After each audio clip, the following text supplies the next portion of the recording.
Okay, what is on the menu today? Hello everyone, we're back.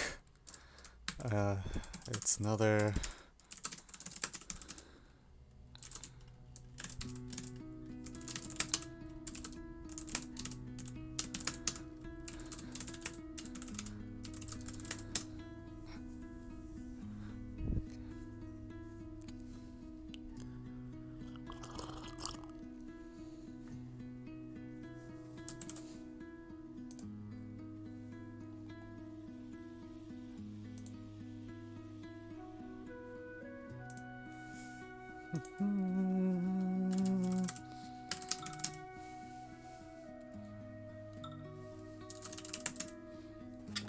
oh, I'm getting text messages.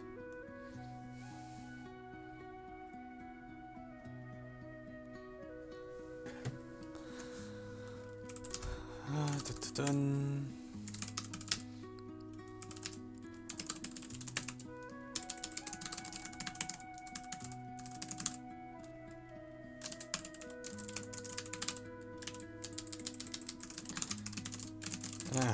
Okay.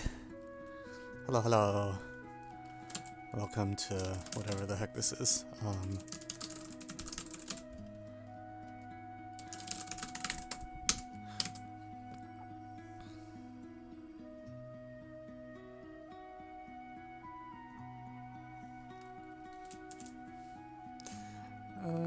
Twitch recap 2023.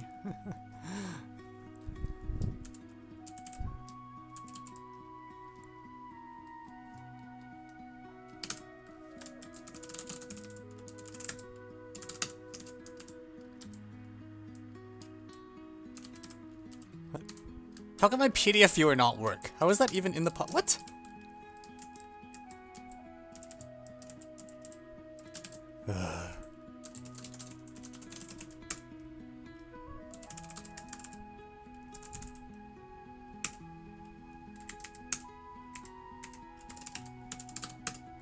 Computers.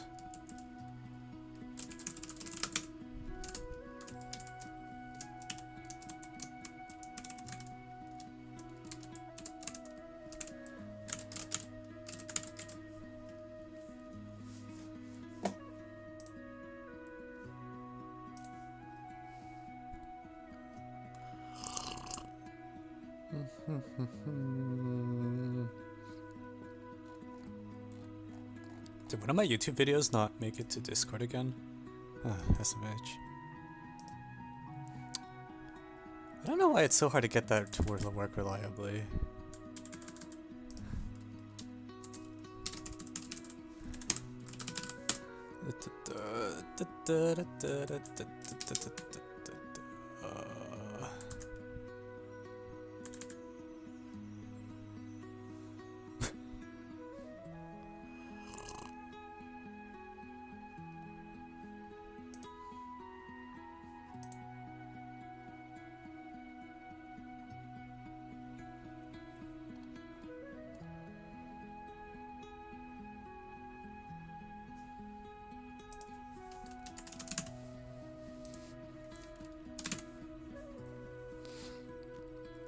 Do you think there are more FEs in the world than stars in the universe? Like, I don't know. It seems like there's a number of FEs. What do you mean by in the world? Like, that can be written down? Because that set is, not finite.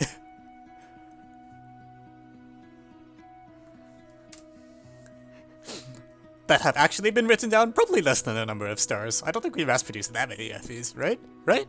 I hope? Can you live solve MAA's problems? Depends on what kind of problem. Probably not the ones you are thinking of, unfortunately. But, here we are.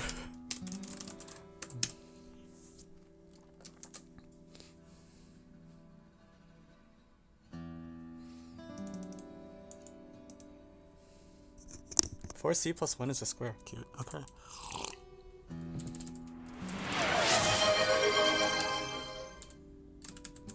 Damo 2023-5. I feel like I've seen this one actually. Maybe? Okay. Yeah. First of all, you meant 2024 and not 2023. Second of all, I did see this. I actually test solved this problem for Bamo and told them that it was fun. And also it took me freaking forever. No, not actually forever. Well, I'm glad to see that problem aired. Now I can add it to Otis because I liked it. And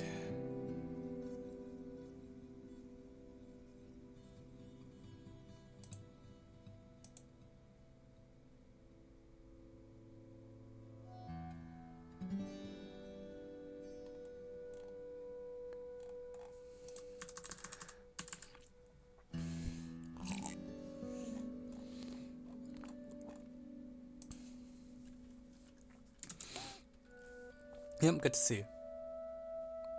By appreciable, I mean TSI. What does TSI mean? I think that made less sense. Okay, anyways, I need to refund the Bamo 5. And also make a note to myself to add it. Bamo 5 out.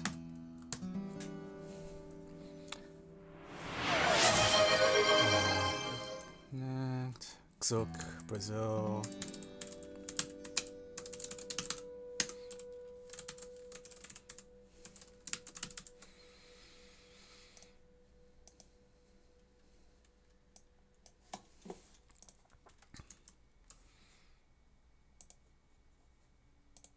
Oh god. I'm scared of Canada 5s now, honestly. I think the last several times Canada 5 showed up on the stream, it just kind of killed me.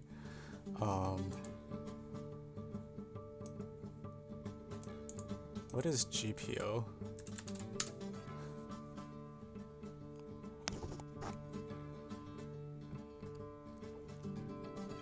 The heck is this? Okay, interesting.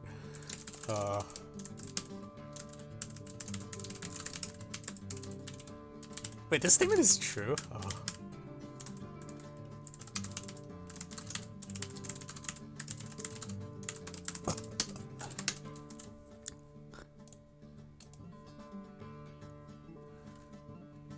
Okay, and then the others I have to get are...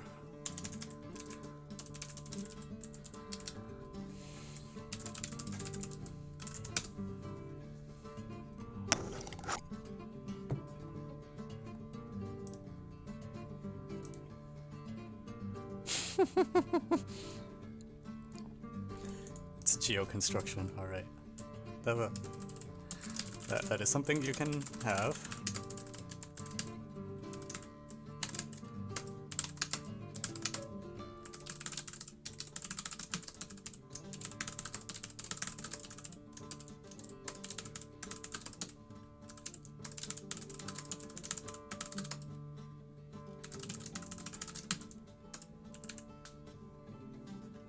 Note that 2 such lines may be drawn. You mean I can't?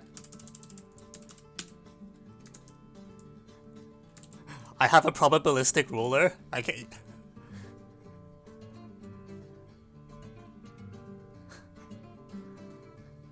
That's even worse. It's a freaking probabilistic ruler. Half the time it doesn't do what you want it to.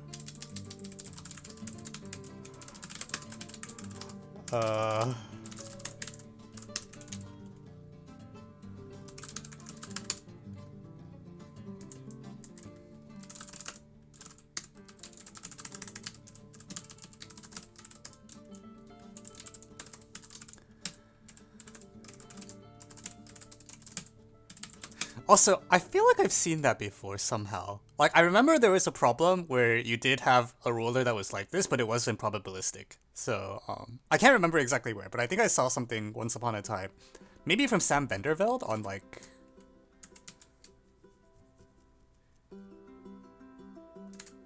I can't remember. But it feels like, if you phrase the problem as you have a ruler, and the ruler, you know, physically has a width of 1... that is actually something you can make problems out of. That's what this problem is. Yeah, it's just this, you can't even pick which side of the line. No. Note that 2 such lines, wait, okay. Sorry, I think that's actually what is meant. Yeah, I think that ruler is actually like, you can pick which one of the 2 lines, right? Not, you try to use the ruler and then one of the 2 lines is randomly drawn.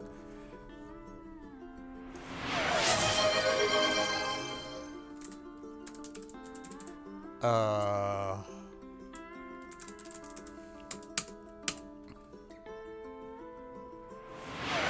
my god. Slow down! I haven't gotten the Zook problem yet, wherever that is. Oh my god, AdCoder showed up again. It's been a while since we've done a programming problem on the stream. Prove that there exists exactly 1 polynomial. Oh, that looks like it should be... If it's exactly 1, it's less scary, I think. Because then you can identify which one is an odd function. Yeah, and then they define what odd means, as if anyone taking this test doesn't know what an odd function is.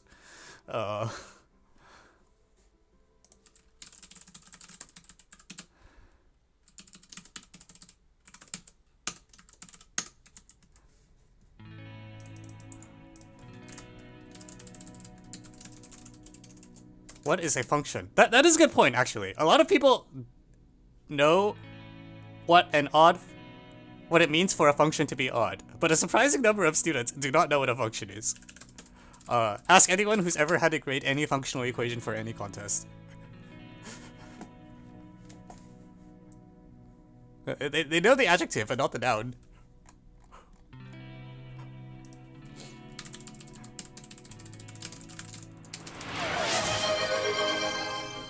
Holy crap. Alright, we're at 10. We're at 10, everyone.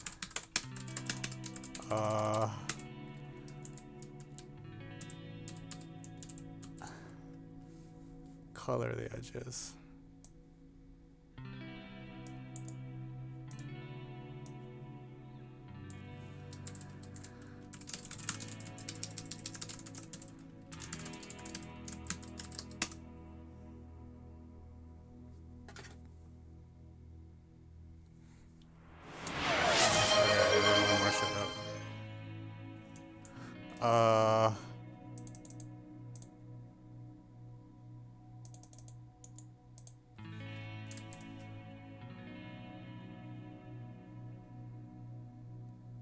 proof that what the frick?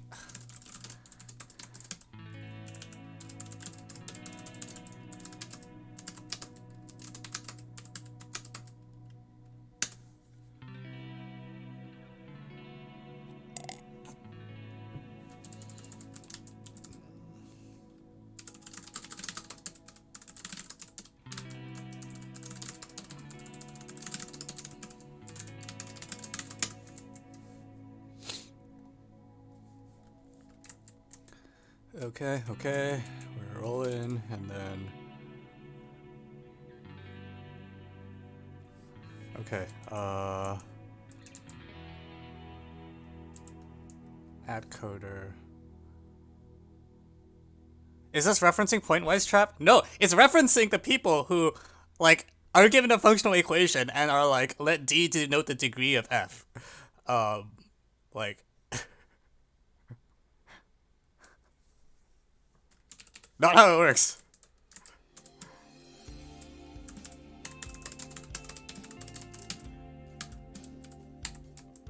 Like, also pointwise trap. That is also something that happens, but more importantly,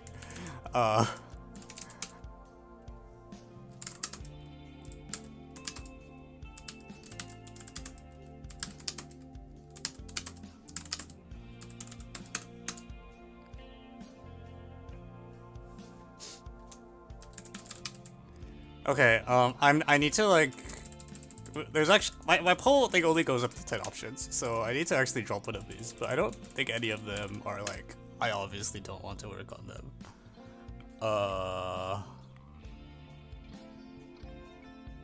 Well, okay. The Xug problem, I think, was an FE, which makes me not very excited to try it.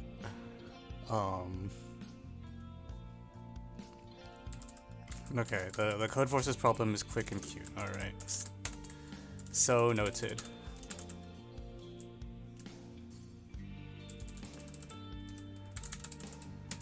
Alright, I'm gonna comment out the Xug problem because I suspect that's gonna get proposed in many other streams.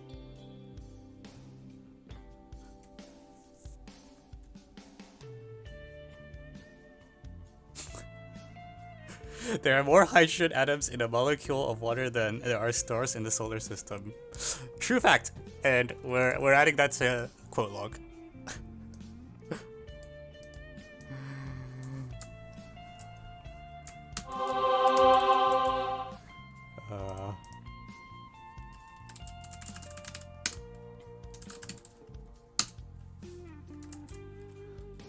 All right, let's get the pull up.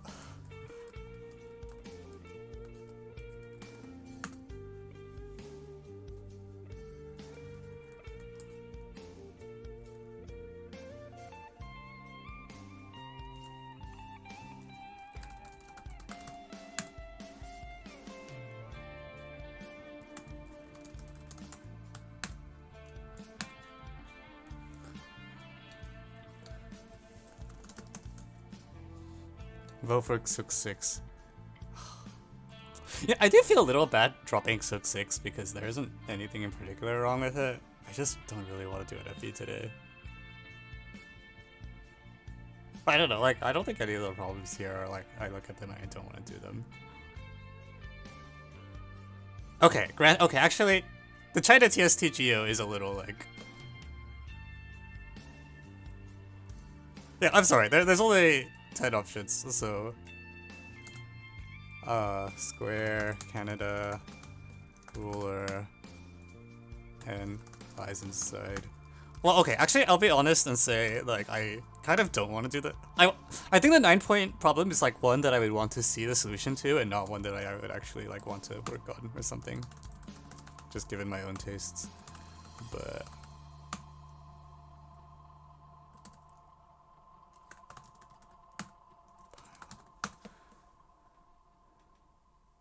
Alright.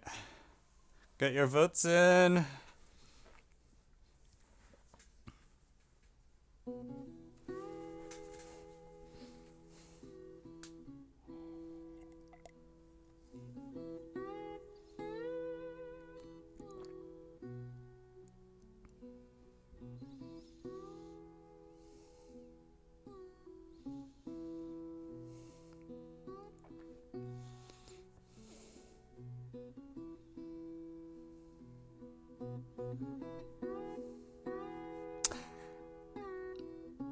I think it would have been more funny if for the China TST problem they had just dropped p0 equals 1 and said exactly 2. That's equivalent, right? Because you can negate it, and also you need p of... Actually, wait, hang on. I think I'm saying something false. No. If it's odd, then x equals 0 should give... Yeah, okay. Oh, that's actually the one people wanted to... Dude, why is this so tied?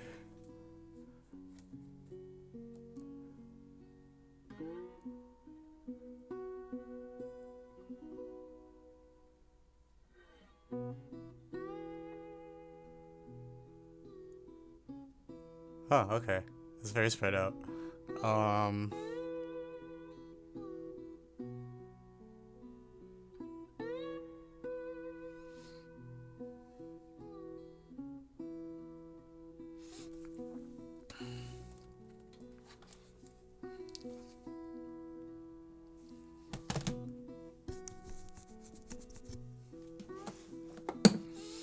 Okay, alright.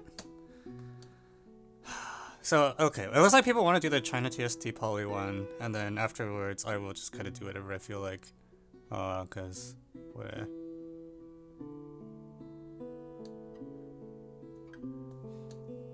Yeah, so I think the 4C+1 problem looks like it should be pretty quick. Famous last words. And Ritwin says the Code Forces one is quick. But the China one also looks pretty... Well... I don't know. What do I start with?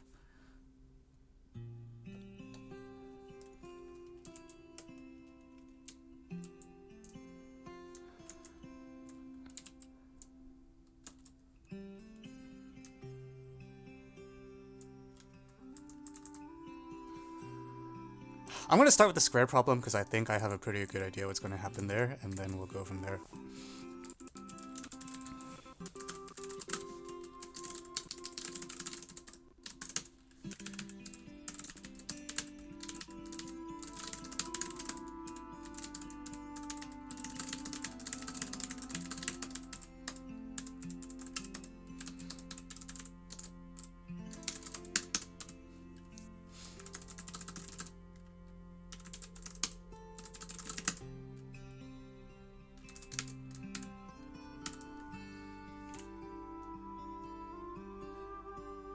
Cool. Alright, why is the shadow... Oh, I didn't turn on this light. Dude, setting up a green screen is so hard. What kind of problem is this? I think what happens is, this particular condition, you learn how to parameterize it, and then every problem looks exactly the same. Okay. Let's get started, alright?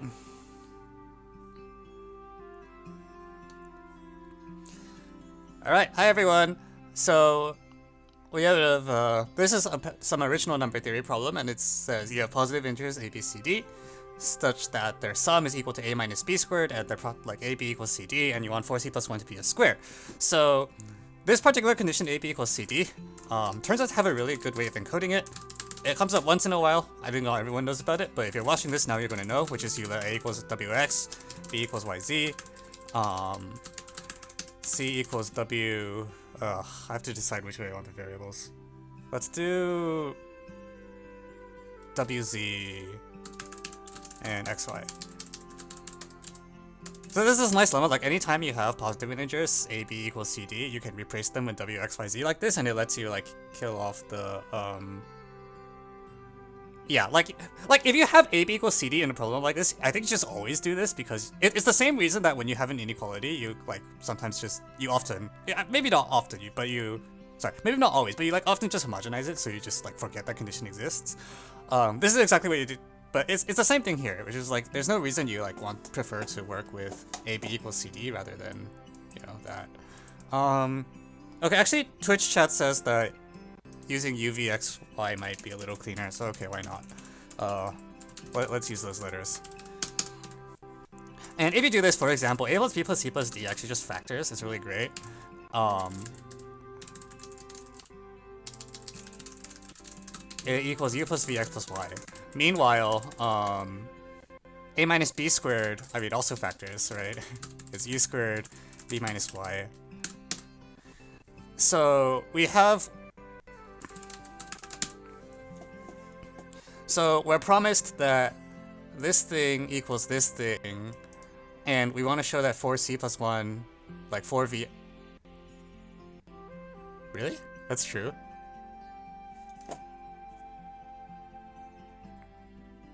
Also, wait, I think I'm stupid. A minus b squared. This side is degree 3, so definitely already messed up. Oh, right, I dropped the square, that's why. Okay. So we want 4c plus 1 and 4d plus 1 to both be squares. And like the condition is just like this is what it is. Like you cannot so actually I'm surprised the problem statement is true.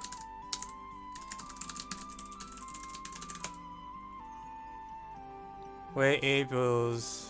Did I flip the order? Oh fuck! I flipped the order. No! No! I'm sorry, I got the order wrong. Uy vx.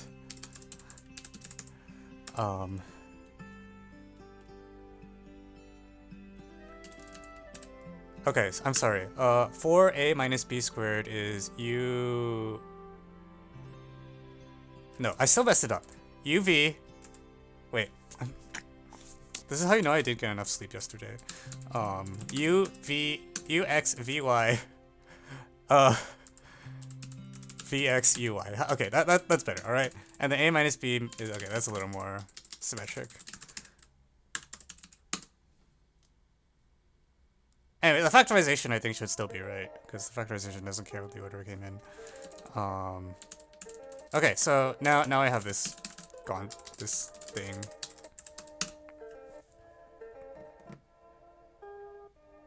And then I want 4vx, 4uy to be squares.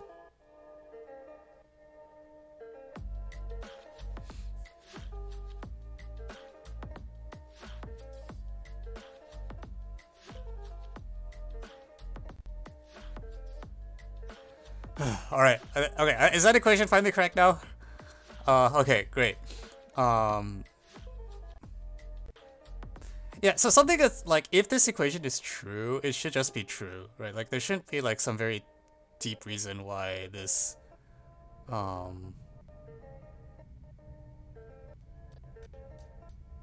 like, I want to say I can just like manip it straight out.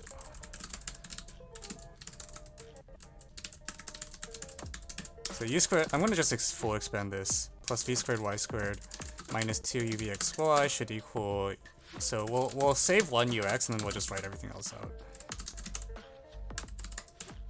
out. Wait, I want u...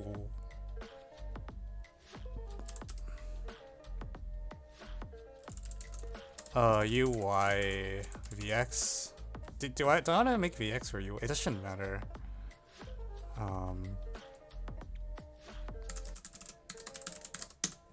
We'll use vx. That will be our target, because it's the one with c. So okay. So is this just going to be like ux plus vy?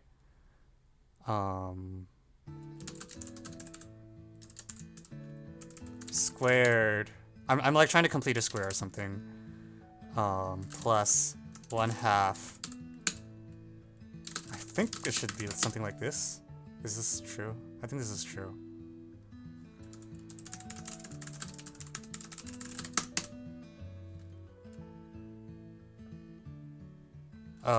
I might have...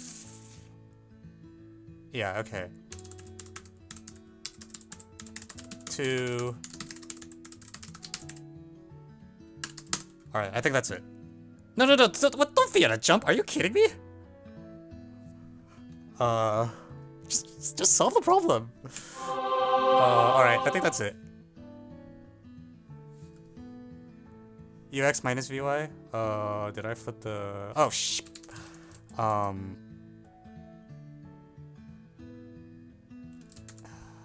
let me fix that. Wait, what? Hang on. That's actually really bad for me. I want it to be plus. Did I screw something up?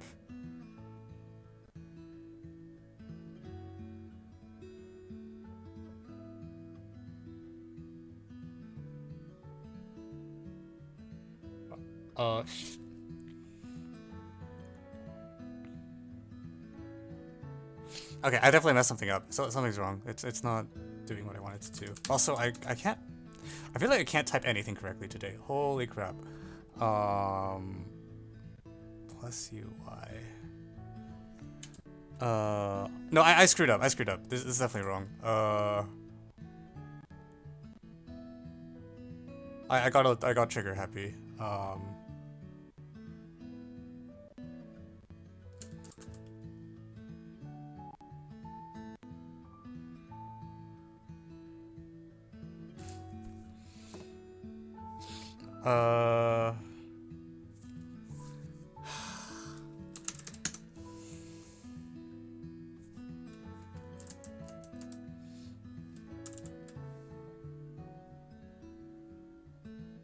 Like I just feel like it should be something like of this shape though.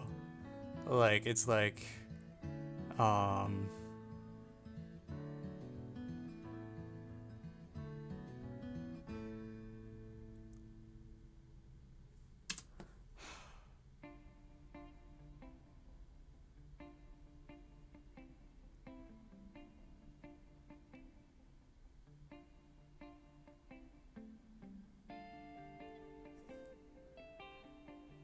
lots of Vietas to jump. Wait, guys. Like, is it not going to just be you do the algebra? Like, I feel like it should just be an identity, but I can't find it.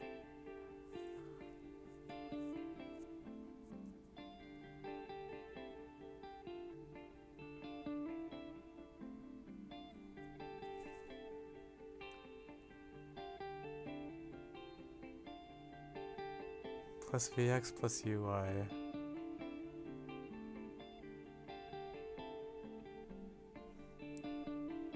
It's asymmetric in C and D. Wait, this problem statement is not symmetric in C and D? How can the problem statement not be symmetric? What? What?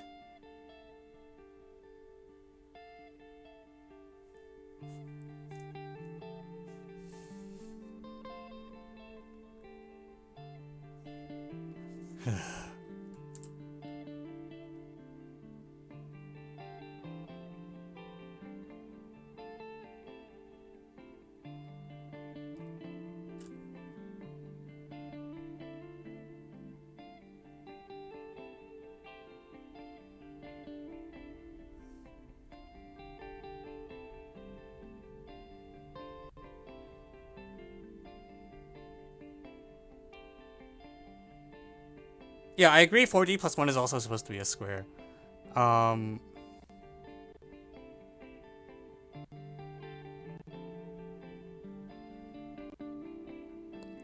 is there a minus sign though? That's so, it just feels wrong to me. Like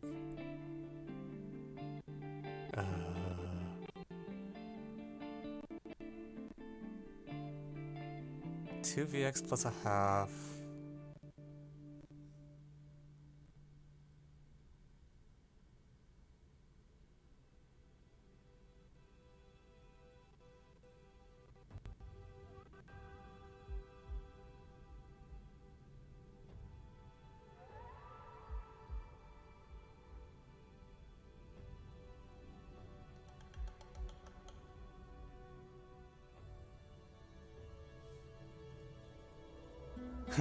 It's 2:30 a.m. Thanks for dropping by. I'll try to solve this problem quickly.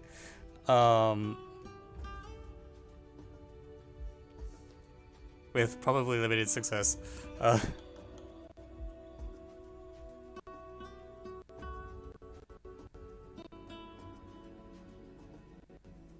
Okay, so the thing inside the square.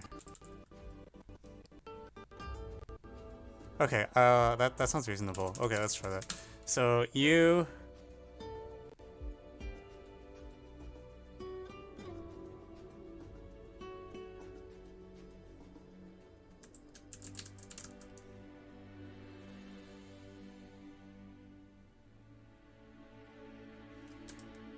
Okay, so u plus v.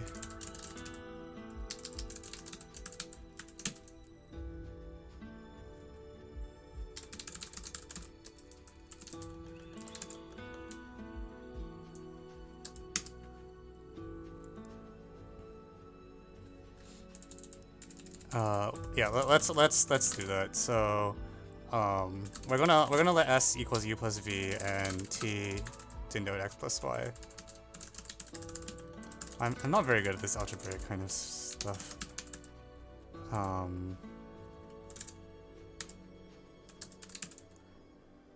Sx minus vt. That does seem a little more condensed. Adding 4 uxy. Or you think I should just I don't know. Okay, if I add 4 uxvy to both sides, you get this. And then you can do the thing that I was trying to do before, which is that this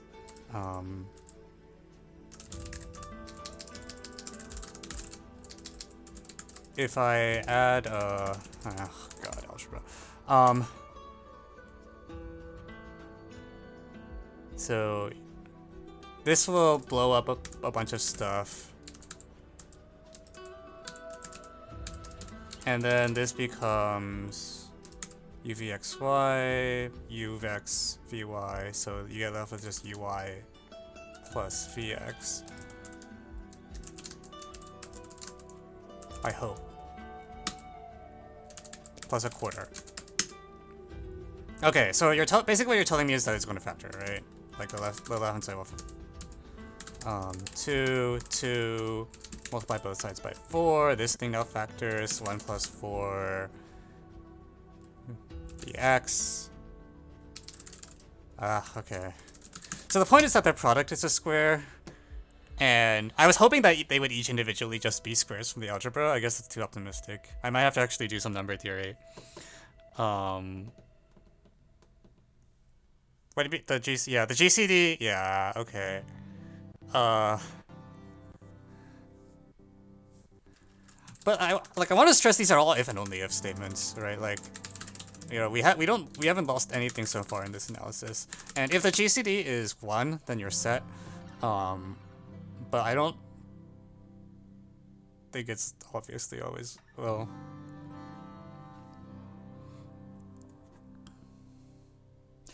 Like, I need their GCD to be a square. Like, the claim is that any uvxy which satisfy this equation have a square GCD.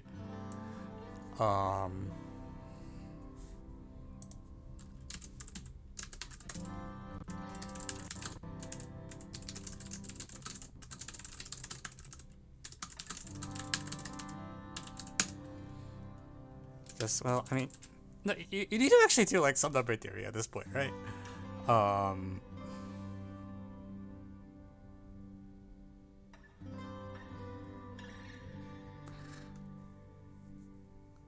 Like I was hoping it would only be manipulation. You can just bound here. That sounds believable, actually. Well.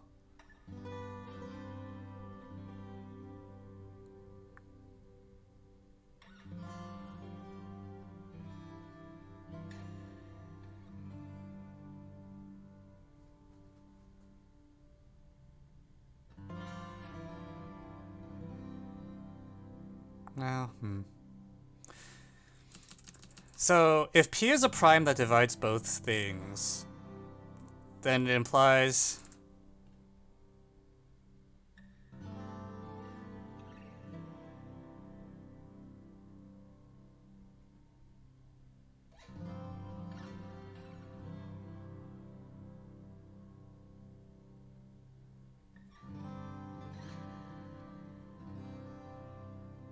Like, I need to compare the VPs somehow, which is super annoying.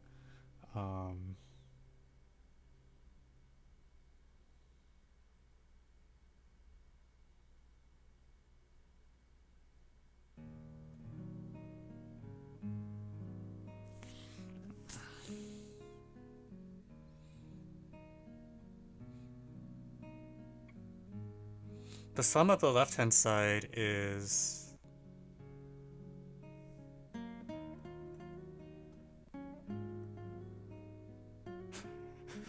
I feel like you're reusing x and y. Uh, I mean,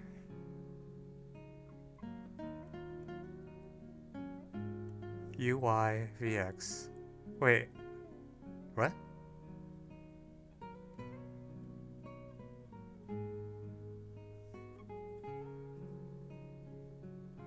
Wait, no, like, it's like u is paired with y on this side and u is paired with x on this side, right?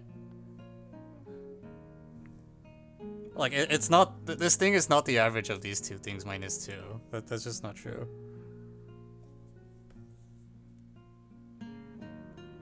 I think I actually need to do, like, pretend to do any amount of number theory. Okay, yeah, I'm just going to write the mod equation to see what happens, alright? Like, suppose, oops.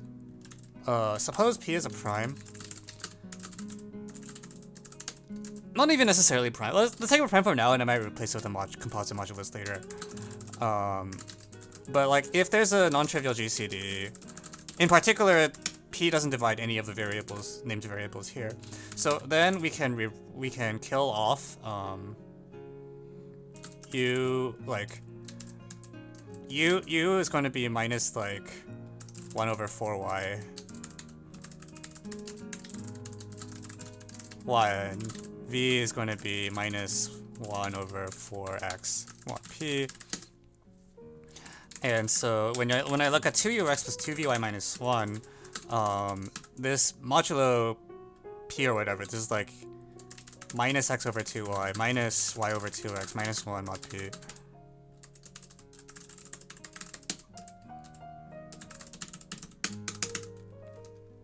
And this is, I think this is clean or something. This is like x squared. Yeah, it's like x plus y squared, actually.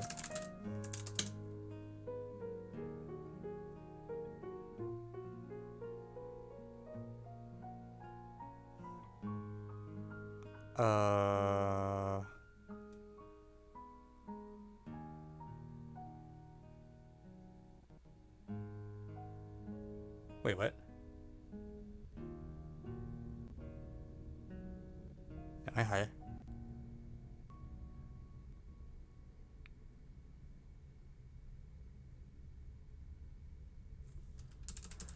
Wait, now I'm confused. In particular, p doesn't divide xy.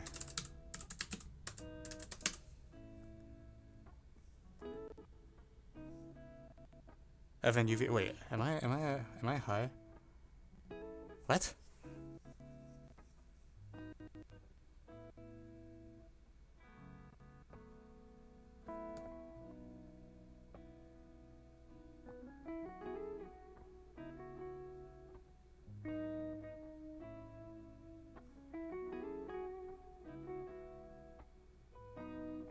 No, like it's not true that 1 plus 4c and 1 plus 4d are co-prime. Or not 1 plus, yeah. Right? Is it? Wait. I thought someone said earlier that it wasn't true that they are okay, wait, what the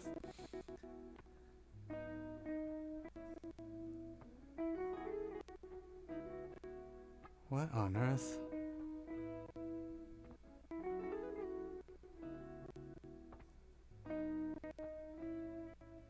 P divides A and B.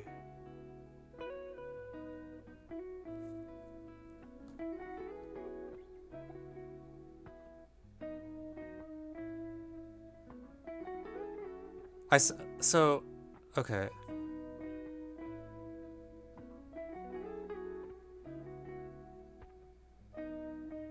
Why is it a contradiction if P divides A and B? No, you guys are trolling me. Like, you can't.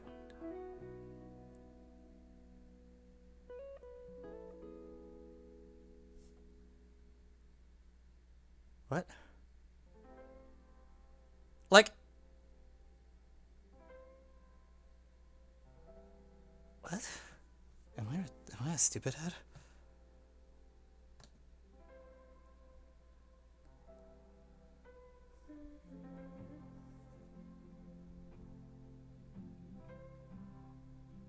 Yeah, okay, yeah. But like p dividing a minus b squared just tells you a and b are congruent mod p.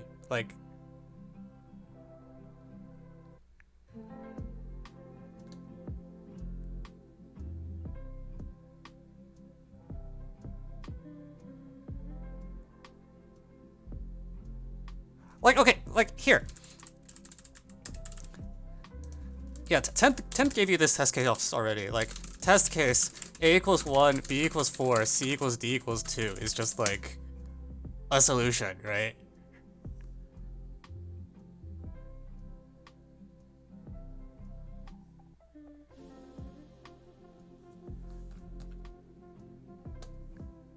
Yeah, it doesn't do anything.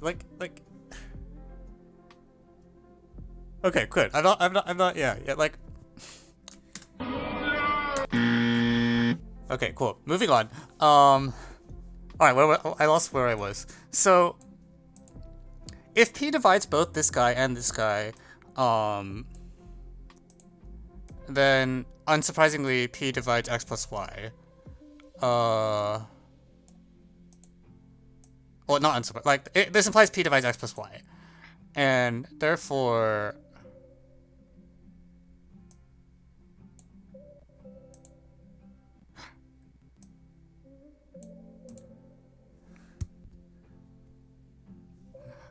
no, it's fine. I mean,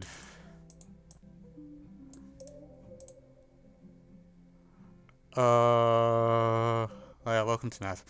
Sorry, I lost my train of thought.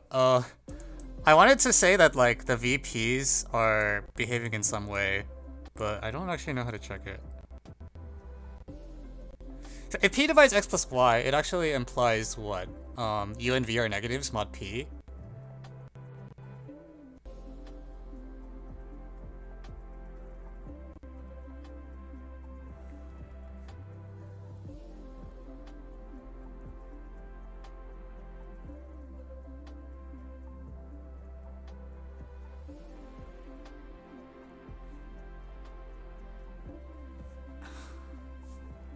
I really didn't want to actually do. I was just like, oh, this is just gonna be out like an identity, right? It's like, nope, they're not. It's not true that. It's not even true. There's yeah.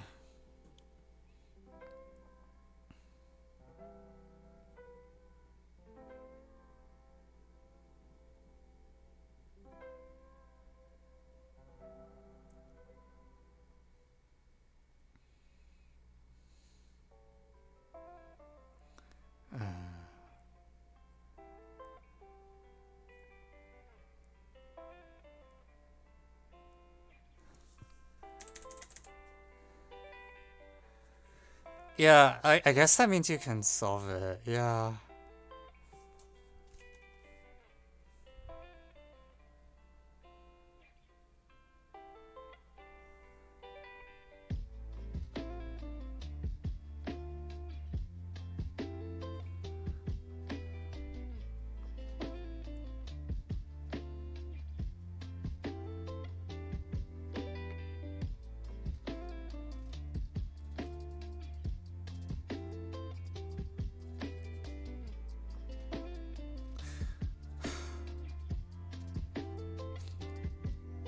What I really want to have happen, honestly, is I want the two squares to have either the same VP or like P doesn't divide one of them. That would be good enough. I don't know if that's actually true. Feels like it might not be true. Where can I check the problem submissions? You might have to scroll up a lot. Check. They were check like 10 minutes or so in the live vote.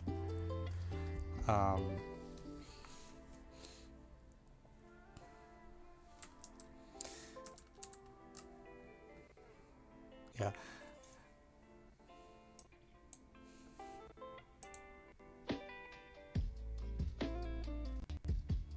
Yeah, I feel like the fact that this happens to be x plus y squared exactly seems pretty good somehow.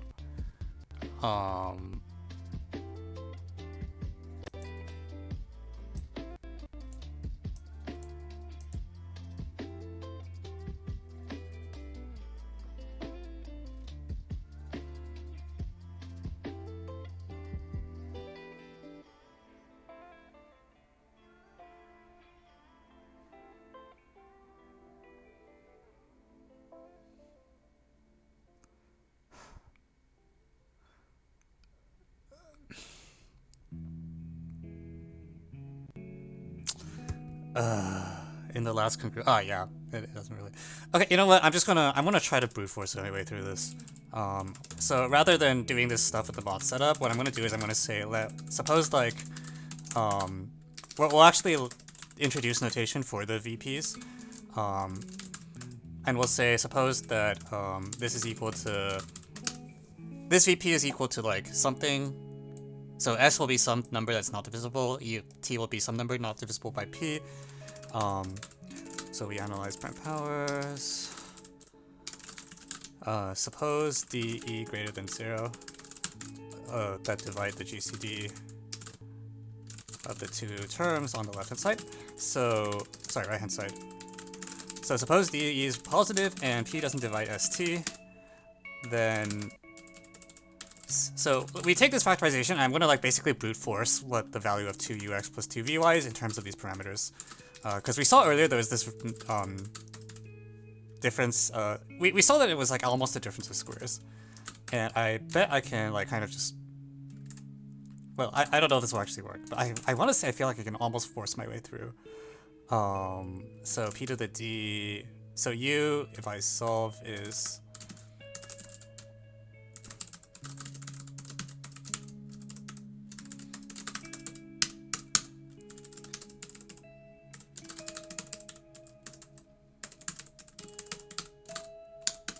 -1. Okay, so we get the x minus y squared thing that showed up before, and so that part is fine.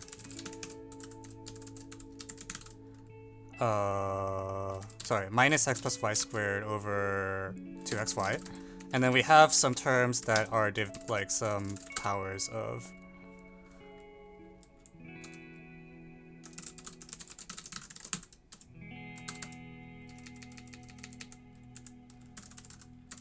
Okay. Periodic analysis strikes again. I think this is it. Because, like, somehow the mods are not doing it for me because the mods are too coarse. I want to actually remember all of the VP information. So, actually, if D and E are even, we are okay. D plus E is even. Assume for let me set it this way. My prime powers. Choose any prime P, and suppose this is true for P not dividing S and T. So this means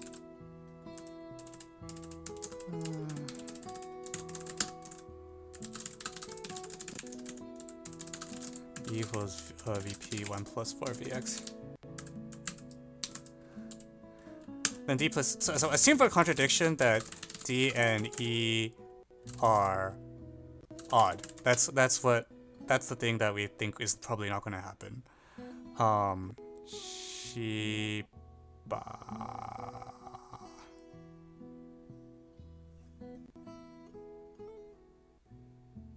S and T aren't necessarily squares. That's not...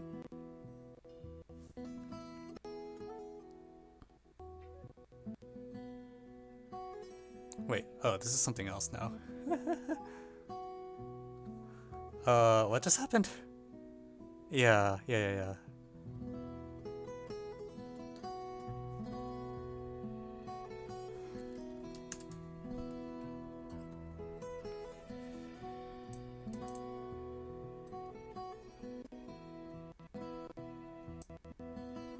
This actually looks pretty bad.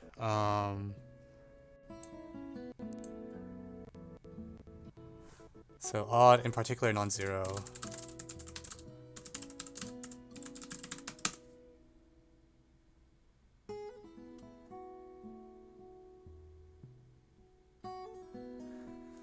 So the VP of this entire expression is supposed to be equal to the average of D and E.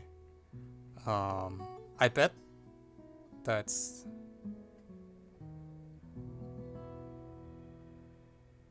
not going... So accent? No. Yeah.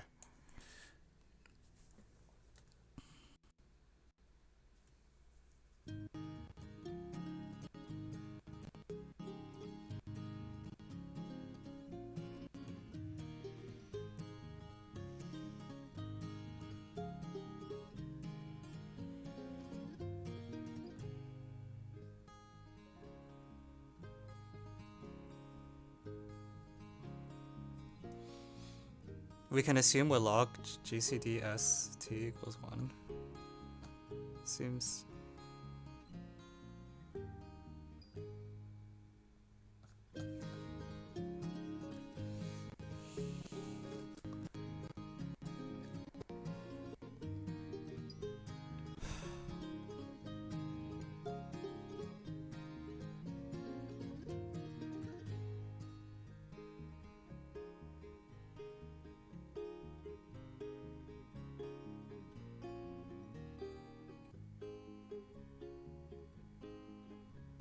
So all of S, X, Y, and whatever are non-divisible by like I feel like I'm worried about this case where D and E are equal to each other, in which case like I don't know. Well, I don't know what's going on actually.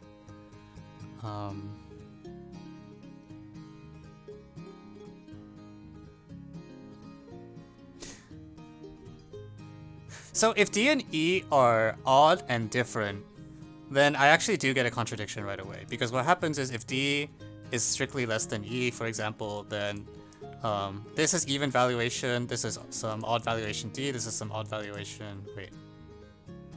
Oh shit. Hang on. No.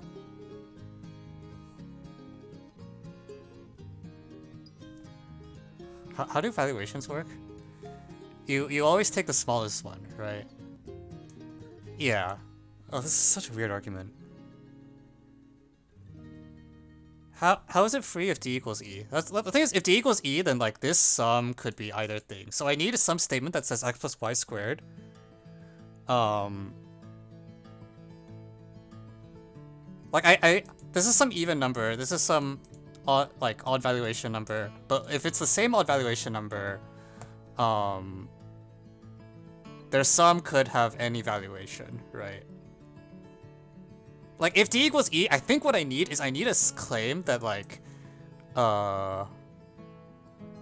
S times x over 2y plus t times y over 2x is, like...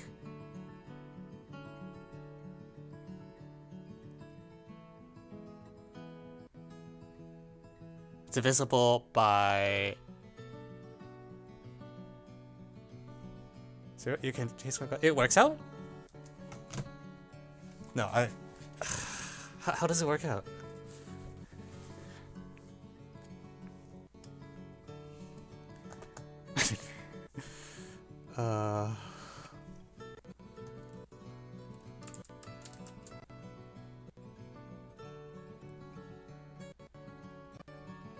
It'd be kind of silly if it didn't. I mean, I believe you, but I don't... So, okay. Let me write this out, alright?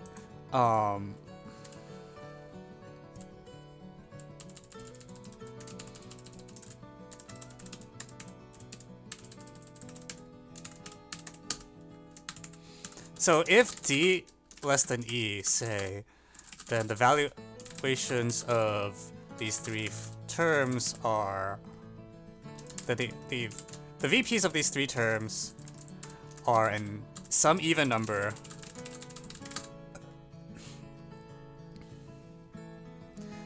D and E.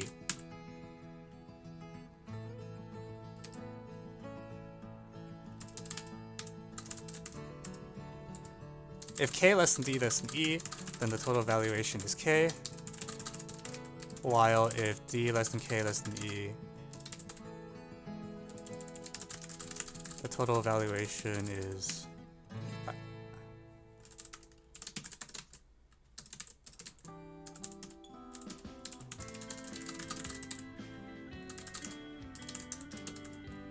the VP of the sum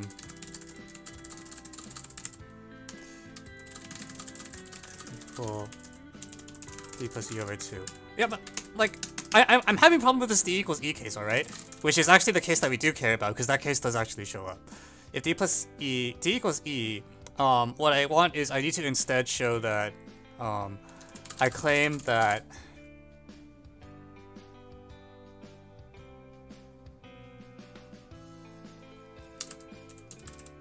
what happens with D equals E?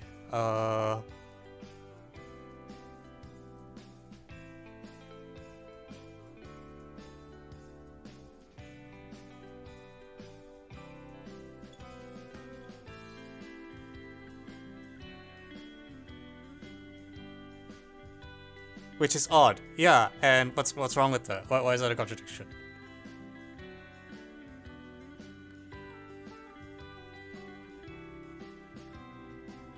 Oh, K doesn't matter, cause K is even, right? So that's okay. Like, so if K is strictly less than D equals E, we're also okay.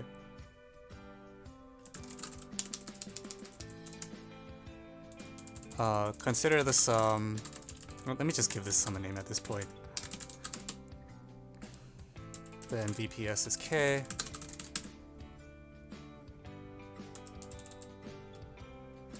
Consider cases. Well, then D equals E equals even? Why?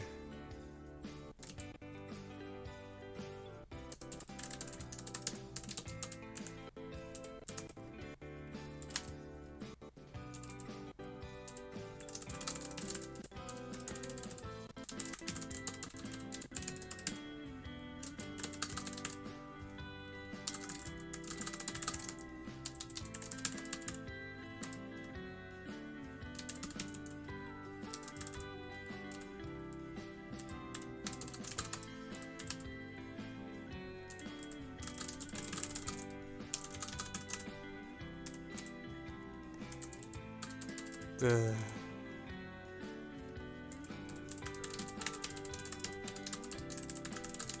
K less than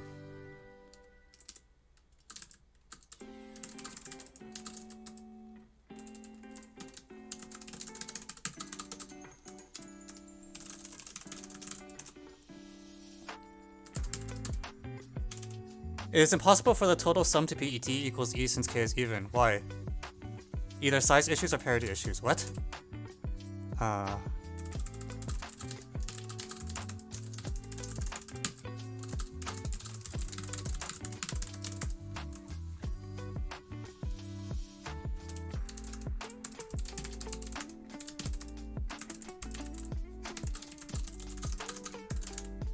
Okay, so if K is strictly less than D equals E, then VPS is still equal to K, which is less than.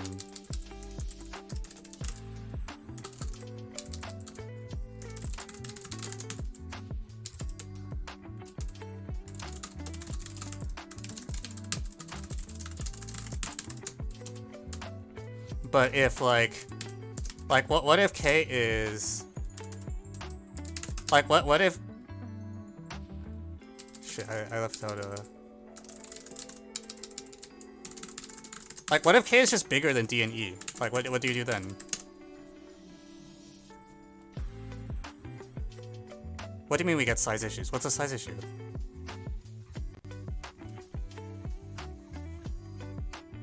Okay, cool.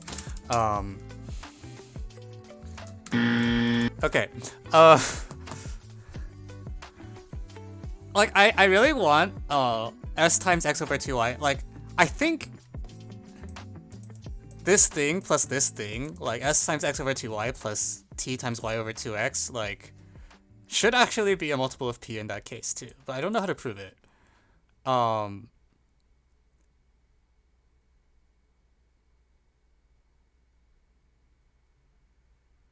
Like,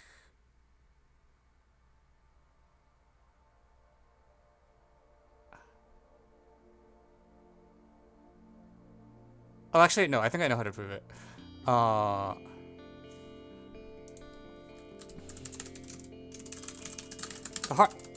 So, from DE being greater than 0, we know that,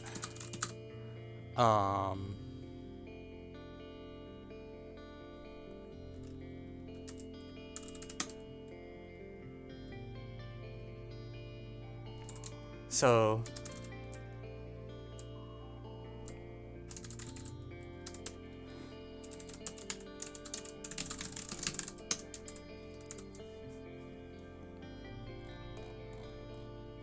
it's positive.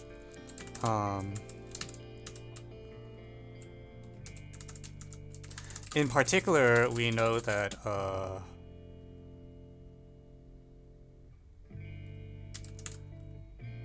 1 equals 4uy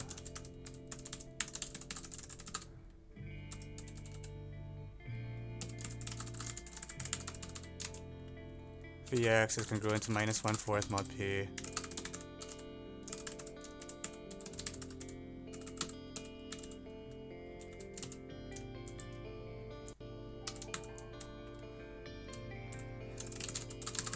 We deduce, so we also know that x is congruent to y mod p, x is congruent to negative y mod p. In that case, s times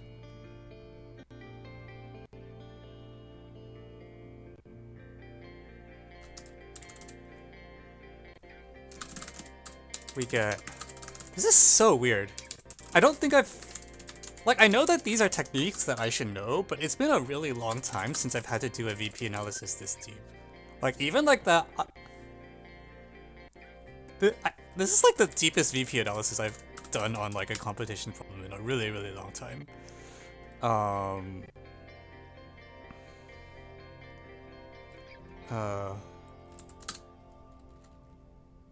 X over.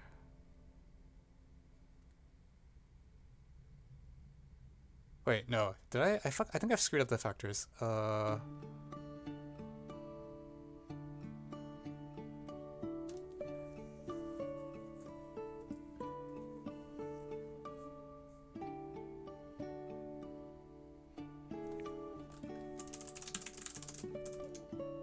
No, I did the VP analysis for that China TST 2018 problem you're talking about, which is a required problem in the VP unit, is a lot less deep than this. Okay, I'm like doing like, it's not close. Like that one just requires you to like have enough common sense to use Dirichlet theorem. Like this is actually VP analysis. Like this is what VP analysis I thought would look like, when this is like what VP analysis feels like it should look like if you're really using the whole power. But I've very rarely seen this much power used.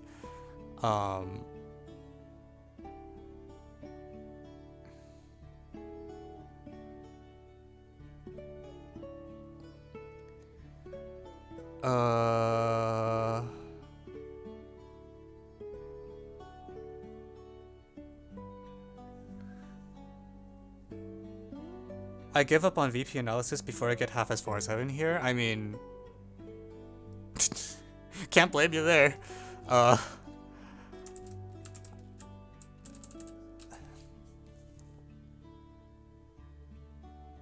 Like what I was trying to do is like add these two equations and try to like,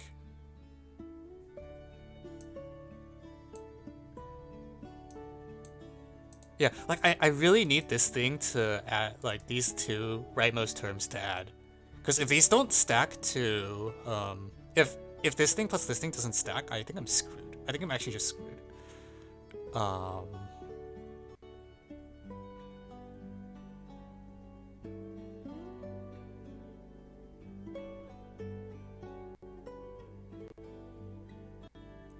But it feels weird because I feel like I'm going in a circle.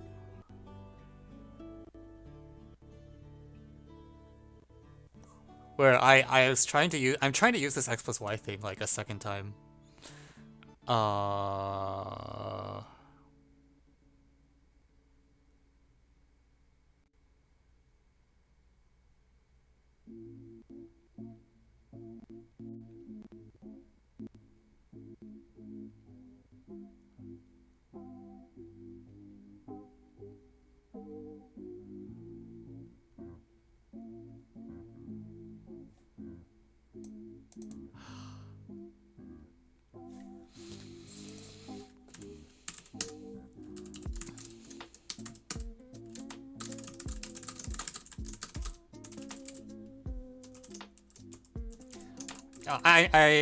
I am getting the sense that this is not the intended solution, but I feel like does this not?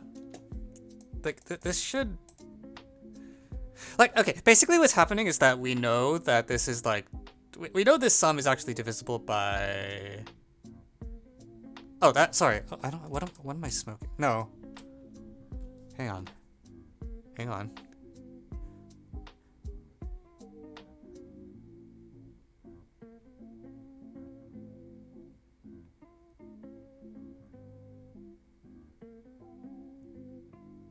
Like, I feel like from the fact that x and y are negatives modulo um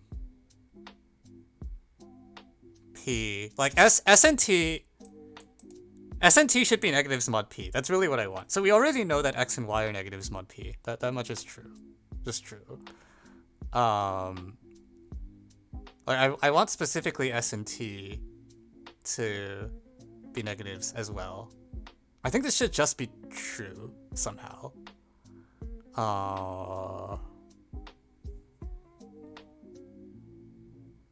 So how did we get that? Because we did this before earlier. What did we do to get that?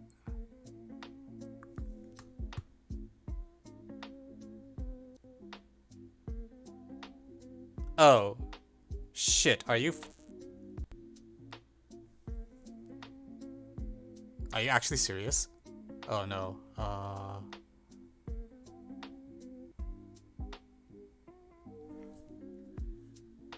1, 1, minus 1, minus 1. What is that in UVXY notation?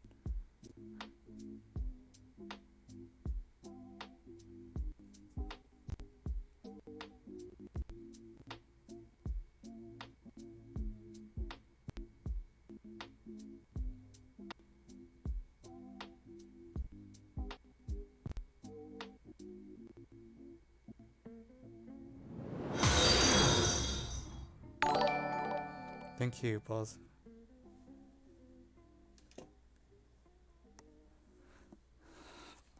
Thank you, Balls Function 1 for the follow. Okay, I'm just gonna...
Like, I feel like this is supposed to work.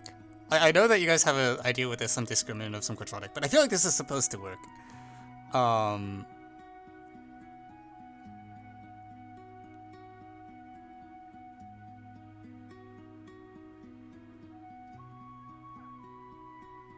I just can't force it. Like, I know that u, y, and vx... Wait, before we got x plus y...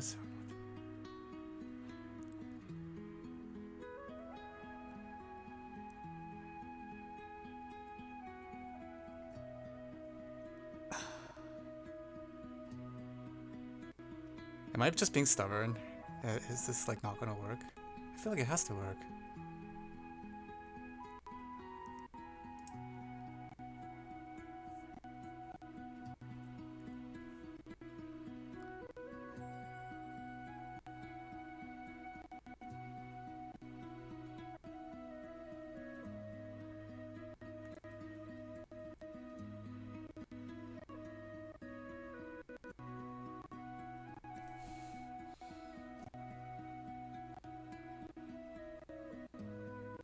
I really don't want to use it.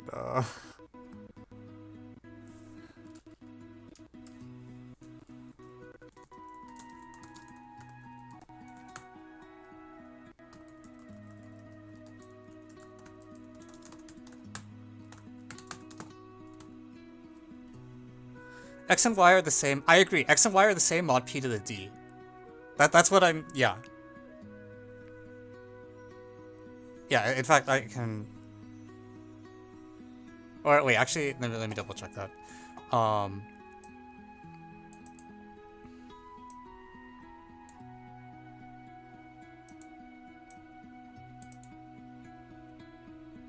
Yeah. Or hang on, no. Like D halves ish. So like K is bigger than D and E. No, K. If K equals 0, you're gonna die. That case doesn't matter.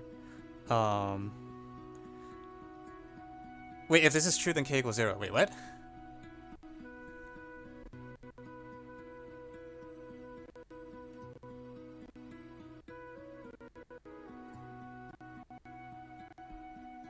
Ux plus 2vy.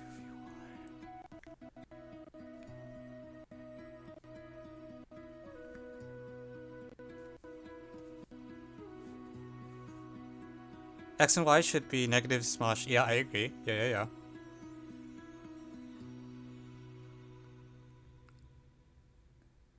2ux plus 2vy, also 2x plus 2vy equals 2xu minus v.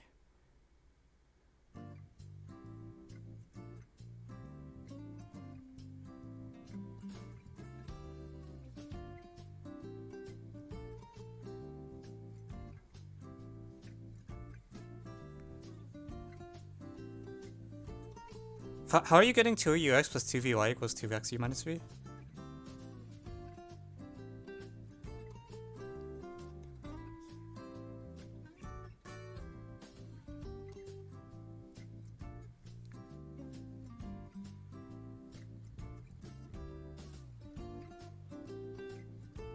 Can you, because p to the d divides x plus y, right?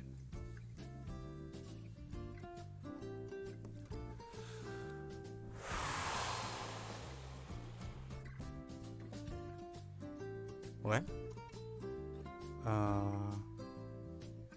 Okay, alright. Wow.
Like, it has, like, it just, I don't know. It feels like it has to be a multiple of p somehow, but I can't prove it.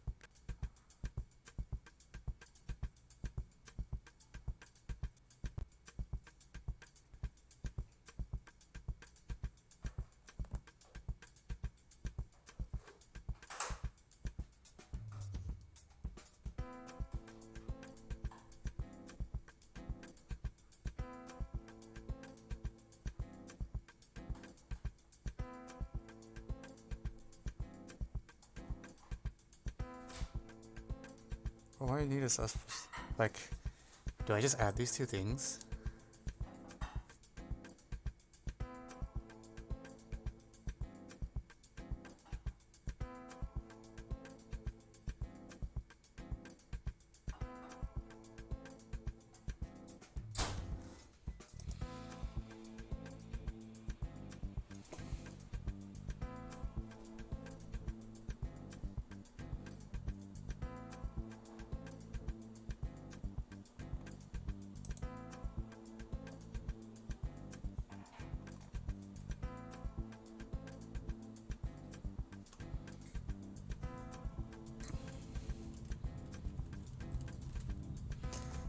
Okay, so when I add these two things, and I'm actually just out of board space, amazingly. So we're gonna move everything over.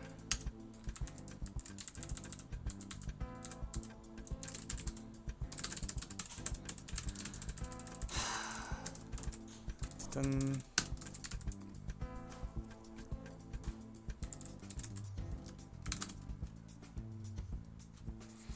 Like, I guess, so 2s plus p to the d, in the case d equals e less than k, like p to the e times s plus t plus twice s. So we're worried about the case that, this is also a multiple of v, but, u plus vx plus y, right? Times 4 or whatever. This is like 0 mod p to the e.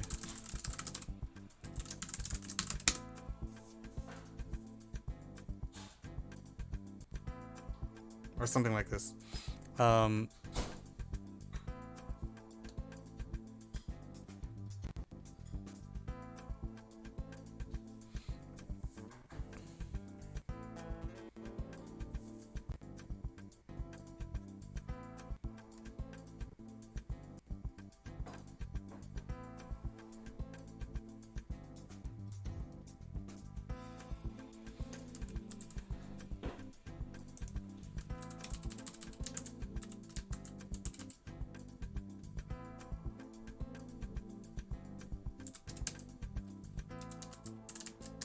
Okay, so assume k is less than d equals e, but for contradiction, that vp of s is equal exactly to just d.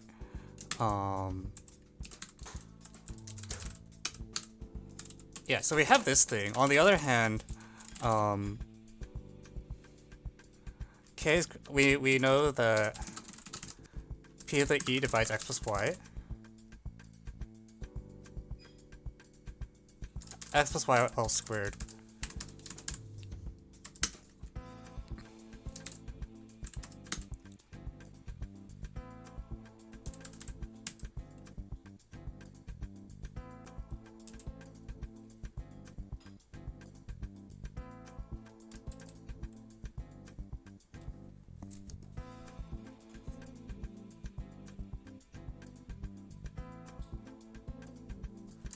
So, like, p to the ceiling e over 2 divides x plus y.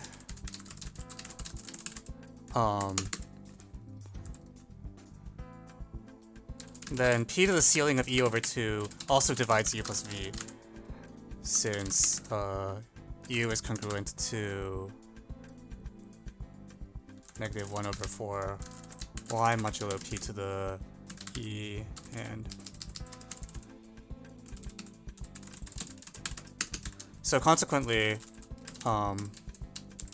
hence p to the e plus 1 divides u plus vx plus y.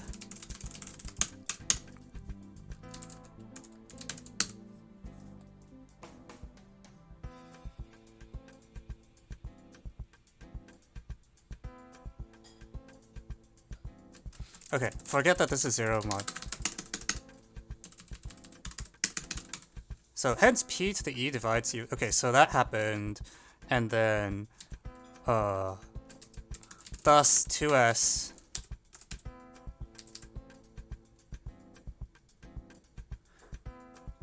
hence this can, okay, there we go.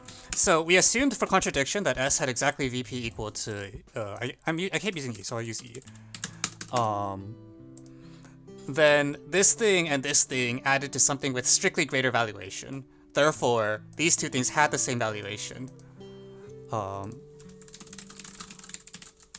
Vp of 2s equals Vp of p to the e s plus t.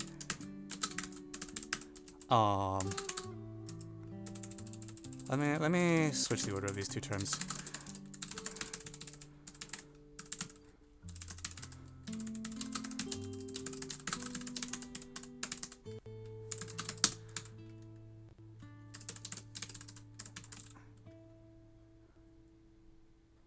Okay, and hence, wait, this is the opposite of what I wanted to prove. I wanted to show that s and t were distinct modulo.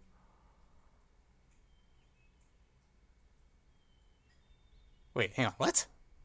Wait, this is the opposite of what I wanted to prove. I think I proved that I'm screwed. Wait, no, really? I even got the ceiling in. Uh...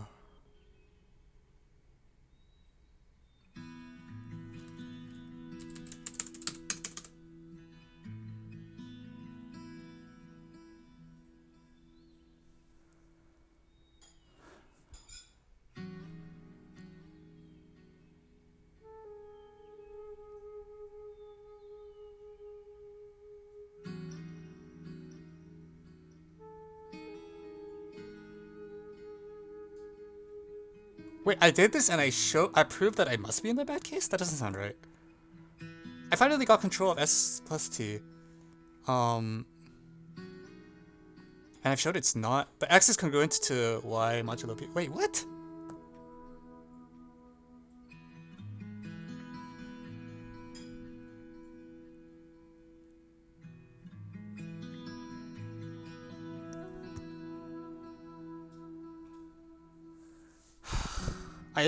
How did I land in the bad case? That's not what's supposed to happen.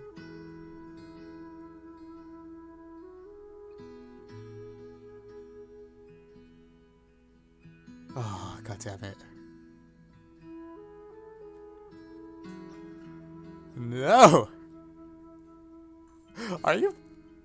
Sheepa.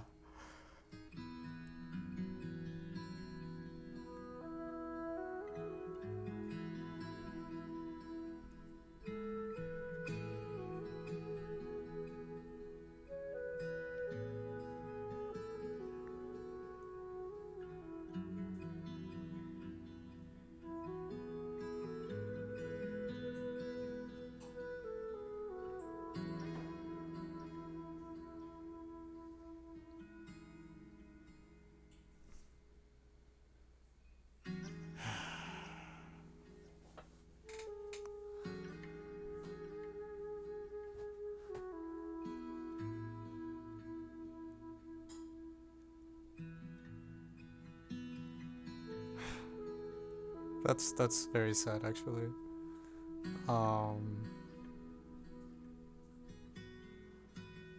Okay. Damn, I was actually really confident that this was gonna work.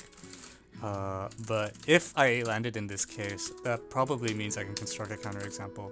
Like, I want a counterexample to the claim that these are not VP consistent equations. So I guess like.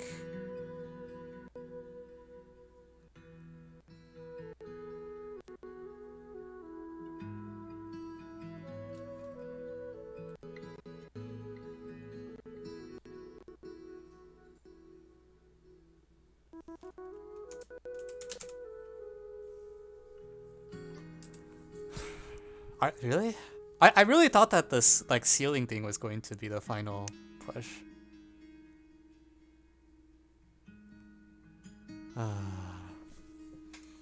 Alright, I totally got baited. Really? Because I was like, I finally managed to use the fact that it was odd a second time. And then like.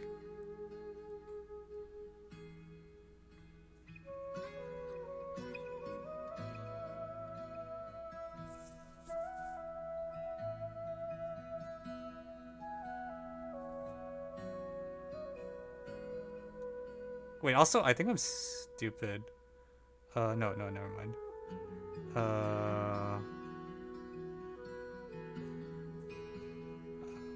No, x plus y, yeah.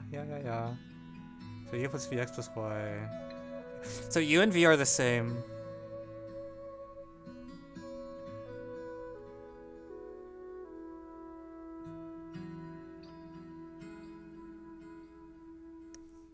What did I say I wanted before? I wanted s plus t, but I'm getting like s is equal to t.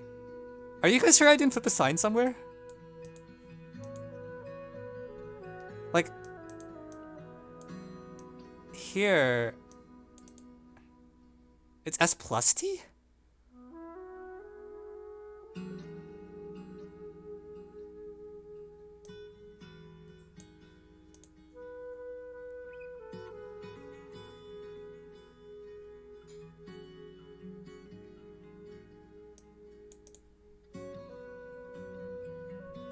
Okay, because I have these two equations, right? Like that. No, that's not quite good enough.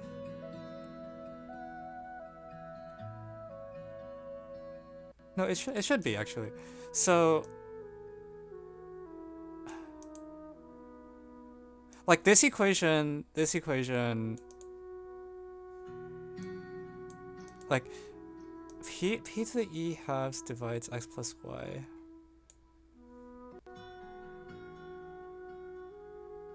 So like x and y are negatives, and then u and v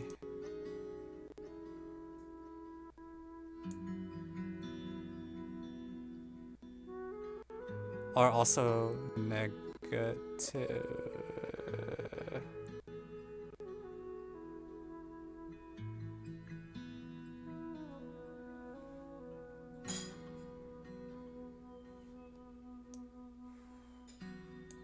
U and v are also negatives.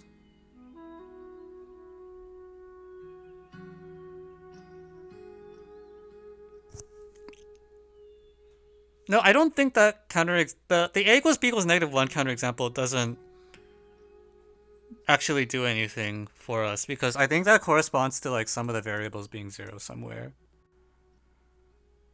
Where, in which case VP analysis doesn't work if like there's zeros floating around.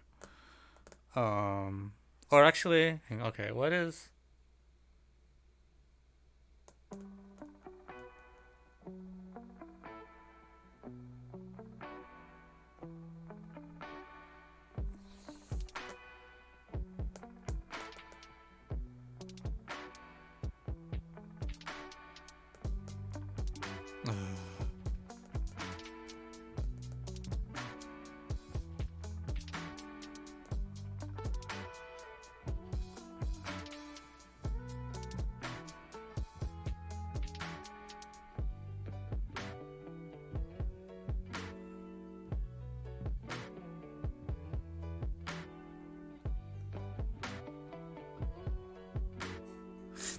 For the a equals b equals -1 and c equals d equals 1 counterexample, what are the values of u and v that you get?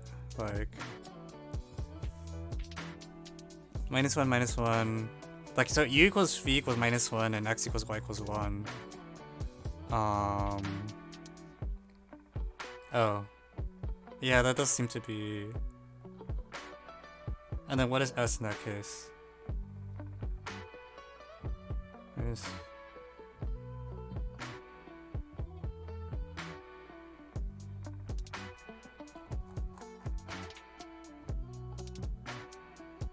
No, sorry, it's like u equals -1, v equals -1, x equals y. No. Shit. -1. Sorry, -1, 1, 1, -1. Okay, fuck.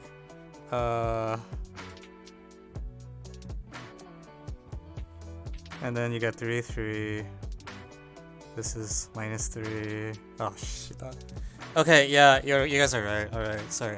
I thought that.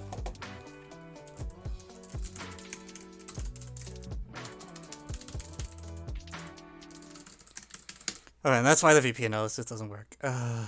And cannot work.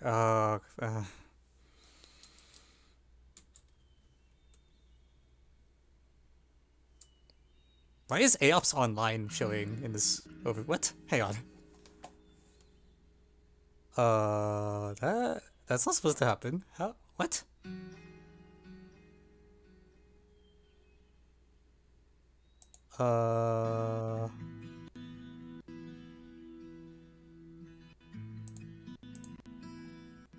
Okay, I don't know what these things are, but they're not supposed to be there.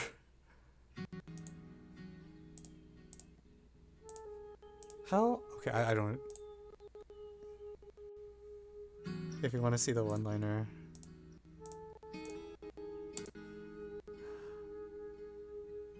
Yeah, alright, this is why it's not working.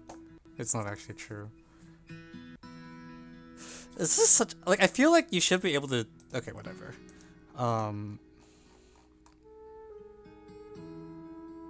Okay, so that means I just throw away all this stuff for the last couple pages. And now we're back at this equation.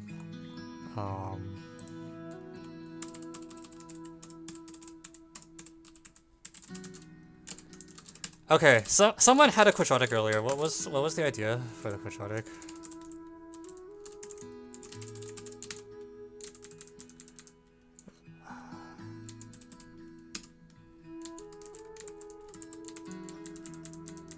Dun, dun, dun, dun, dun.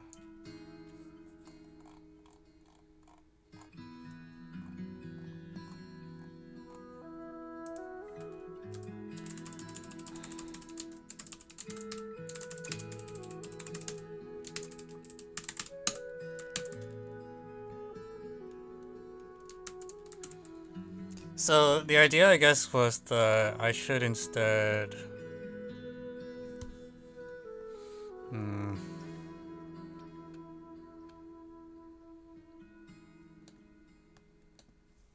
I should be wait.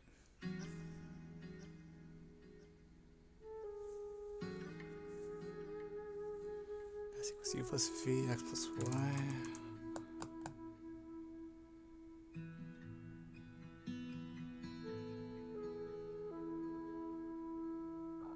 So I'm not even using the square factorization. The claim is that I should just go directly to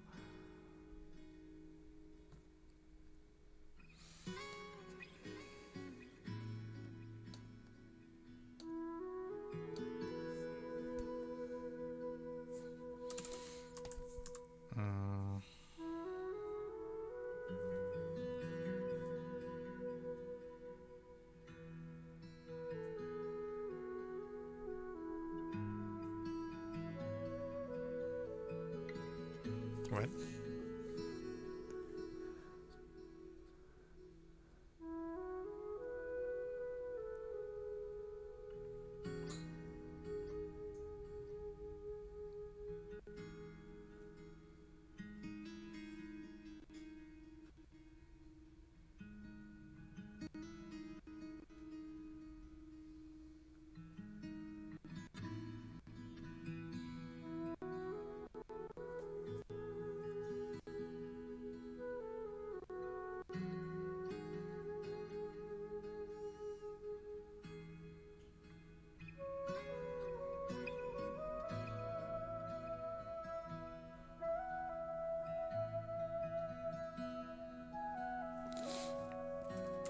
Okay, so the claim about the quadratic that I kept ignoring in favor of VP earlier is that starting from the equation u plus vx plus y,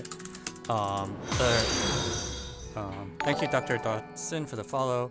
We're going to define S and T to be the two sums, which will tacitly assume are non-zero, otherwise the other counterexample that we had earlier will kill us. And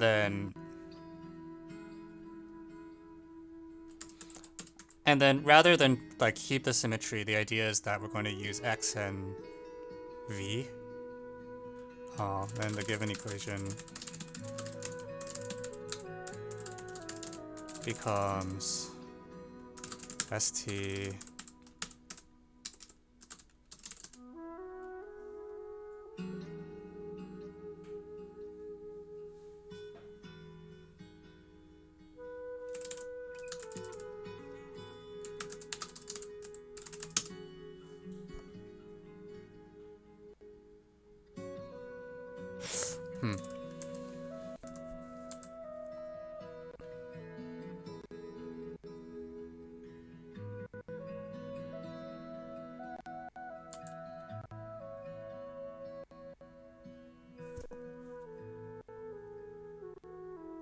Is this better to work with? So this one is actually homogeneous in S and T now that it's written this way. What is the like eventual end goal? I want what is 4c plus 1 in this notation?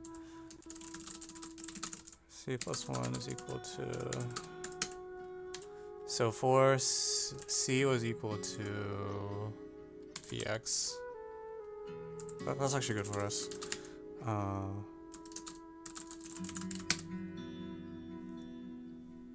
Oh wait, yeah, that's actually good for us. We don't need to, it doesn't even involve S and T.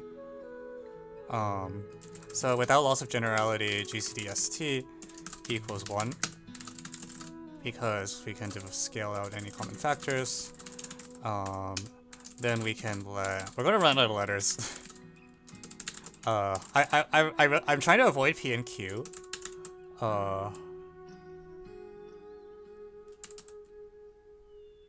Frick. Can I? Or I want to use alpha and beta so I don't have to use S and T.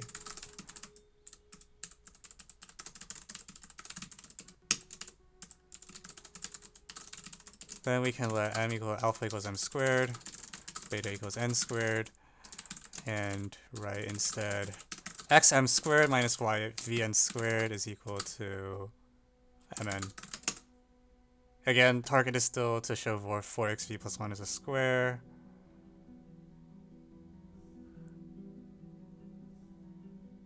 Oh, sorry, this is plus minus mn. I mean, it doesn't really matter.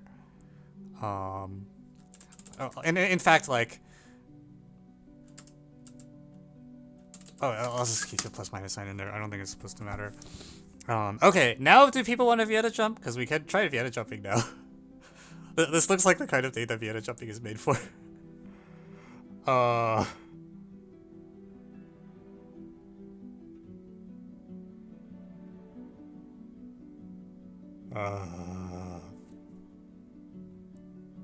I'm so pissed the VP didn't work. You're telling me I have to Vienna jump instead?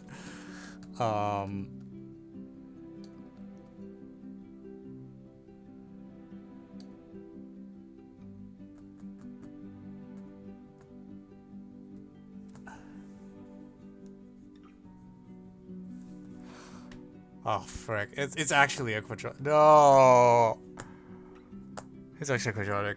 Okay, yeah. This substitution is good. I think that's a TLDR. I should have done this before. I didn't realize it would be this not clean. Because now you have that. This is actually like this is like textbook Vienna jumping. What's gonna happen is probably for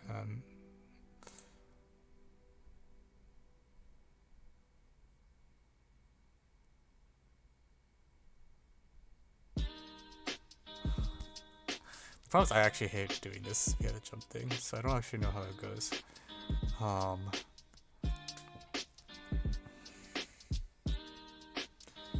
But if you hold fix the solution for n, you can flip the solution for m. Actually, no, never mind. I'm stupid. Ignore everything I just said. We can just use the rational root theorem. I see. That's what you were talking about earlier. I'm sorry I didn't catch on.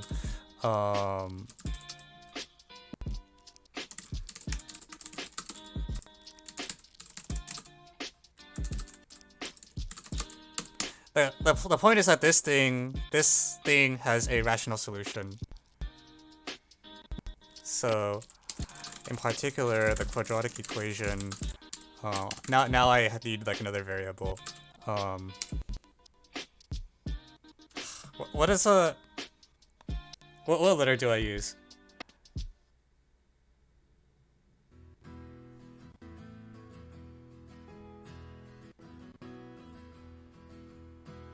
Guys, I need a letter that looks like it's a real number or something, and so M N. No, I'm not using how. We're just gonna use data. Screw this.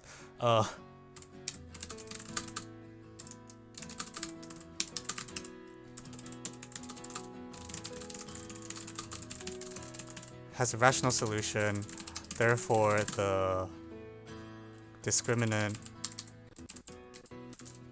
1 mp1 squared minus 4vx equals 1 plus 4vx is a perfect square as desired.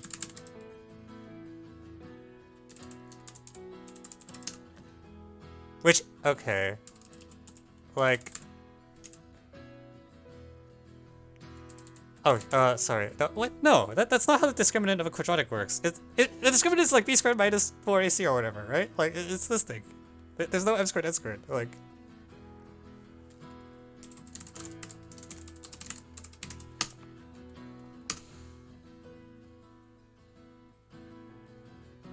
No, oh. Well, I mean, what's your quadratic? Like my quadratic is this. I don't know what your quadratic is. Like, if you want to scale all the coefficients so that it has an integer solution, I mean, that's okay, but, if you look in terms of m, I guess. Anyways, alright.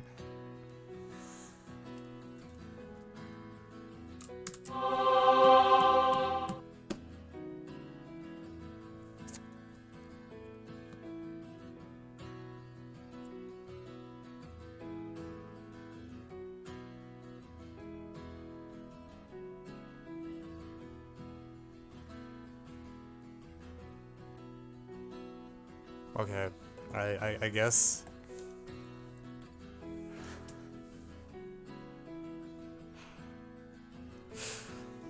I don't. Why do you? Where does this substitute?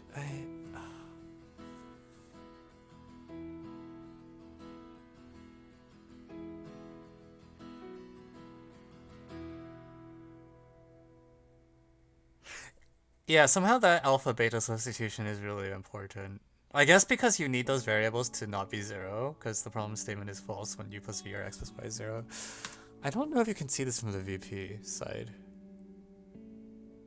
Like, I have u plus v x plus y in here. Like, I am actually using alpha and beta. But somehow, like, this deep... You know, I am not convinced this is a counter... Sorry, I'm actually not convinced this counterexample shows VP can't work, because it causes this thing where... Well, okay, no, it breaks the statement that there's a VP issue here. But, like, somehow this idea seems like it should be doing something anyways, because it's catching on to the case that something goes wrong. Which is when either of these things is 0. I don't know, maybe I'll think about it more later. Yeah, I don't know. I just like VP, okay? I was really excited. I'm like, wow, this is gonna be like, you know, actually a VP argument instead of the really boring kind, but no, not such luck. Okay, whatever. Anyways, good job, Twitch chat. The alpha beta thing turned out to be the most important step. I'm just not good with expressions, so I don't think I would have called that. Yeah, well, that's why I was excited. I wanted a VP problem that was like actually like a long VP, like not even like as long as this, just like more than 2 steps. Fucking stupid.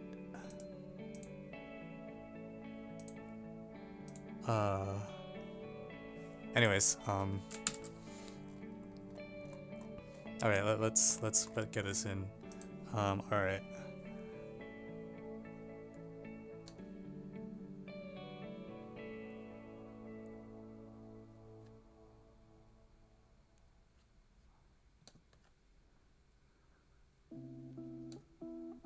Dude, I'm actually so sad right now.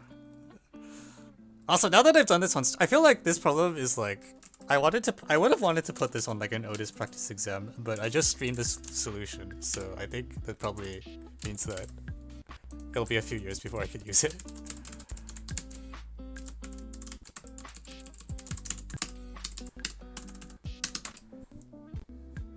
Alright, okay, I want to see if this thing works. Let me try something, alright?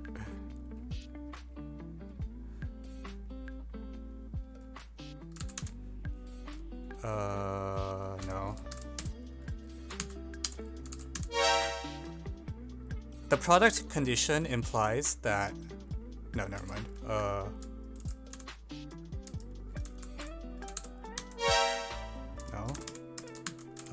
Hang on. I didn't set this up yet.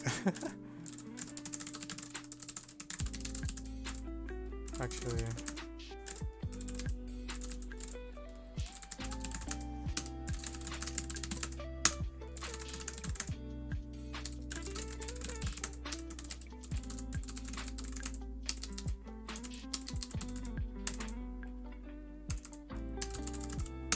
Okay, let's see if that works.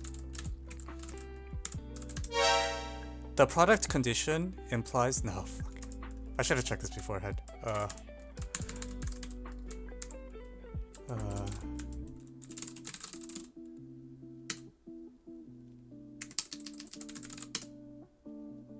What? Permission didn't. Oh. Okay, I understand. Yeah, I set up a dictation thing on this on my box a little while ago, so I wanted to see if I could get it to work. But actually, I think I know what the issue is.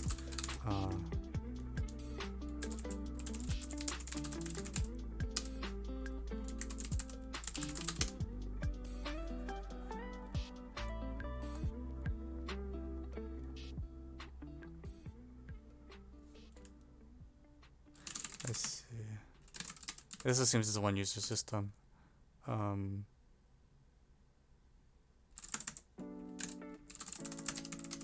sorry, this is completely like not useful right now, but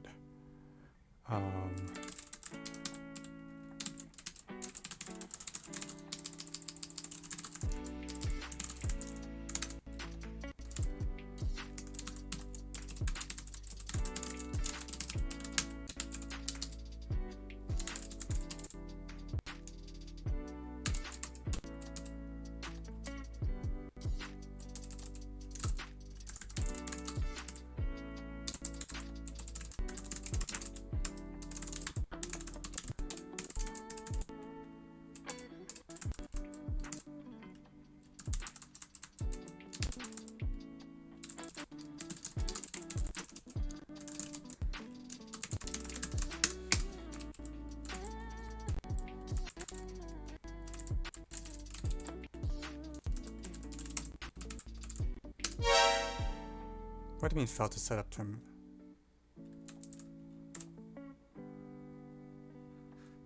The product condition implies that paragraph stop now.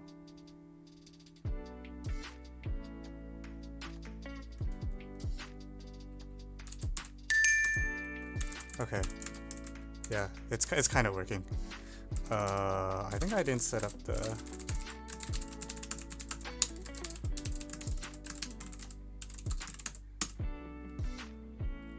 Did I not set the stop now sequence?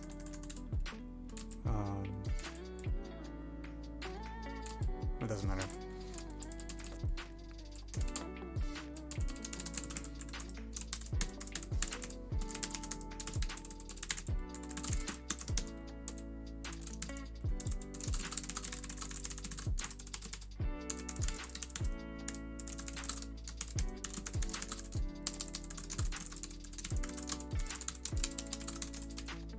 Is voice to text allowed at IMO? I don't. Last I checked, computers weren't allowed at IMO. Period. So, like, I guess not.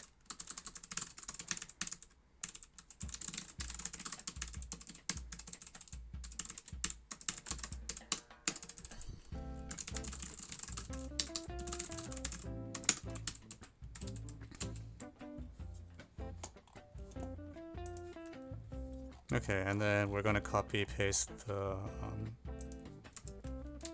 actual solution and not all this garbage we did.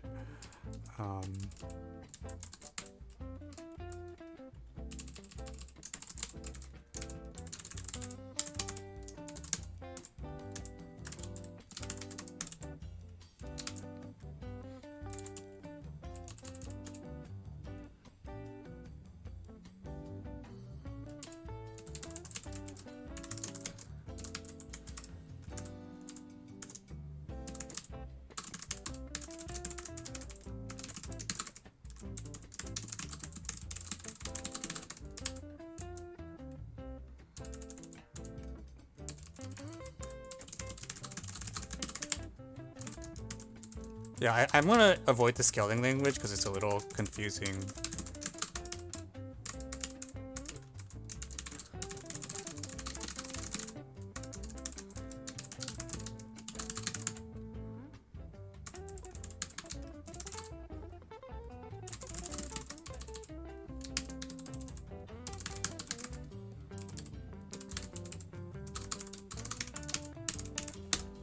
Okay, cool.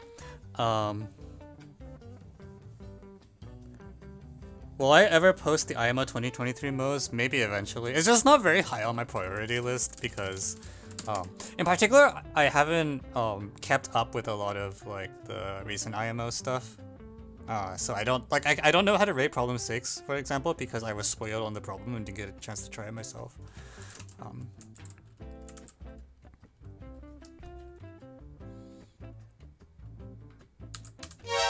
For any positive integer k, comma, an example of a satisfying quadruple is paragraph stop now. Okay, the stop now command is not working. I'm not sure why. I'll debug that later. Image or A, B, C, D equals, well, what did we say the example was? Like k squared, k plus 1 squared, k plus 1, k plus 1, which corresponds to yeah, it's still, yeah, I'm just trying it out just out of curiosity. I think it only makes sense for long paragraphs that don't have math symbols in them right now. Okay, UVXY in this notation are what? K.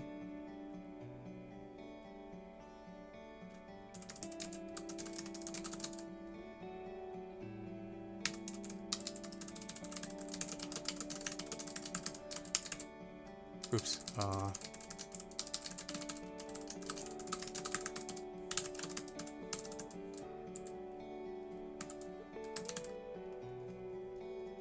And then when I do this, am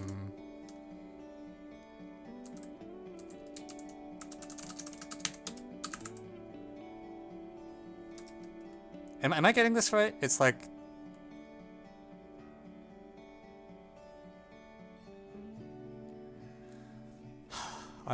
I'm not very good at this kind of thing, so I tend to mess it up a lot. Yeah, I already screwed up. It's like k plus 1, k plus 1, right? UX is VY, VX, VY. And then these are both equal to 2k plus 1.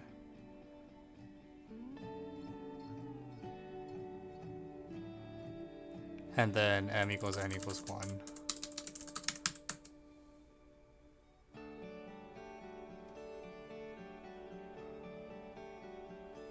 Which is, yeah, which is what we want, because we want,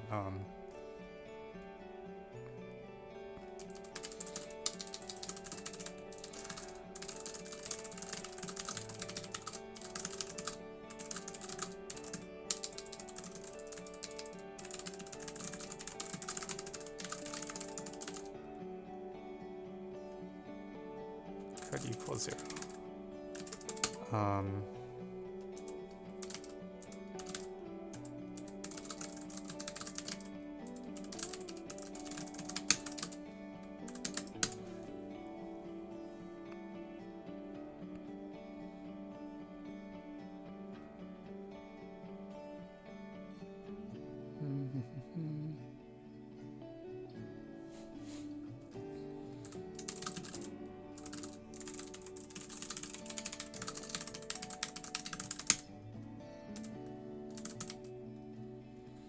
Alpha beta equaling 0. It's only alpha equals beta equals 0. No, actually no. That's not true. Whatever. We'll just leave it at that.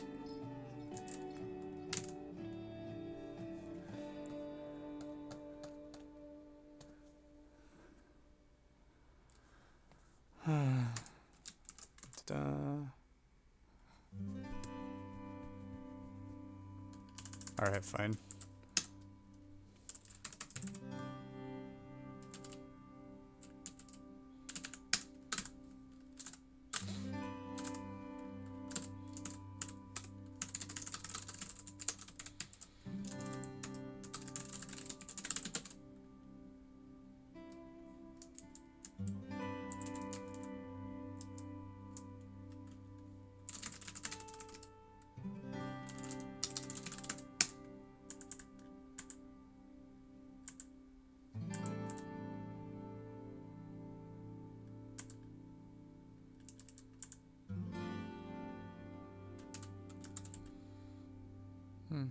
What do I label this?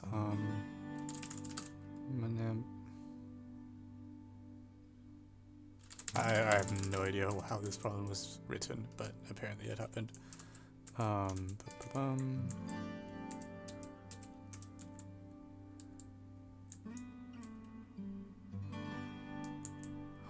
Where'd the URL for the problem go? Someone posted it a moment ago, but I can't find it anymore.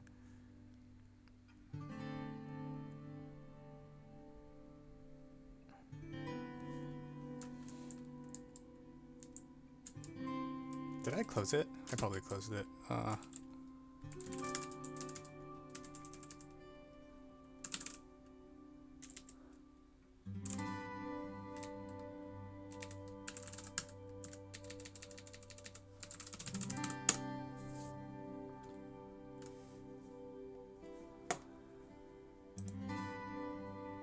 Okay.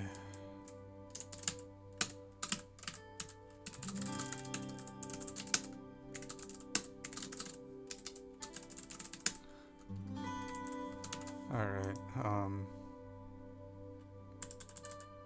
substitute D equals AB over C. Wait, what? That works?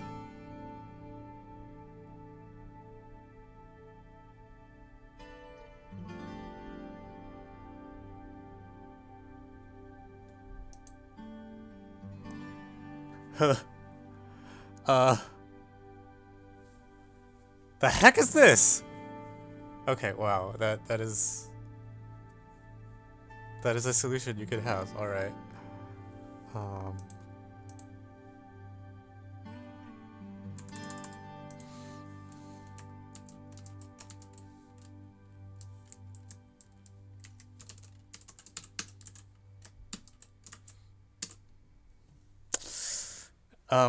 Okay, yeah, that works. Yeah, let's do something else. I think oh, what do I think about a different problem now? Also, what the?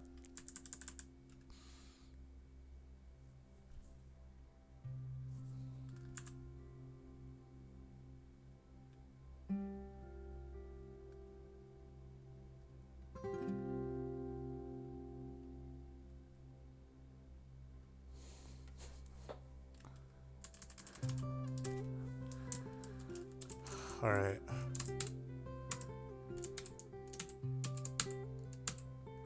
Wow. Okay, that was an experience.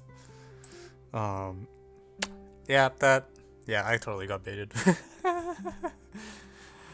All right. What were the geo options? I'm hearing people. Oh my god. The geo options are a 9-point circle geo unique. A problem with condition 2 p.m. times DE equals BC squared. With P the Brocard point, I think is what that point is called. And Canada's ruler.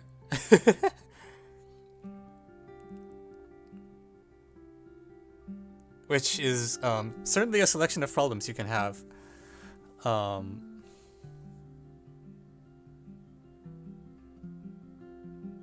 So I think I was wrong. I think I looked at the statement again, and what it's saying is that there are two. It says there are two possible lines you can draw with the operation, but you get to pick which one.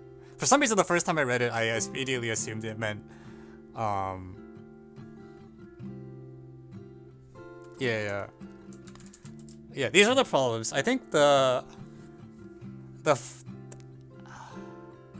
China TST 2007 problem actually was the one that had the most votes. So I'll do that at some point. I'm trying to decide whether to do that first, or I should probably just do the China problem 2007 one first, and pray that my instinct that it doesn't look that bad is correct.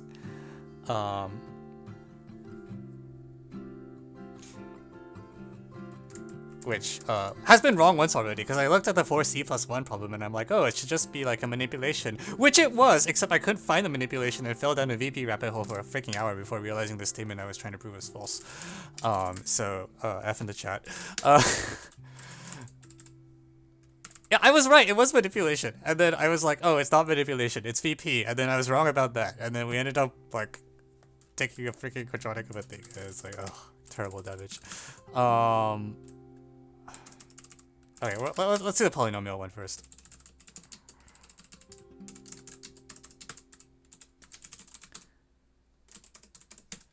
It's good for a unit, but I don't want to write it up. I appreciate that I'm being outsourced for labor here, because I definitely don't have too much work to do as is.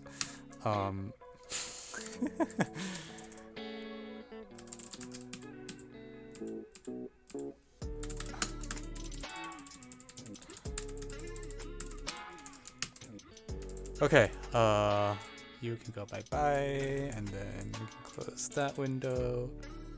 I think I can close this window too. And then I need to open the whiteboard up, so let's get the whiteboard rolling.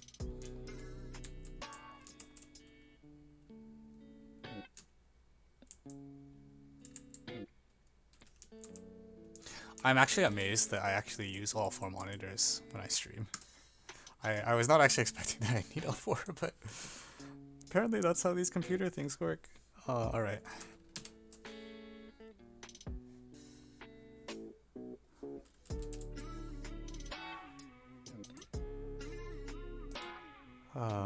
Okay, why are the dimensions of this slightly off?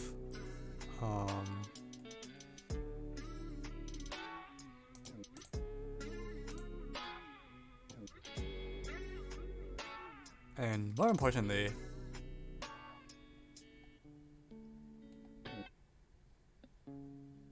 like this is not streamer life, man.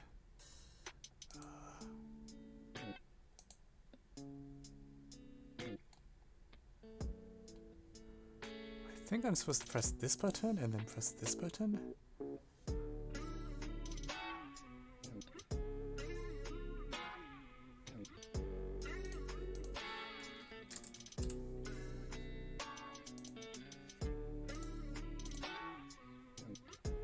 Okay, that seems to be more along the lines of what I want. Except the scaling is off, I guess. So we need to resize this so that it actually fits.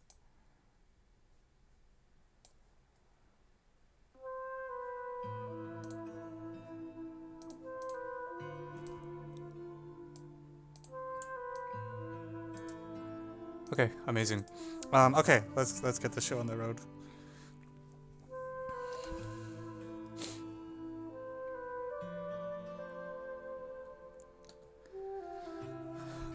All right, welcome back to this is a China TST polynomial.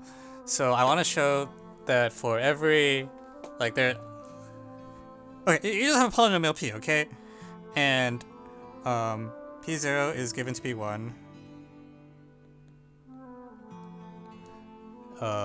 If I okay, let me make sure the thing actually.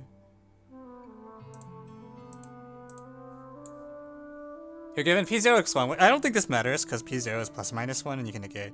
But okay, let me just write down what it is. So you're told that x plus 1 times p of x squared minus 1 is equal to so odd means that this is like negative of let me write 1 plus x so that's a little less annoying. 1 plus x and then plus 1 minus x times p of minus x squared is equal to 2. I think that's what it's saying. So in fact I'll type that equation because that's going to be a better way of writing the given. Yeah, 1 plus x times p of x squared plus 1 minus x p of minus x squared is supposed to be equal to 2.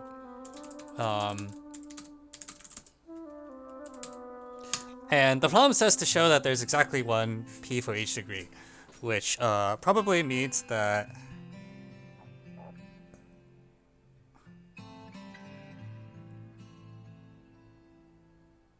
well, let's just see what happens, okay?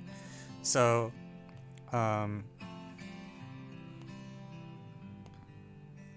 so plus 1. So p of 0 has to be 1 no matter what.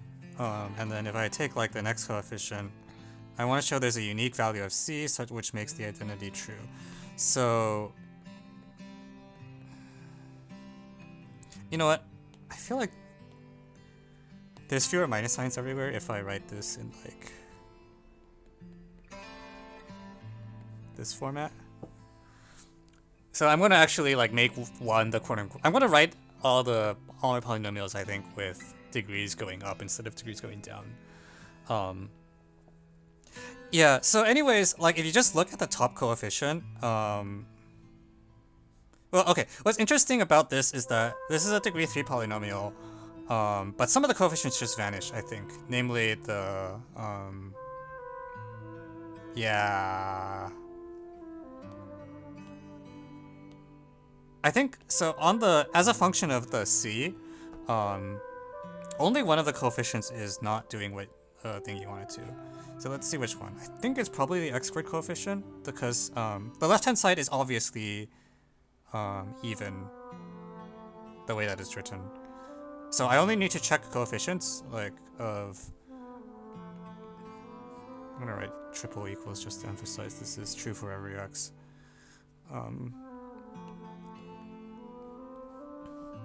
And what's the x squared coefficient? Like c squared. So the fact that I'm writing c squared bugs me a little bit, because. Okay, actually, you know what? This is stupid. I don't know why I'm writing it this way. Like this is just a factor 2 everywhere. It's equivalent to saying that.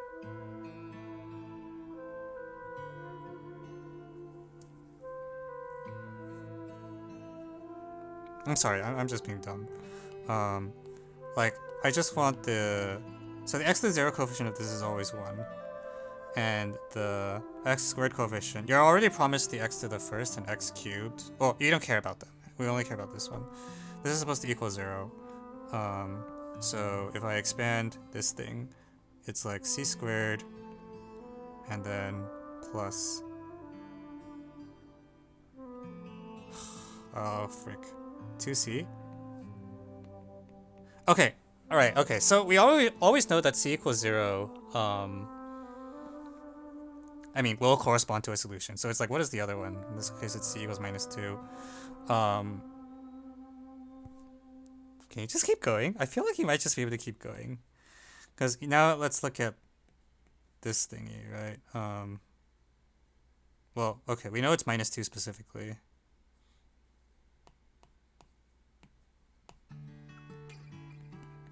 So the next coefficient, if I call it cx squared, again I look at the...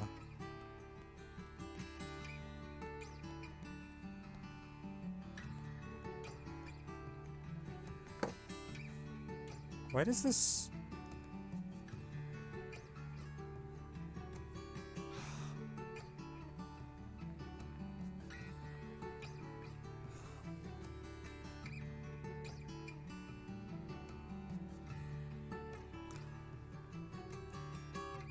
Wait, I feel like I am clowning or something. If I want it to be odd... Wait, what?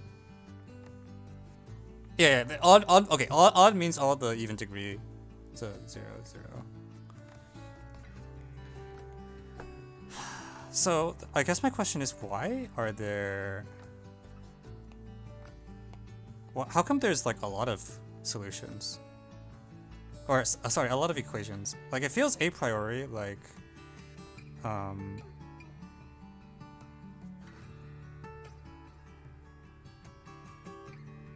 Really?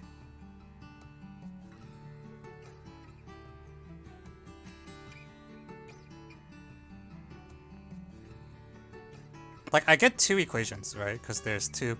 So, I have 2 simultaneous equations on C, and it seems a bit weird to me that the problem is telling me that there's going to be a solution that's common. Well, so there's a common root to both equations called c equals 0. We kind of already saw that. In fact, like the top equation is like the top coefficient is the easiest one to compute because there's always only 2 terms, and it will give you c squared. And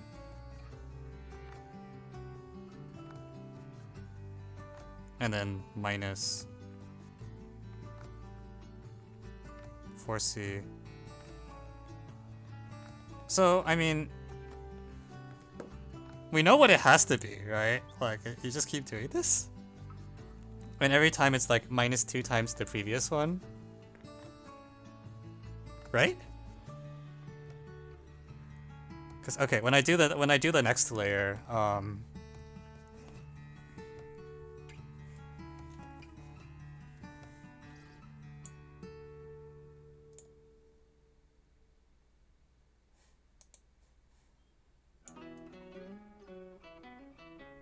like if I imagine doing the next layer, like 1 minus 2x plus 4x squared minus 8x cubed, or plus cx cubed. I mean the top one, the top coefficient will be c squared plus 8c, right?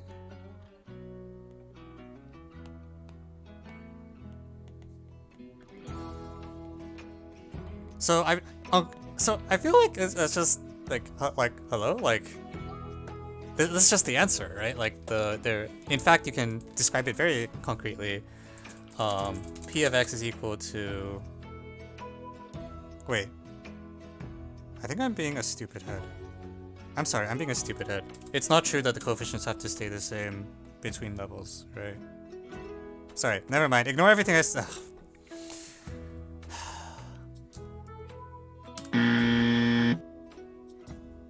Today's really not my day. Sorry, ignore all of this. This is all garbage. Erase it all. Okay, this seems more right to me. There's going to be 2 equations and 2 variables.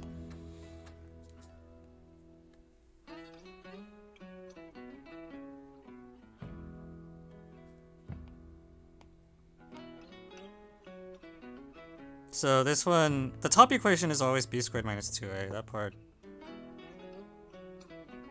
Minus 2ab, I guess.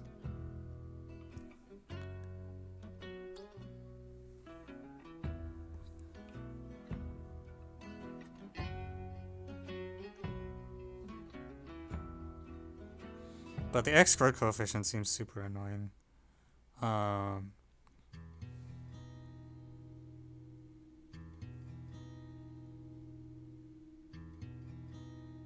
It's like,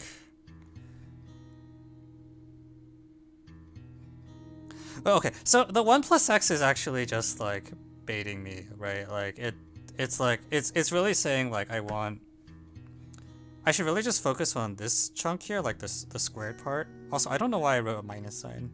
That doesn't make any sense. Okay, yeah, you know what? Yada yada. Alright. So let's suppose like p of x is equal to 1 plus a1x plus dot dot dot plus an and x dn. And then what are the coefficients, what are the constraints that we want? So the one is taken care of. The x squared coefficient is the sum of, so I need to start by writing p of x squared because that's really what's going on. So this is like 1 plus 2a1 times x plus a1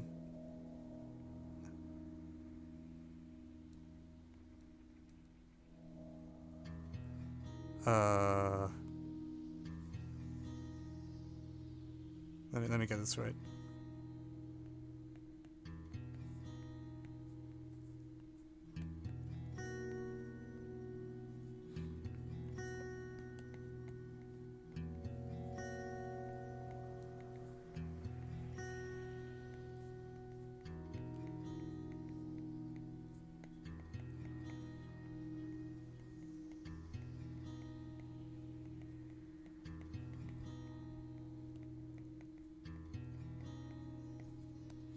So this is what happens when you expand all the way up to like x to the n, which is whatever it is, and then it starts going back down to, so like the last one is an squared times x.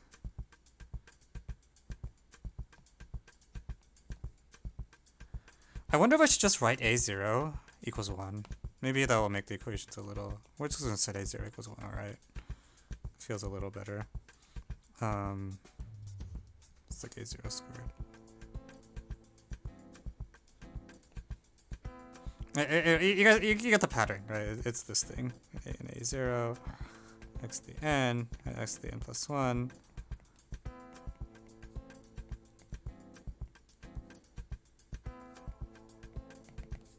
Plus a and a1, and then finally it's like an n squared at the top. Okay, and then the problem condition is saying that this coefficient is equal to 1, and then these two add to 0, these two add to 0, and so on, which is a condition. I guess that is the thing you can say.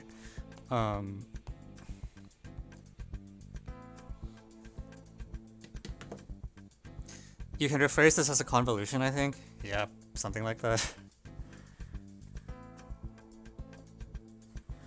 Okay, okay, this is a lot of equations. So I'm gonna write down the n equals like 2 cases first.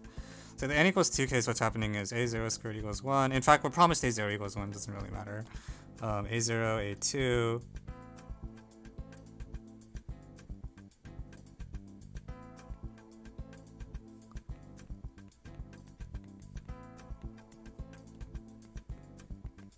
And then the top level says 0, a1, a2, plus a2, a1, plus a2 squared is equal to 0.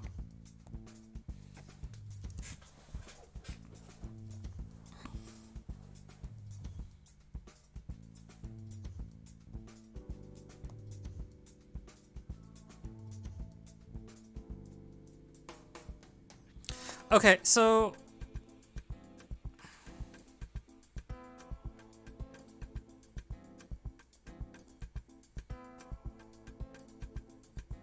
like I can't just actually plug it. Like if I sum all the equations, then, you know, it actually just says that a0 plus an squared equals 0, right? But it's a little better than that. It's like each of the little pieces. Take the Fourier transform. Honestly, you might be right, but I don't actually remember how the Fourier thing works. Like, I never actually properly learned this Fourier stuff, okay? I agree that seems like the right instinct in this case, but I don't actually know how it works.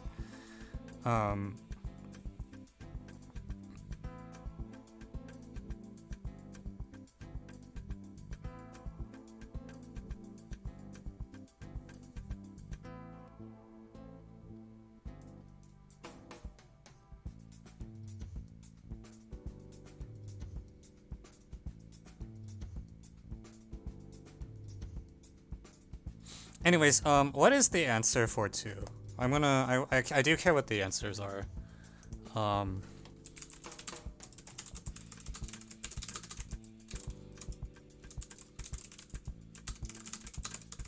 Yeah, I have not finished listing out small cases, and that is indeed a thing I really should do.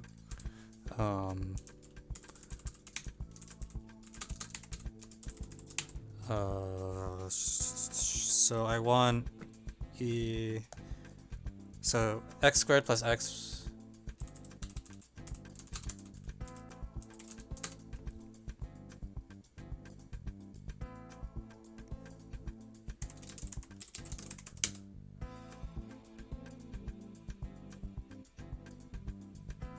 so I think for degree 2 it should be this, right? Let me just double check that. Yeah, that should be correct. Which does factor, which is probably good to know. Even though I don't actually know what role the factorization is going to play yet. If any. It's possible the factorization doesn't play any role. Did I screw up degree 1 case?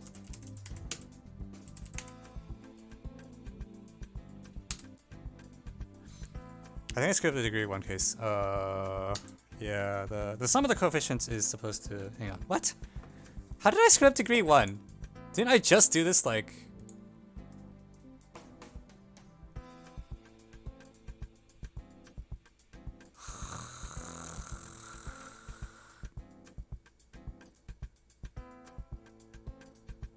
Oh, I'm sorry, I lied. The sum of the coefficients is not 0. The sum of the coefficients is 1.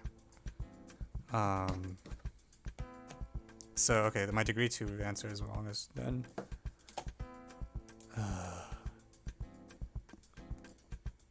Okay, I'm fine. I'll solve the system. Jesus. So a0 is 1. a2 squared equals... So a2 we assume is non-zero. Otherwise you just get the previous answer. So a2 equals minus 2a1. And my...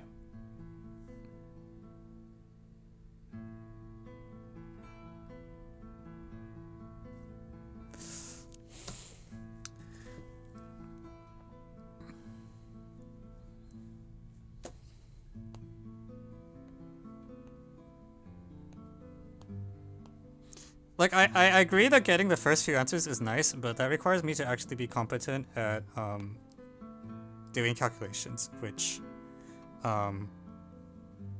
unfortunately I am...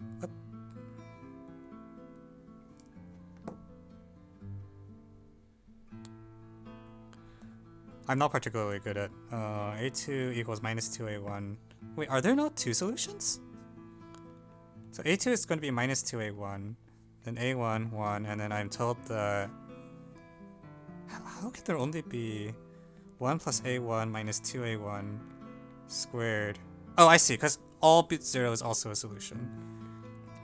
So the valid solution, the quote-unquote new solution, should correspond to the minus 1 case, so... Wait, what?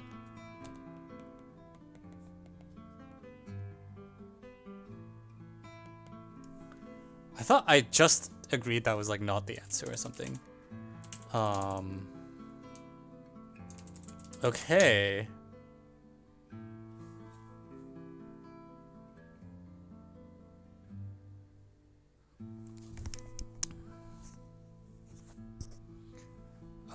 Fascinating. All right. Do I dare to try n equals 3?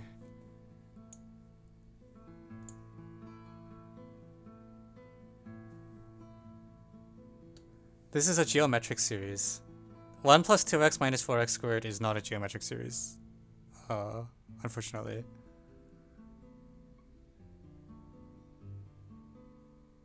Like, it's 1 plus 2 minus 4 if I didn't mess anything up. Which I might have messed up. Like, someone should check this is actually an even polynomial.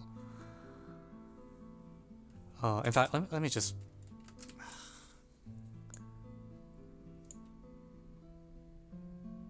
Yeah, I know. I want to check my work first, because as you have seen on this stream, I'm not very good at not making mistakes when I'm also trying to talk to an audience at the same time. Or if you want to tell me that this is right and I can... Degree 2 is correct. Okay, thanks. Alright, I'll move on to degree 3. I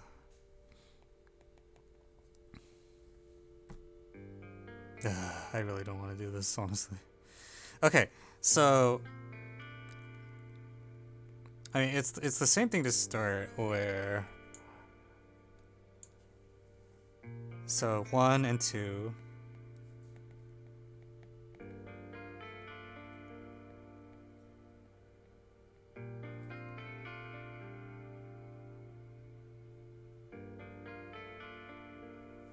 I already dropped a factor of 2.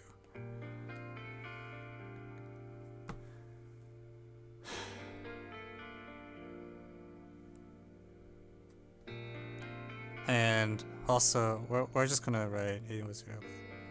So the center equation is always the most annoying one.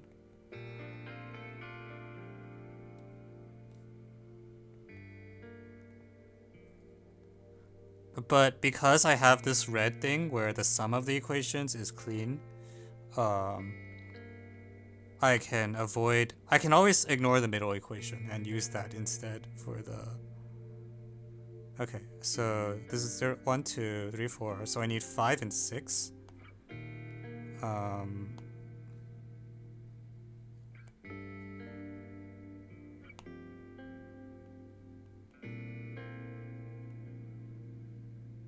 Yeah, the top equation is very predictable. It's like a3 equals minus 2a2. Meanwhile, a0 is 1. So if I write everything in terms of the middle coefficients a1 and a2, the system that I'm trying to solve is...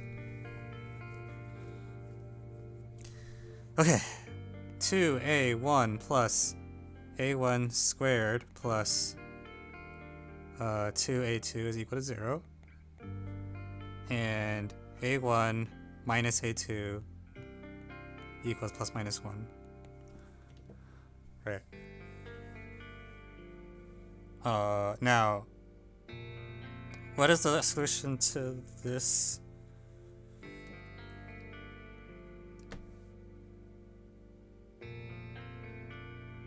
Well, I can add twice the second equation to kill off a2 now, right? So we don't care about that. So we should get something in just a1.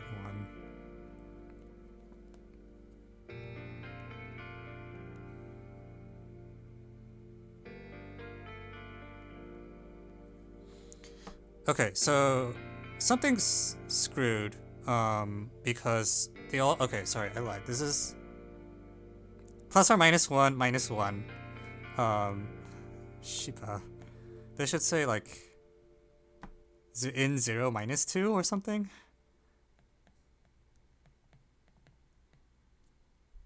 So if a1 is 0, then everything's 0 at that point. Or that's actually, that might not be true.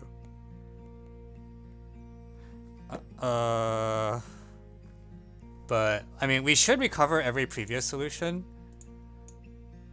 So it's like either a1 equals 0, or a1 equals minus 4, or a1 equals 2, which is the previous, and then a1 equals minus 2, which correspond to some cases. Jesus Christ. Okay, so the ones that correspond to things we already know about are this one that we saw, and the wait, huh? No, I screwed something up again.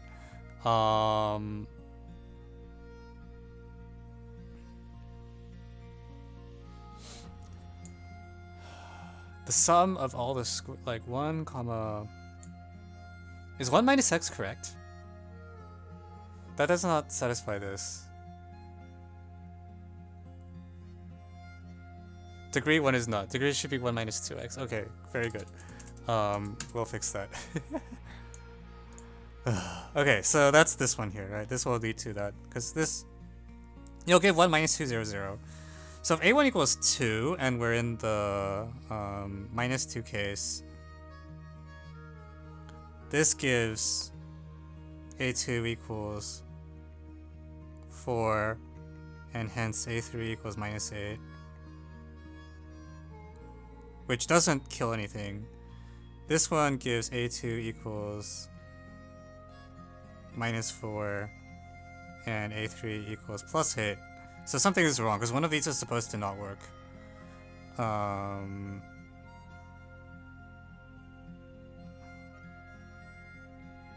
What did I mess up?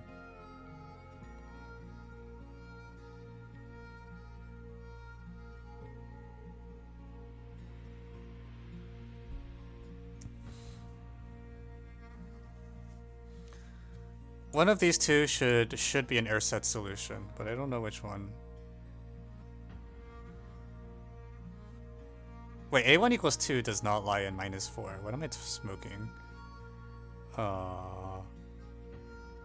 Sorry, this is actually a double root. Never mind. Okay, so we now know what the true solution is. And somehow this one is a double root? So it's interesting, you get this tree, and then, like, weird shit happens with the tree.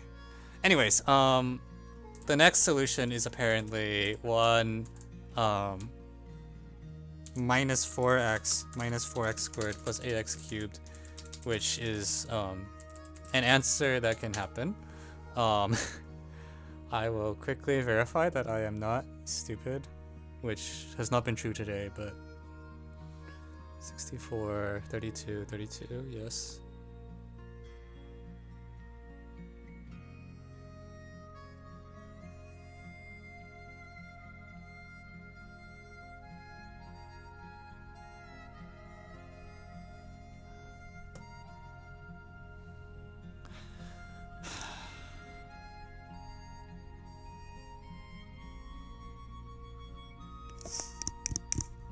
Can I just, can someone tell me what this is, right? Then I can move on with my life, or... Go on, degree 4. Alright. You know you have to. Do I have to? I don't feel like I have to, but it's probably good. Yeah. Seems a little silly not. It's just the system is so long. Like, it just it grows so quickly. Okay, so once again, the top equation. So for degree 4, yeah. The top equation will always just say A4 is minus 2A3. And then the next level will say... Wait.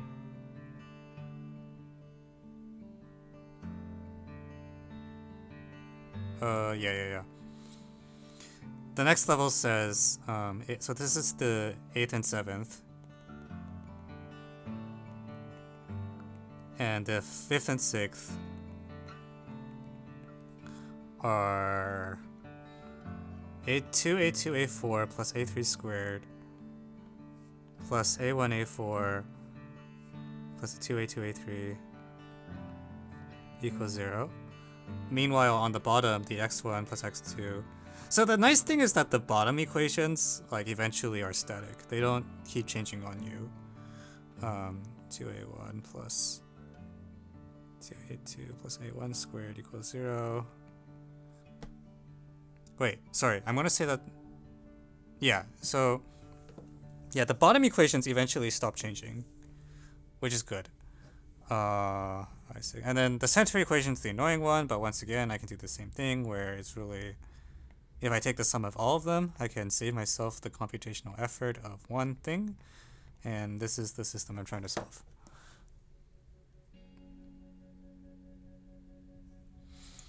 Okay, so once again,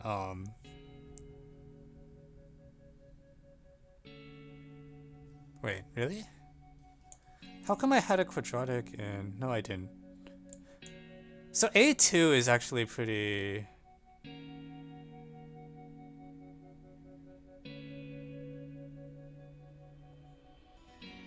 A2 is always related by, like, this thing, and then the last coefficient is always related by a -2.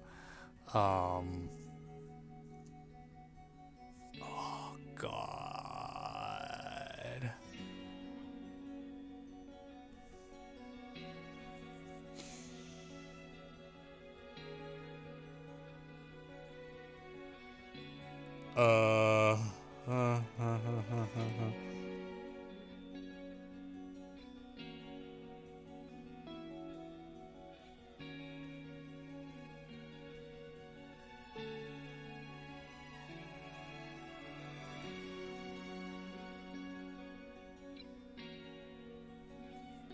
Do I really have to do this?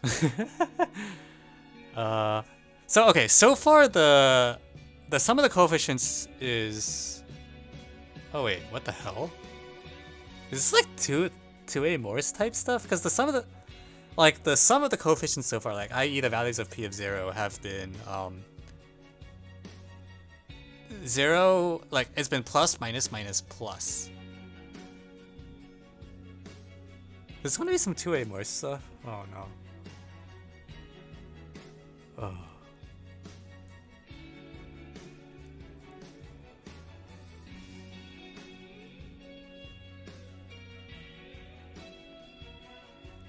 It's not that bad. Like, I am annoyed that the values of p of 1 have been 1, minus 1, minus 1, plus 1. Oh, that feels really bad to me.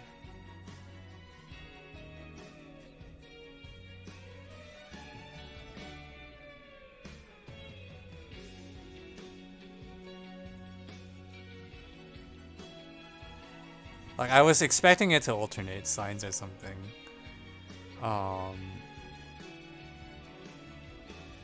I probably need this data point. I think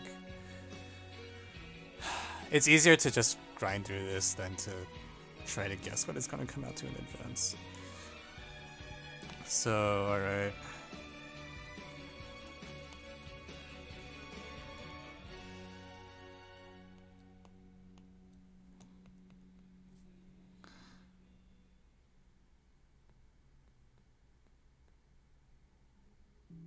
So this is going to be a system in A3 and A1 because those are the variables I can isolate. So A2 is equal to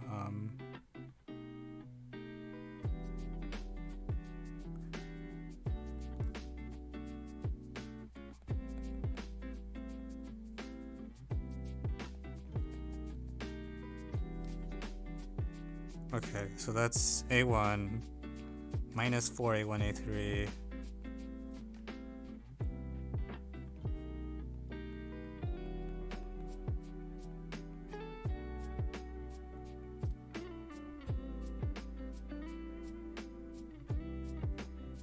okay, so that's one of the equations, and then this is like the ones that we'll actually solve are this one, and then of course the sum condition, which is a condition. Okay, so Jesus Christ, we're gonna A3 is better be non-zero. Yeah, at this point I'm not even going to like try to deal with the bifurcation. It's just we're gonna assume that so A3 is 0. Oh, A4 is non-zero. A3 is non-zero. Yeah. So this is something like A3 minus 4A1, and then this is minus plus A1 squared plus 2A1 times A3. So these equations are like almost the final form. In fact, this equation is linear in A3.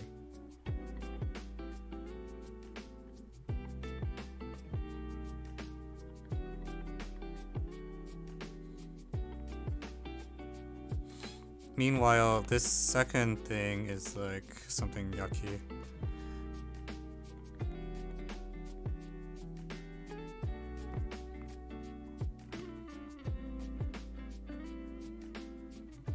It's like A1 plus minus A1 squared plus 2A1 over 2 plus, and then A3 minus A3.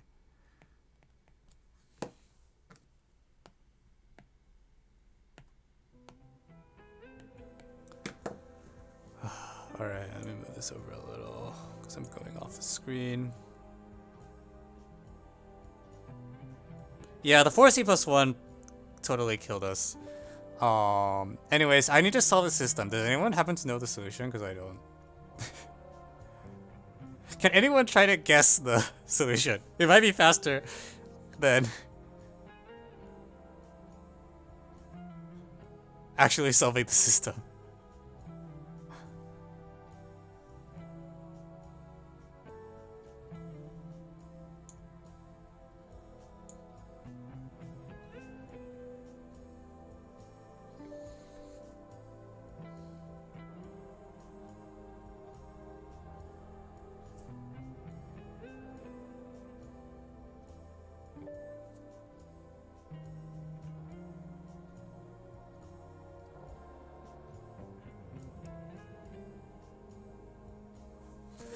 Well, okay. So far, all the coefficients have been integers, so I think that's probably a pretty safe assumption, as if we're only trying to save effort by just trying to guess the answers.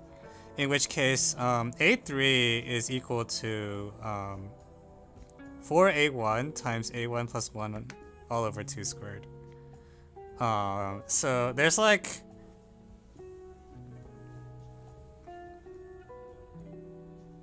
not. Wait. No, but if the solution are integers, right? Like okay, I agree. Like actually, NP hard. It's not NP hard in the sense that like you can just solve it. It's just annoying. On the other hand, I really want A1 to be 1 because otherwise I don't think this is an integer. Because A1 plus 1 is co-prime to A1. Or it could be like -2 is the other possibility.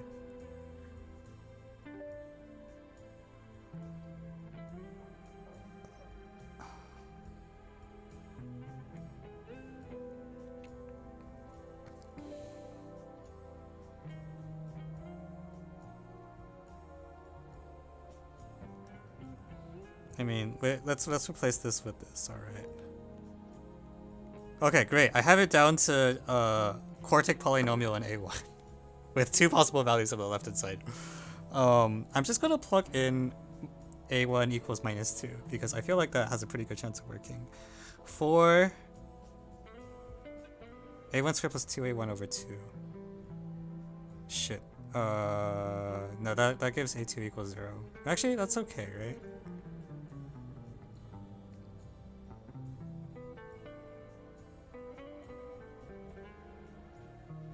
Okay, it's not a1 equals -2. Let's try a1 equals 1. That's not an integer. Never mind.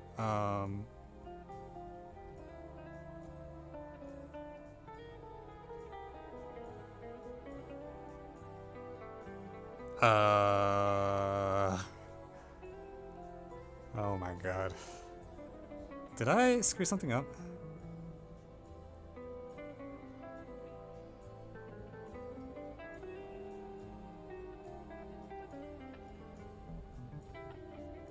So a1, for this to kind of have a integer plausibility, a1 should be an even number, which is kind of what we expect.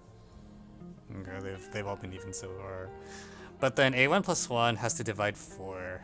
Is it not a1 equals -2? Is it really not that?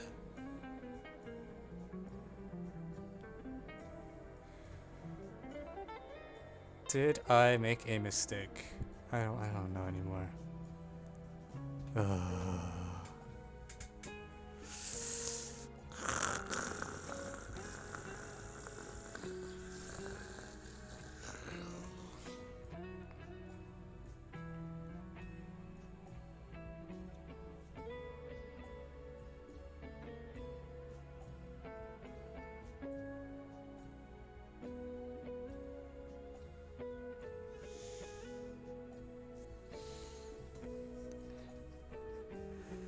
Okay, I think I need to check my work. Alright, this is the 5, 5, 4, 3, 7. Okay, 7.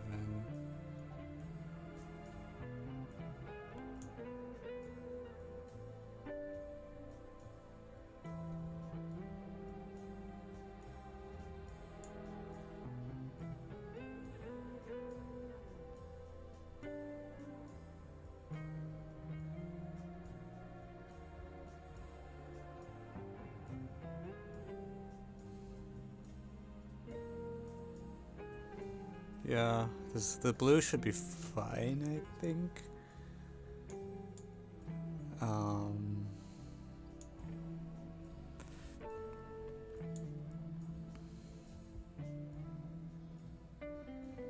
Okay, the way you can debug it is I should be plugging in the previous polynomial, and then ignoring a4, because this only a4 only shows up in one place. So I can debug my work by plugging in -4 plus 8 and seeing if it works, which it doesn't. So something here went wrong. This equation's okay. Yeah, okay, I guess a4 appears in this one as well. But that's not... This equation is not okay. That's a real issue, is that this a3 equation isn't consistent with this previous data. So I messed up... Oh, but I substituted away a4. That makes it hard to check. Well, a4 equals 0 should... Fuck.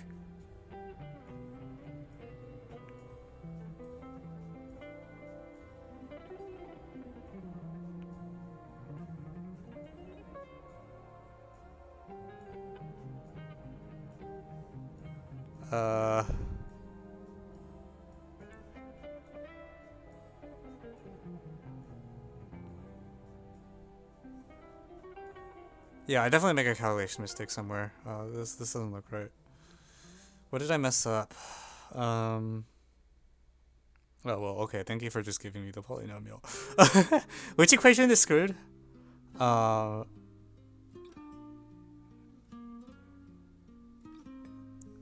Someone wanted to debug for me?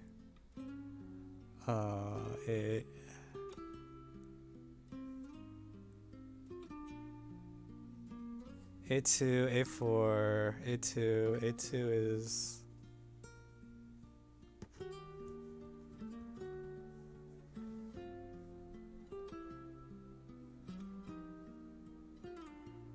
Wait, did I mess up the bottom equation? The bottom equation's wrong? No, -4. Yeah, no, it's minus 12. Yeah, 4.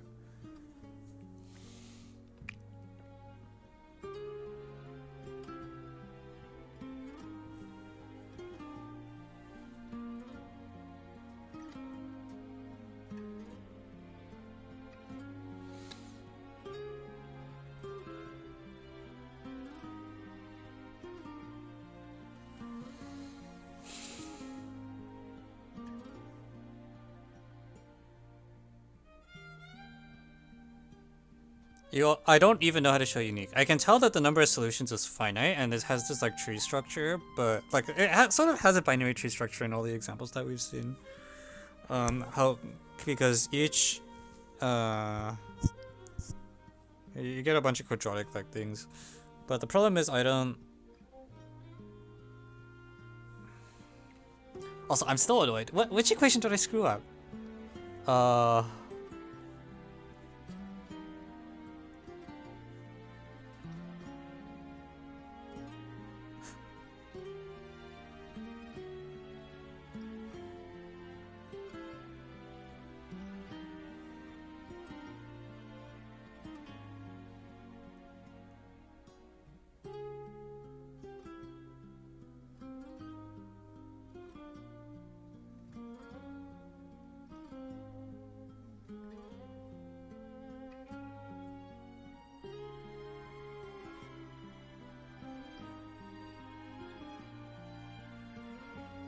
A4 plus A4 plus A3 is minus A3.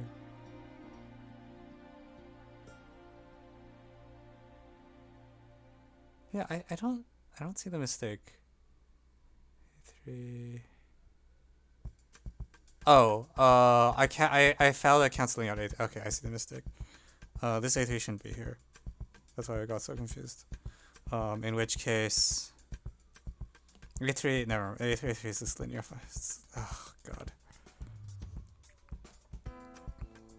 Okay, anyways, at this point it's probably not instructional value because people already computed the coefficient. So yeah, let's just do it.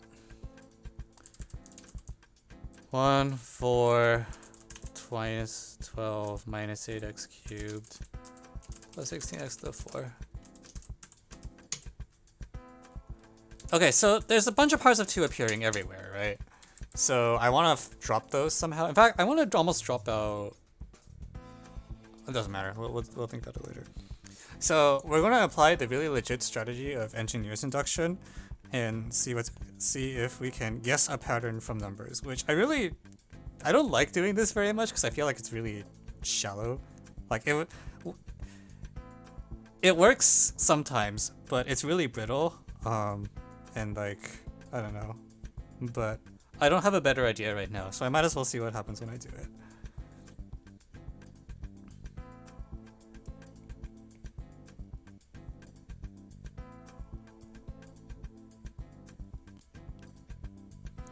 Okay, so 1, 4, minus 12, minus 8, 16. So we're going to divide out by powers of 2. 1, 1, 1, 1, 1. I don't know what the heck is going on with the plus minus signs though. Did I really not mess up any of the plus minus signs? Like I find the... Yeah, and then the 5th row has a plus 1 sign.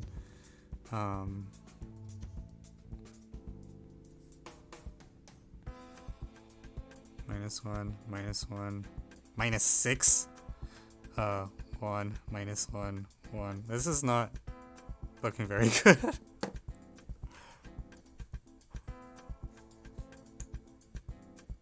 Oh, wait, sorry, I messed up. This is not minus 6, minus 3. That's a little less horrifying.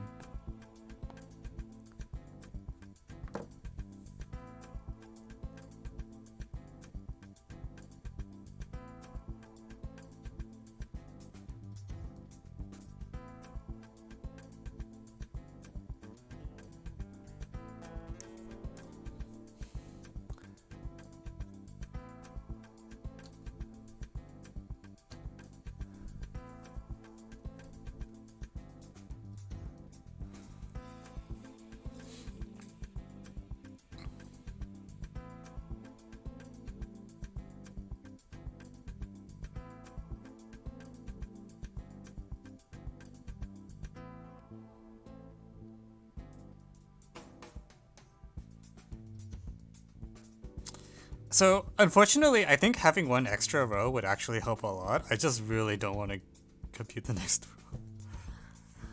row.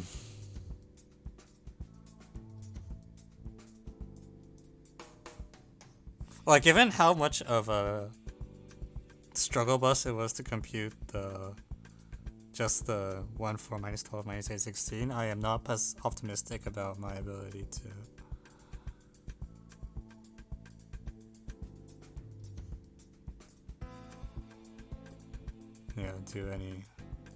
do the next one.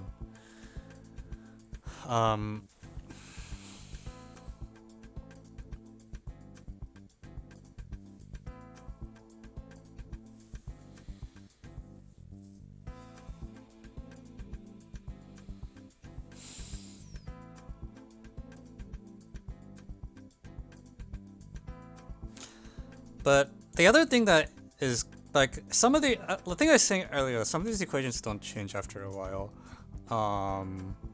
Like in particular, like for example, this like this 2a, like one of the rows is always minus the. Like we have some general rules. Like okay, for example, on the bottommost thing, like we always know this is 1. If this thing is called x, then like this one is always x squared. Minus 2x over 2, right? Or something like this. Sorry, I'm not dividing out by the factors of 2. I should do that.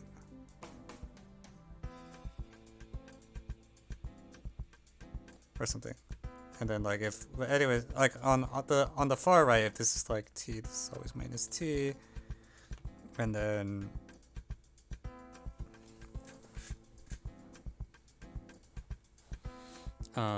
what is it?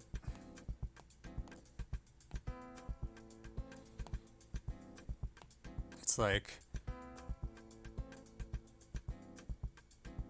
a1 over 2 squared. If I call this one like, here, I'm gonna try to guess the next row. All right, how does that sound? I'm gonna guess this is minus 3 because I don't have a better idea for what it would be.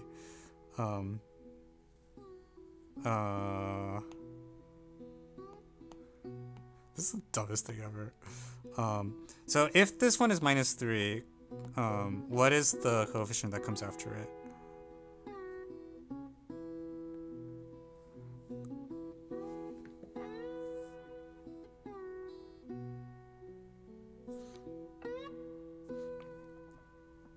So this equation here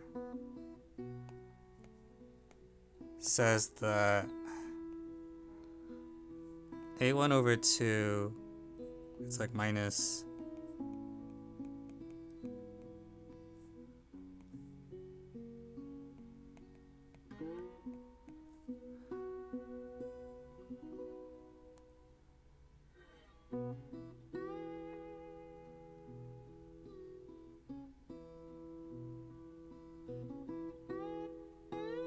something like this.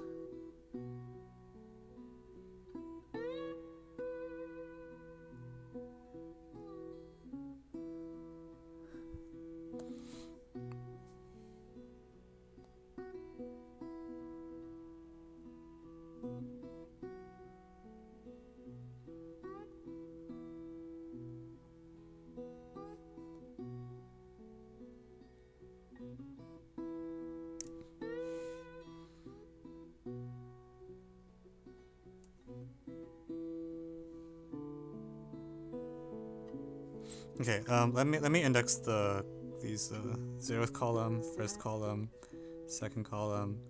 So I have a feeling that the even numbered columns seem to have a fixed sign. Well, actually, in particular, this column is always like negative shit because it's literally. In fact, if I believe that everything in the first column is an integer, everything in this column is a binomial coefficient, right?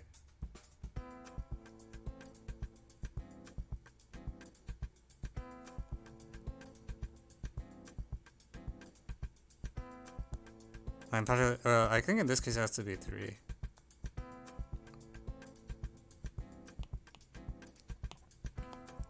And in particular, yeah, this column I have this feeling that everything in this column has to be they're all numbers of the form like negative something choose 2. Meanwhile, if I look at the 8th, God, this is just like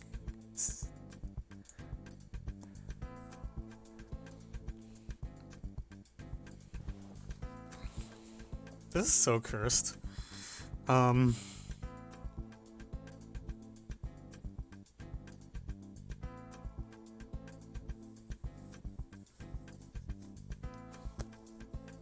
Okay, if I believe that, what do I need in order to make this thing sum to 0?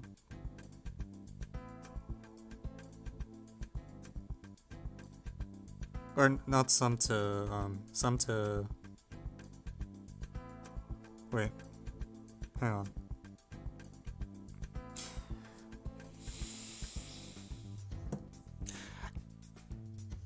I guess what I'm really asking at that point is what are the values of p of 1/2?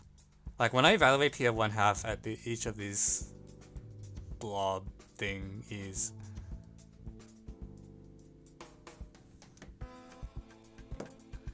okay. I need a new table.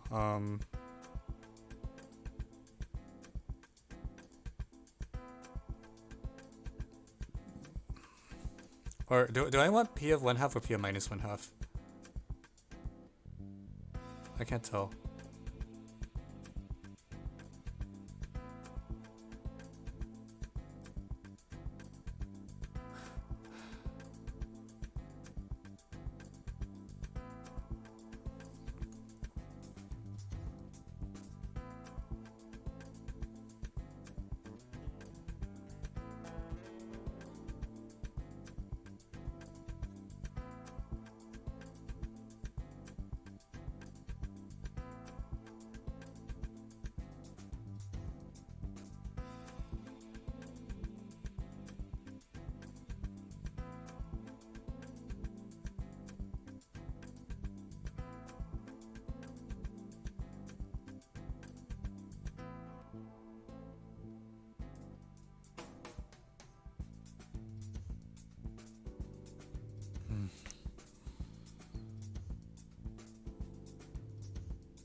If I imagine extending this downwards, what happens? If I believe that these are doing what I want them to, like this should be 3, this should be like -4, 4, and then this is like -6, -6, -10, -10, 5.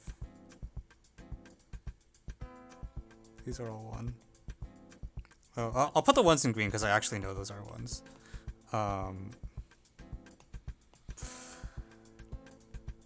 In which case, I feel like I have... Okay, let's see if I can get this.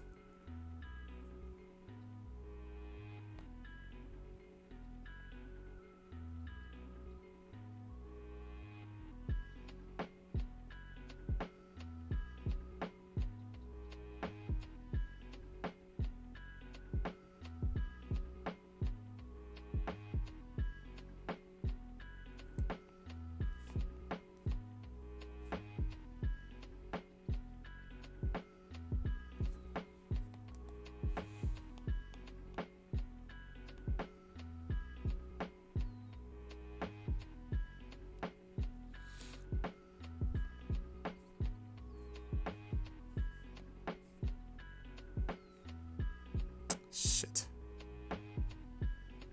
I ran out a little of entries a little too early.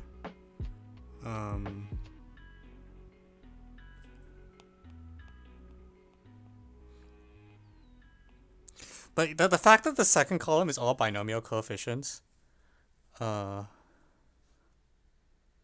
is strong. A3. What are the constraints on A3? Can I solve for... So... the problem is they come in pairs, but, crap.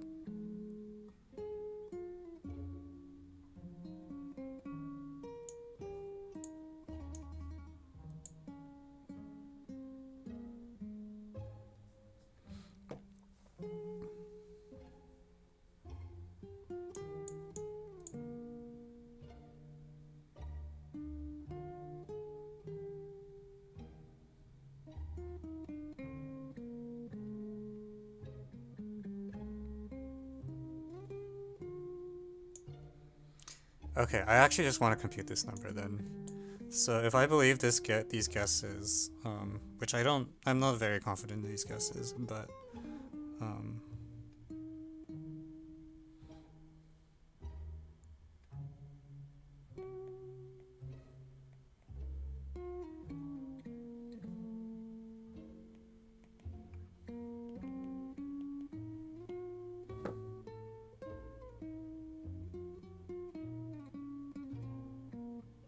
that doesn't look good. I need in this table for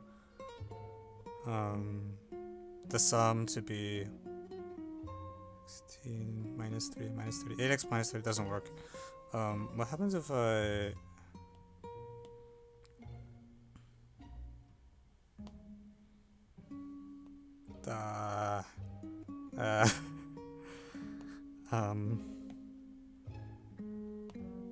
Okay, this looks like it's plus minus 32. This looks like it's minus plus 16. We know this number is like some n, and this number will be like 4 n plus 1 choose 2, I think. Is that right?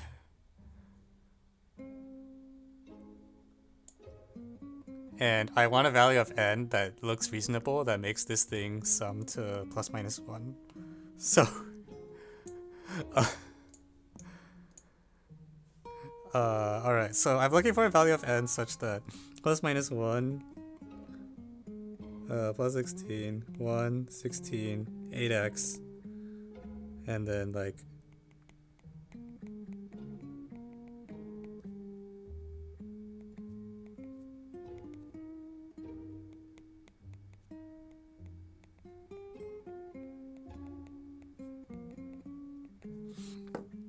Okay, so initially my guess was minus 3, but that didn't give me an integer. If I do plus 3, does that work any better? I think it does. I think if I do plus 3, it's okay.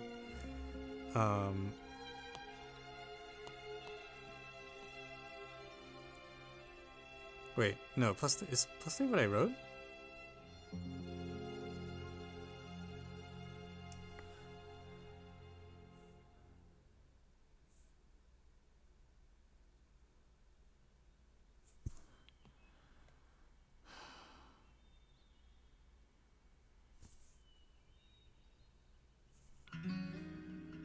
Hang on. I thought I just checked +3 didn't work. Did I? Am I a crazy person? Yeah, 53. Okay, I want -3 then, right? Is not -3 what I tried?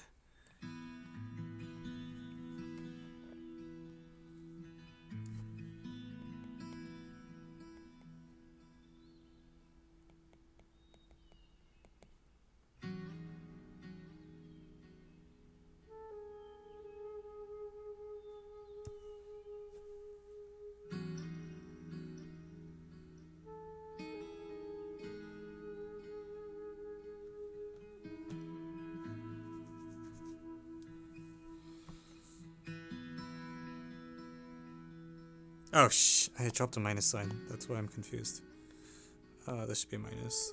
This should be minus. So this should be minus.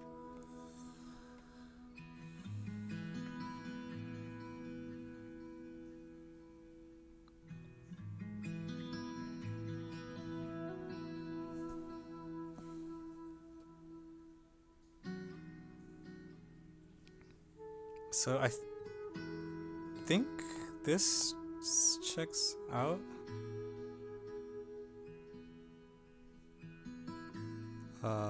Okay, actually, it looks like for chat is no, it's kind of a.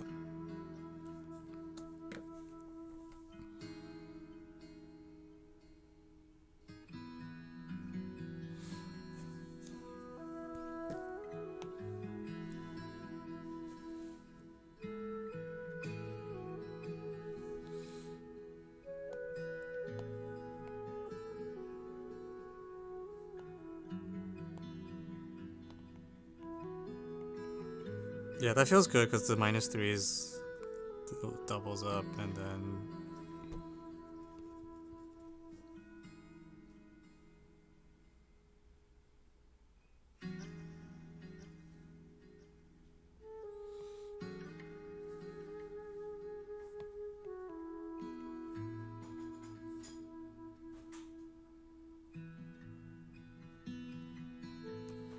Yeah, that feels good. I thought I tried -3. What did I write earlier? I don't even know anymore.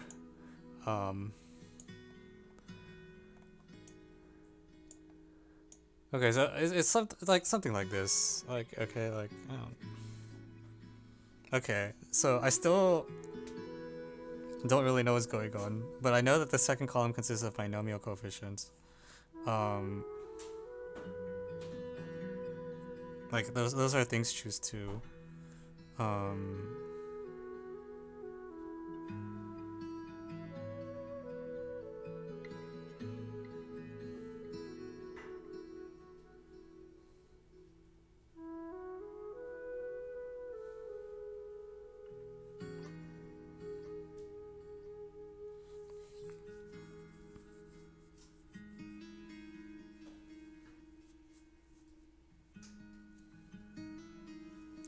Yeah, but like the next row has to be like this has to be 3, right? And then this has to be +6. Like I feel like this is the completion of the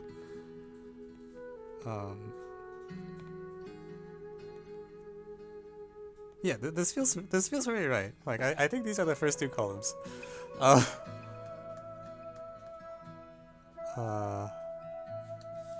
Okay, meanwhile people are saying that there's trig happening, which I have no idea why there's trig.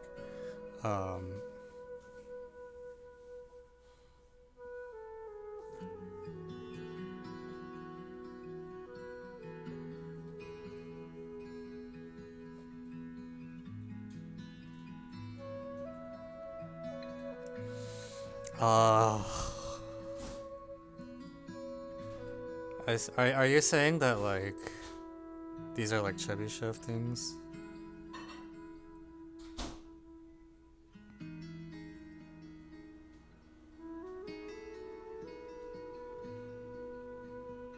Chebyshevs of the 3rd kind. That's the worst thing I've heard all day.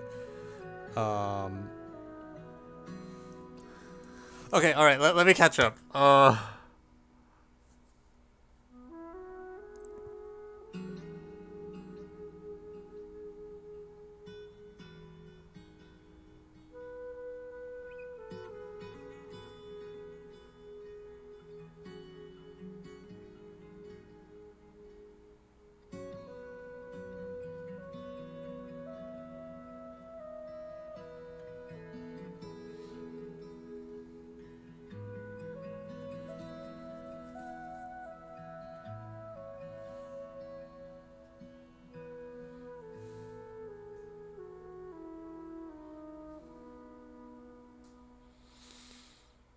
I see. You're telling me that these are Chebyshev polynomials, of with some different scale factors, and the idea is.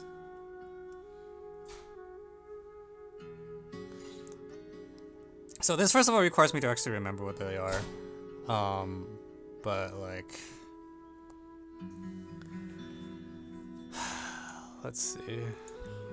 That's a pretty big spoiler actually. Sine theta, or cos 2 theta is.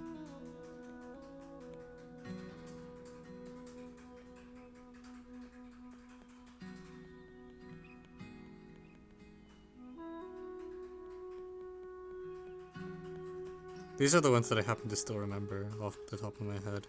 Probably don't remember many others.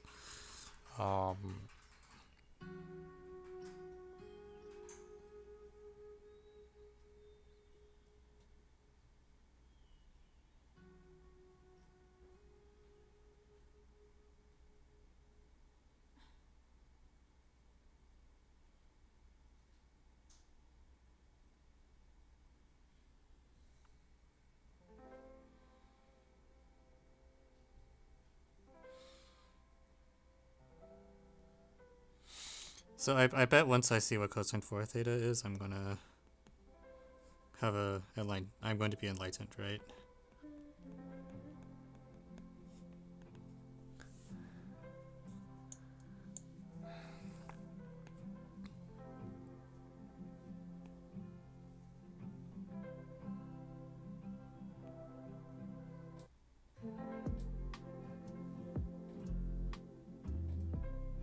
Also, did I screw that up? I fucked that up. I'm sorry. This is 2 cosine square minus 1.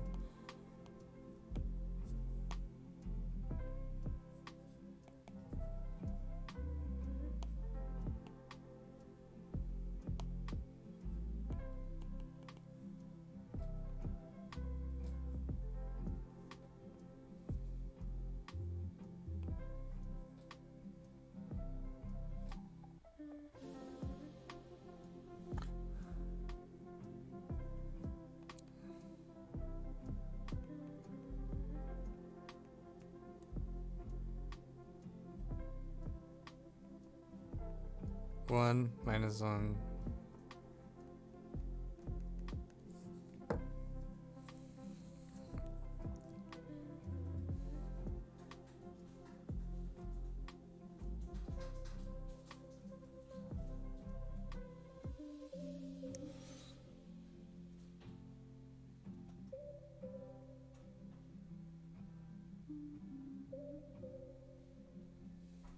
Yeah, I don't, okay. I don't think I'm actually gonna get this anytime soon.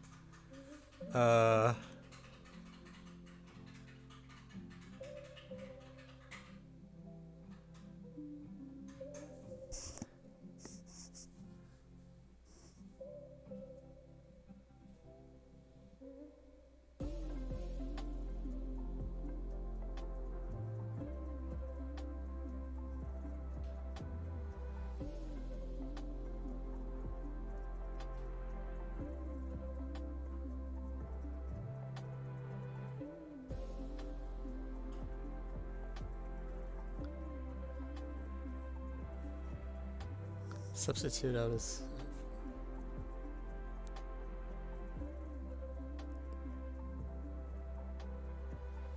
Is it always the C that factors out? It's always the leading term that factors?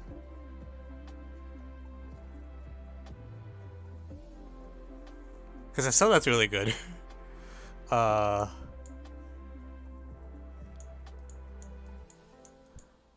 I noticed that at the top. And where did I write the general equations?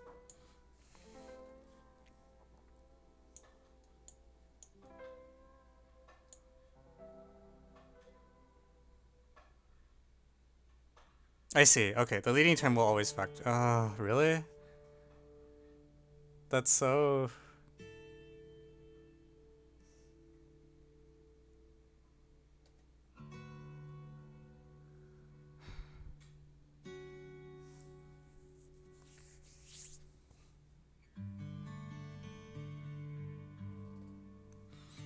Yeah, I mean, If that's correct, and the leading term is always factoring out every step, and we then, and we can check this,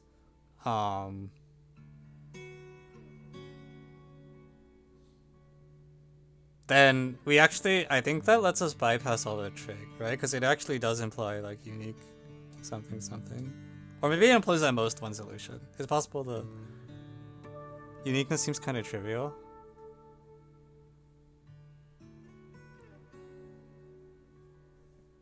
Really?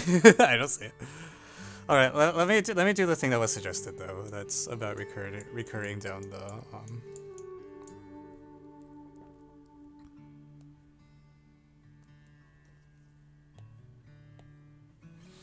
So the top equation says an squared plus 2ana minus 1 equals 0, which implies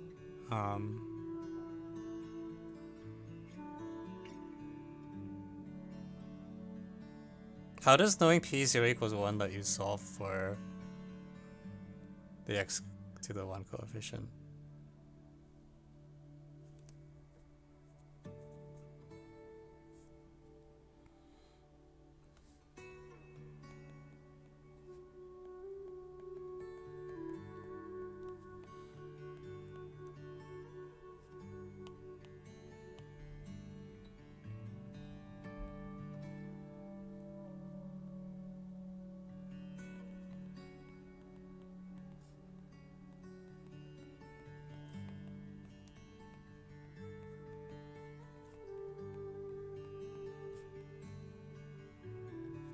Let's just say 2. Okay, so you substitute in a minus 2an, and then the point is everything is, yeah, so an minus 2 will be some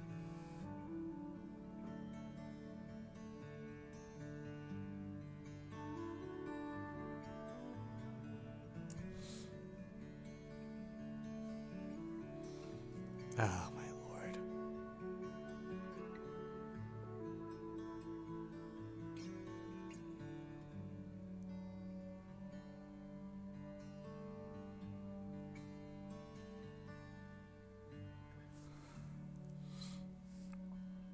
Wait, I'm confused now. Like an, like the next tier, like you had this thing where you're like, let b equals 2a plus 4.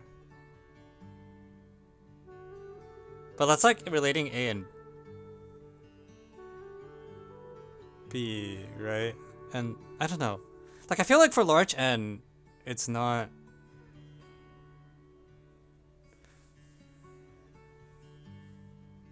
Like it's not a single new variable each time, is it?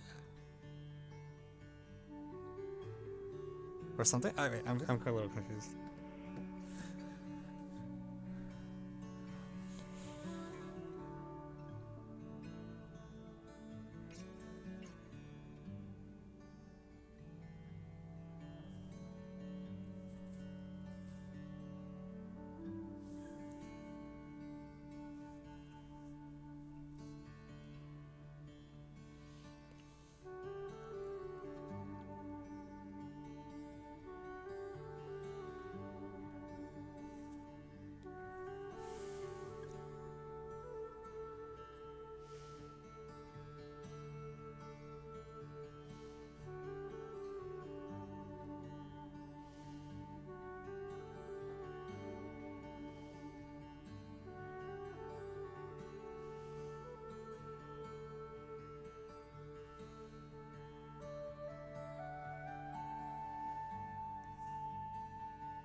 Keep going, but I don't understand what keep going means, right? Because like this thing says that if I'll even solve it explicitly.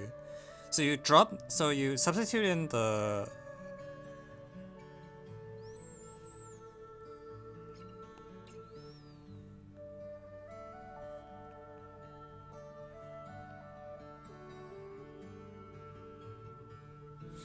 so what we're doing is just dropping a factor of an, right? So it's like 2an minus 2 plus 4an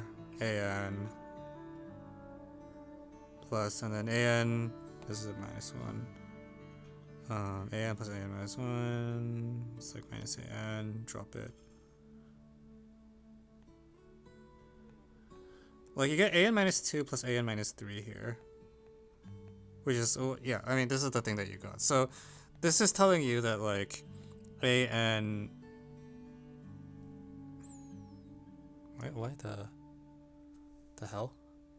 I should be getting the same thing as you because I haven't run out of terms yet.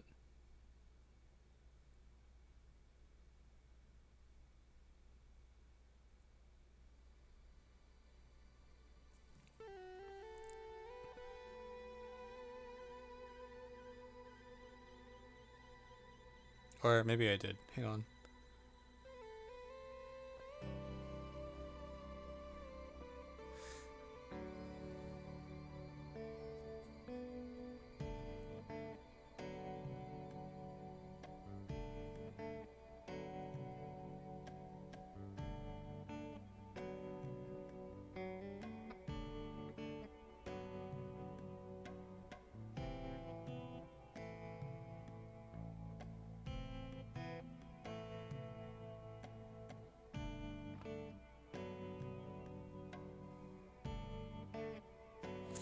How come the a sub n minus 2 canceled? That's not supposed to happen, right? Yeah, I mean, it's not the case with the... Yeah, that's not supposed to happen.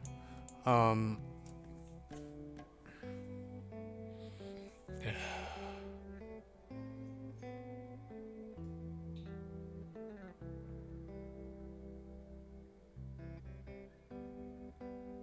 Damn it. What did I do wrong?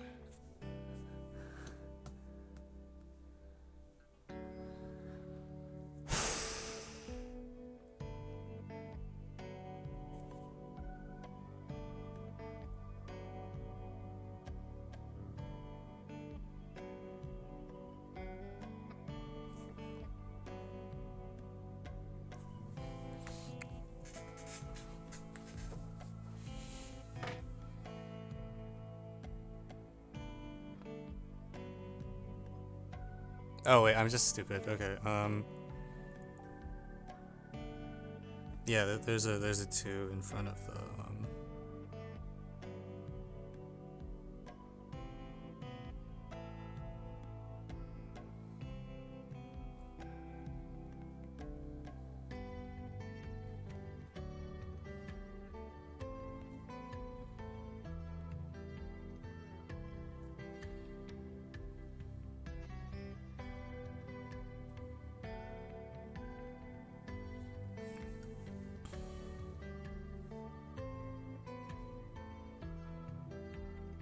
Yeah, but now, yeah, so you get this as at the next level, but now I don't know what it means to keep going because your next equation will have you get 2 new variables at the next level, right? Which is an minus 4, an minus 5.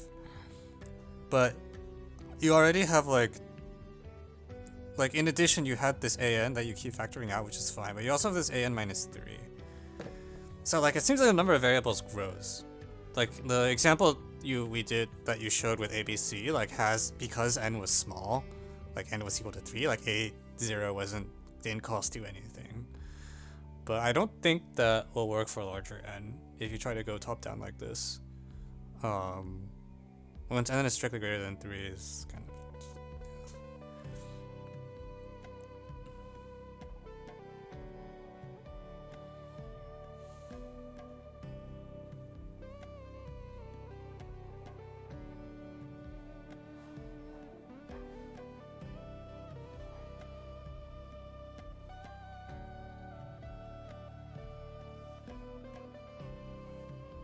Yes, I have no idea. I can either see the construction even with the nudge that there's like a trig polynomial involved, nor do I see how to check the uniqueness.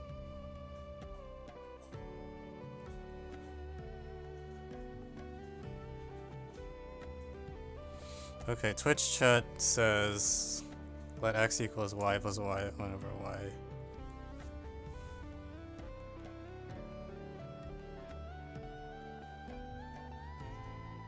So we want this to also be even. You don't want a factor of 2 in there or something? Oh yeah, wait, there's over 2.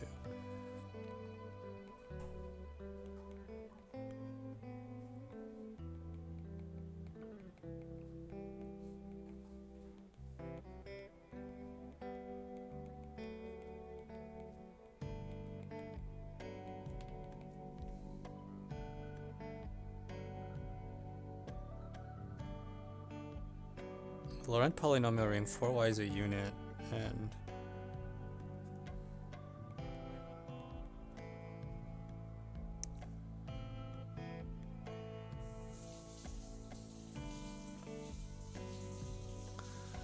alright, where is this going? So the claim is that this is even, or sorry, is odd in y.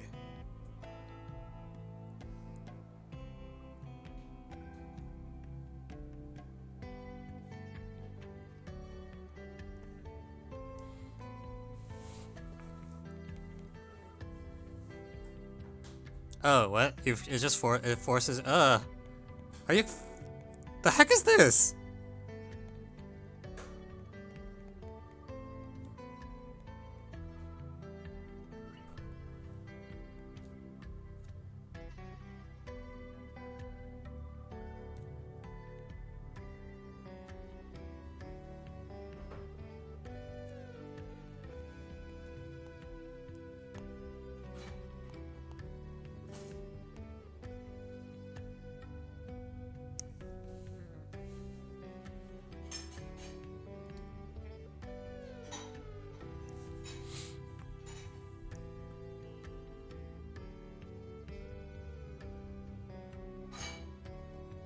Oh, you're saying to plot the y thing into this equation. Sorry, I didn't quite understand.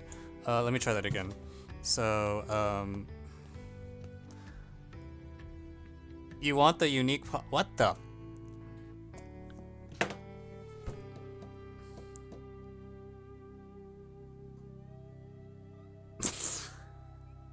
Excuse me?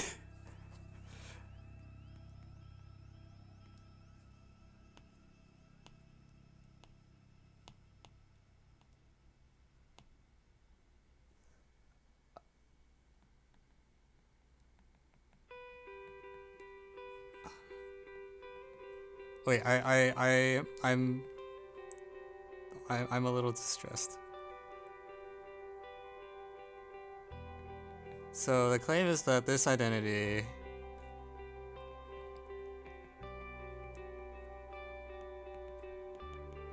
factors as like. Wait, can I just let like.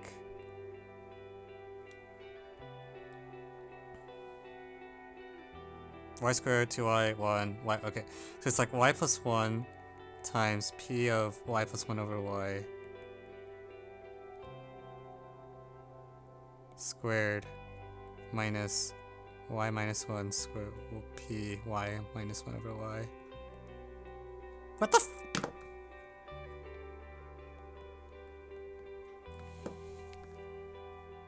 f?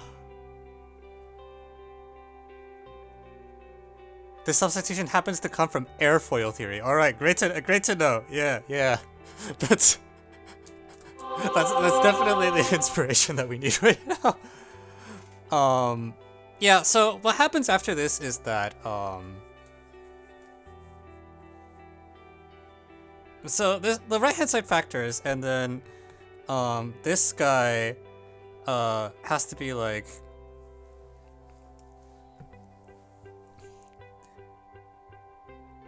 Yeah, so this is like a monomial times something, and then this is like some other monomial times some other thing. So you can set the difference of squares equal to... What the what on earth?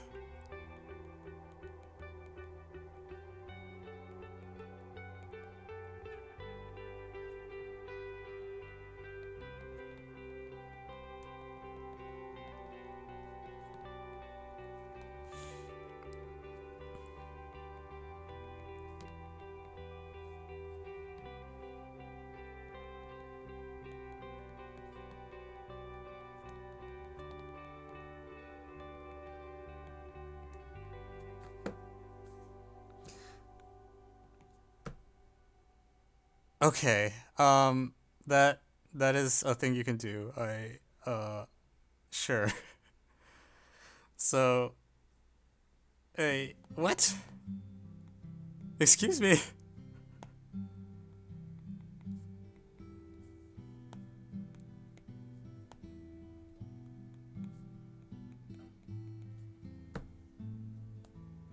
Uh,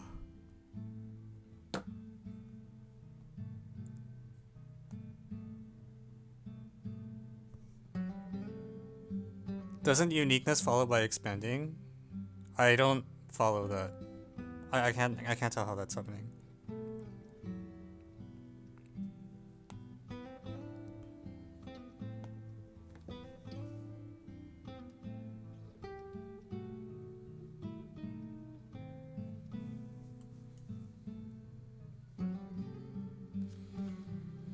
I forgot. Yeah, actually, I should just type this up now. This is going to work. Because it's going to work. So I should just properly typeset it.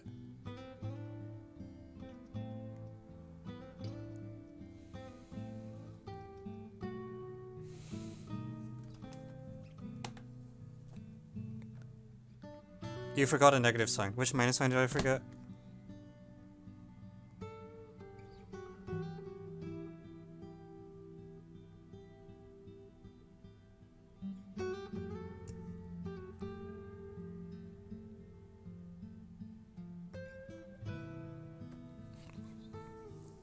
In P.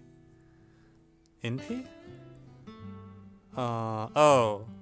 Sorry, I understand. Yeah, this should be a minus. Minus.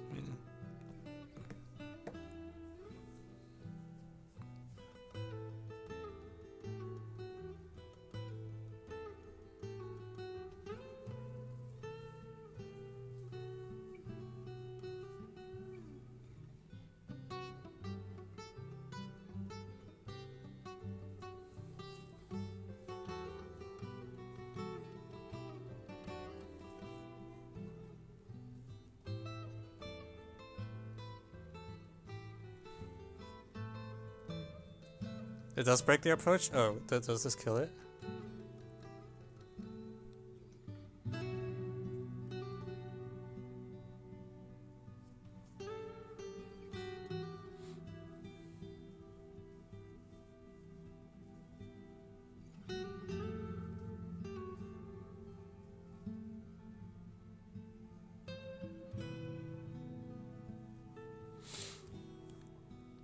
What is K? Like, can I get K to be if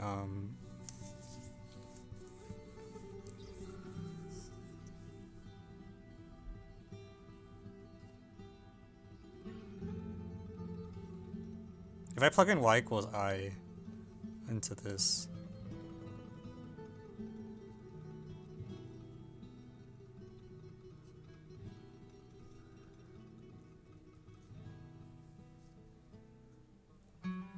Okay, let me just start typing. If this doesn't work, if this doesn't work, I'm gonna rage quit the problem because I don't think I'm gonna get it at that point.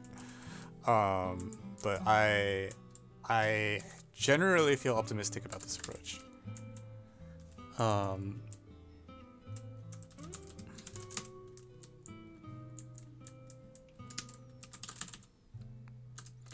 China TST 2007. What are the coordinate? What's the problem number for this? While I'm adding it to the database.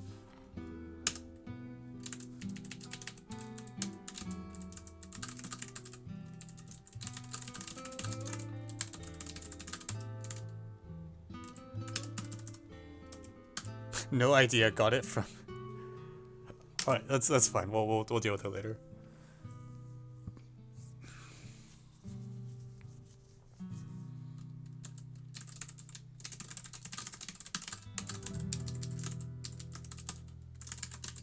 So we're gonna let x equals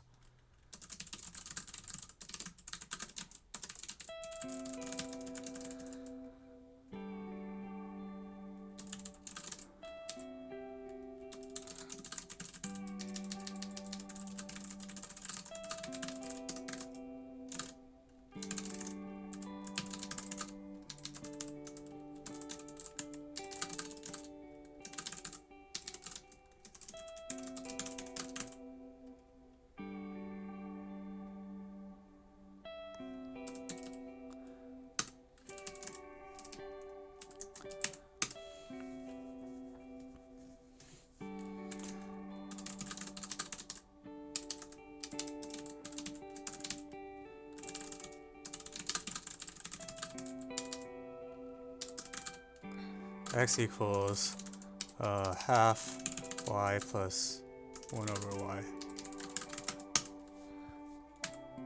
Then the above equation can be rewritten as 4y is equal to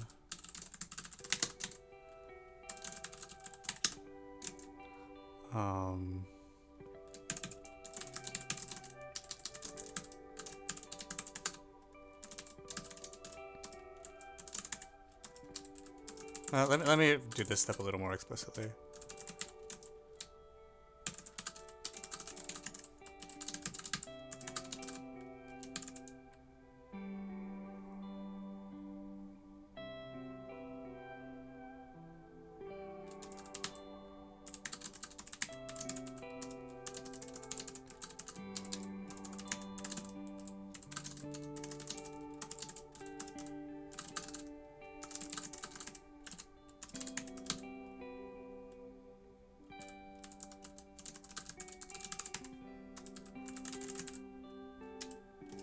These should be 2's and not 1's. 4y is equal to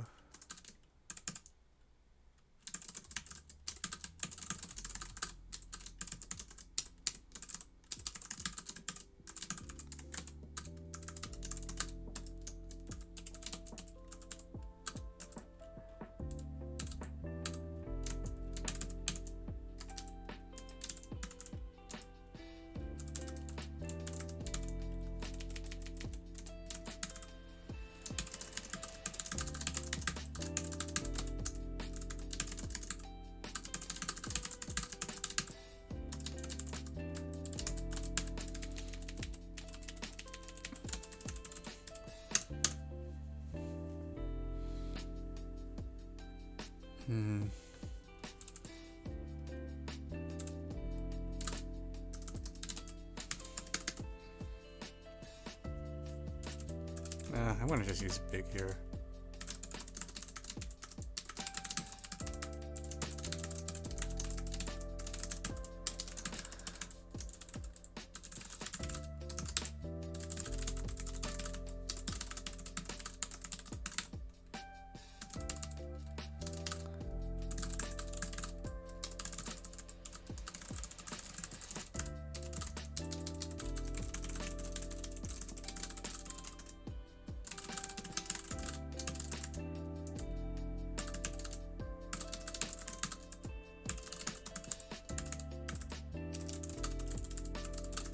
Y to the d plus 1, okay, y to the minus d. I agree it's probably not solvable immediately, but it should be solvable eventually, I think. So can someone quickly show that k equals 2?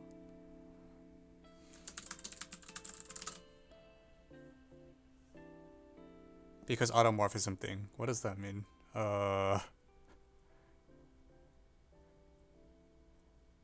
Can I just look at like the leading coefficient? Y maps to 1 over y.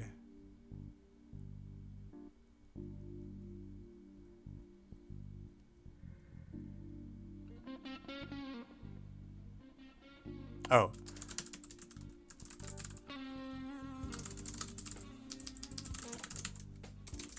Yeah.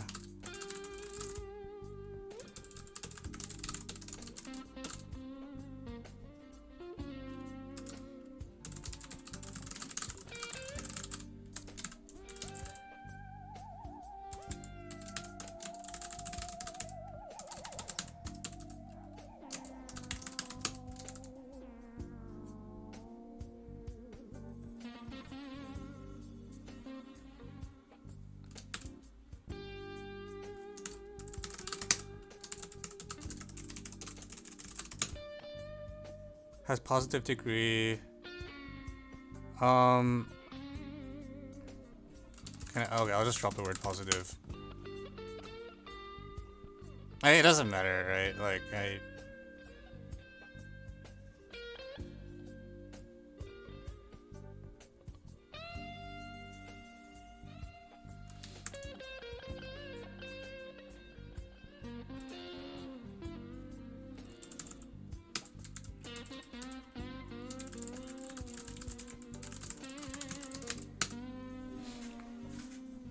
Okay.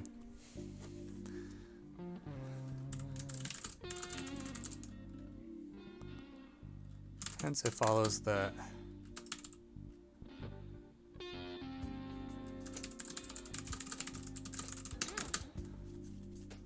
plus minus 2 y to the d plus 1 plus y to the minus d equals y plus 1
Can we make D positive somehow?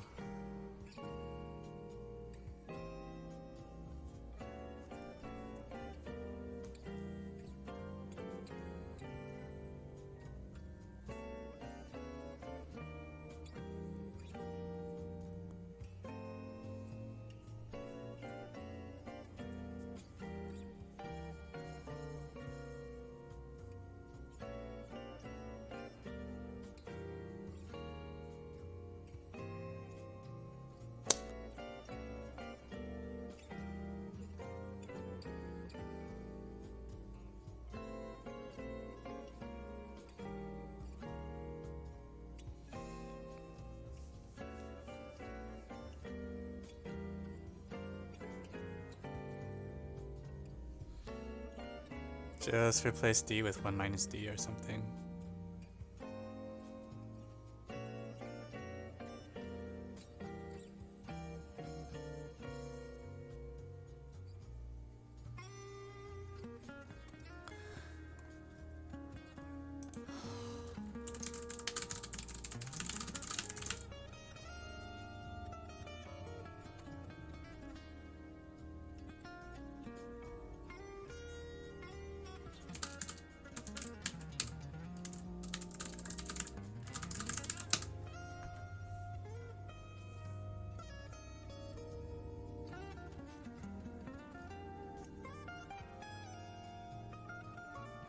Wait,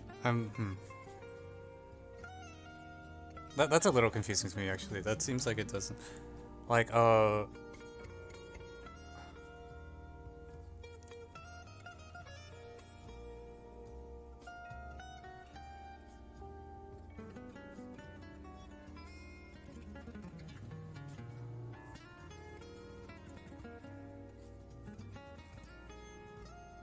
like when D equals,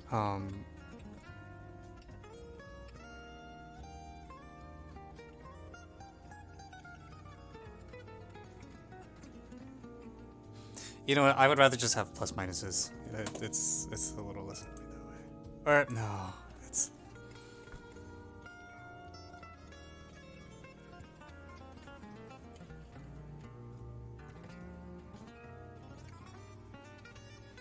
Yeah, actually, the plus minuses are fine.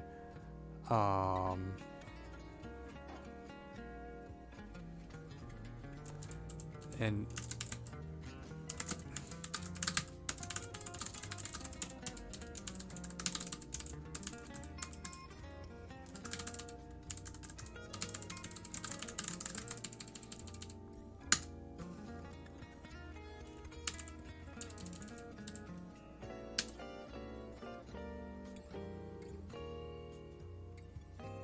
No, but it's like I get a plus minus here.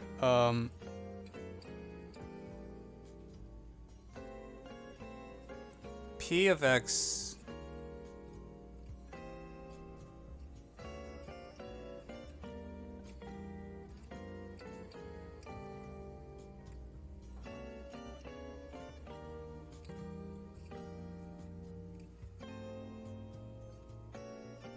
Oh god, the signs are so stupid.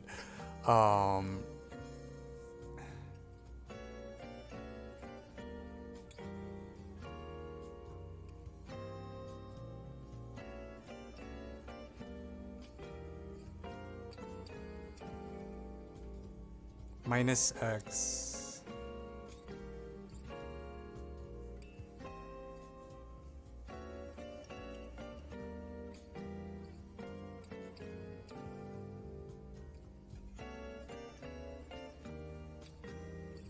No. Oh, the plus minus signs on the right hand side cancel out, so that part doesn't matter.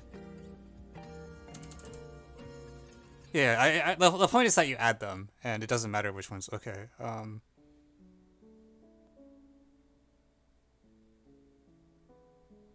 Which one's which? Okay. So this is always plus, which is what we want, because otherwise it's super annoying.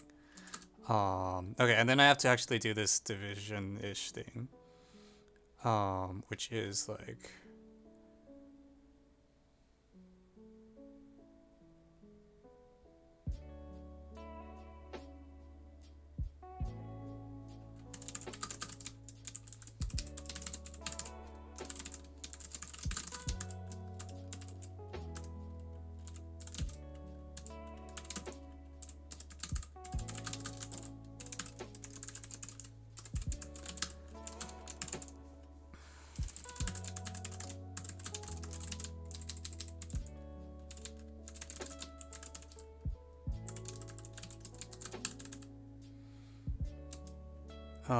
D minus 1.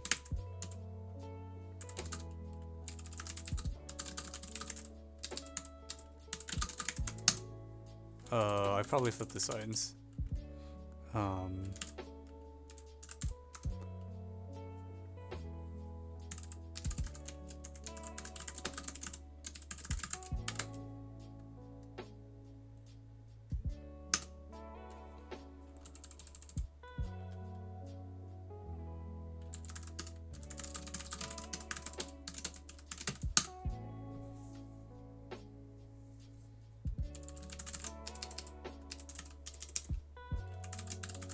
I think this is just real poly. Like, this is the most.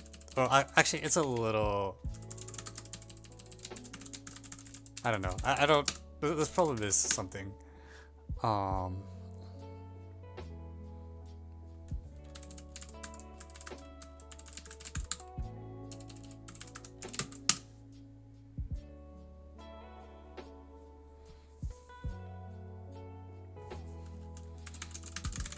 So anyway, the theory of Chebyshev polynomials now guarantees that y to the k plus is a polynomial in X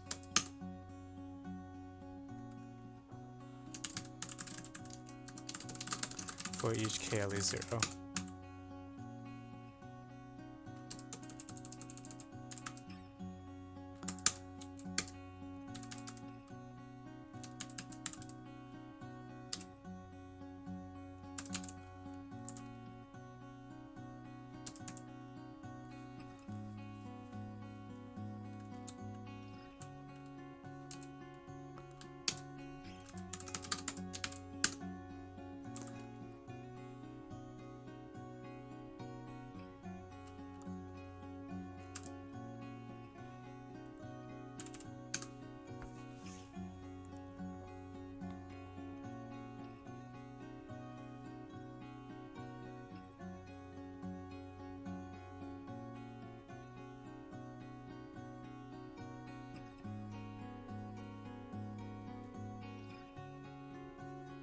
Yeah,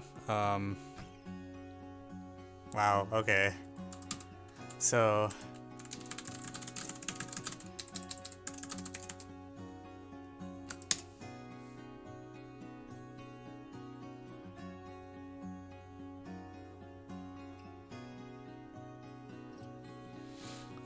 that we see there for each degree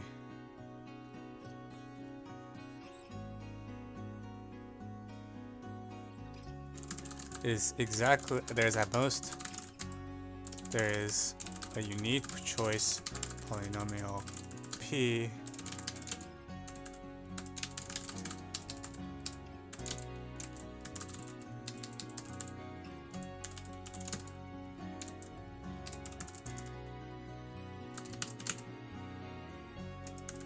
Could I just use N instead of D at this point?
The plus minus signs are super, super annoying.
Am I off by a factor of 2 somewhere? I feel like I dropped a factor of 2.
So this choice of polynomial p will also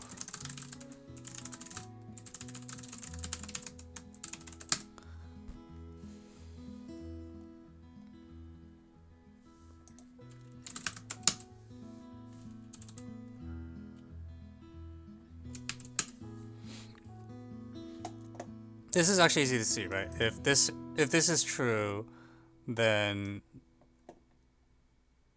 well, p of minus x is literally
maybe I shouldn't use k. I'm gonna use 2 epsilon.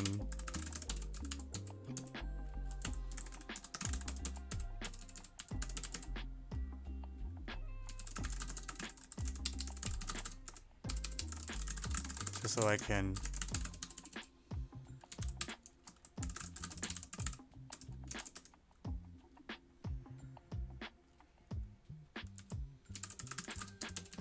yeah, and then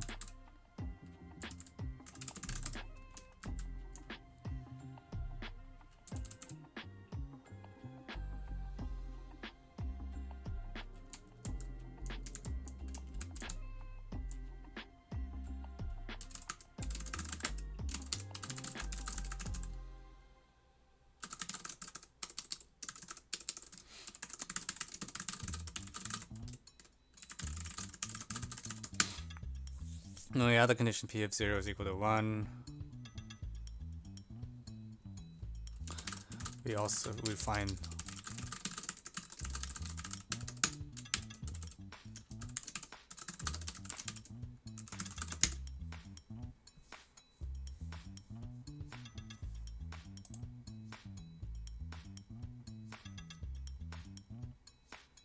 yeah.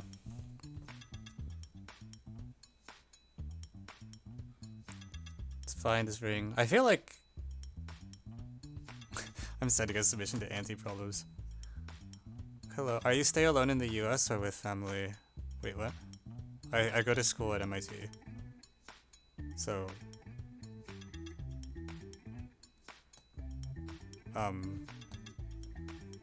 I guess alone, question mark?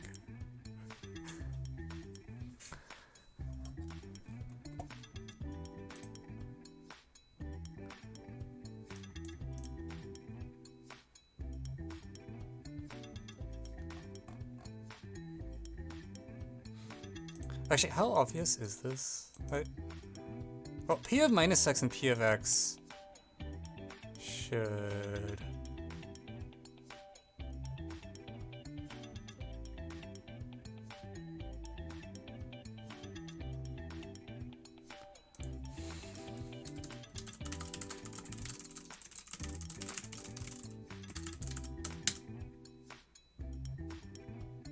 I am in...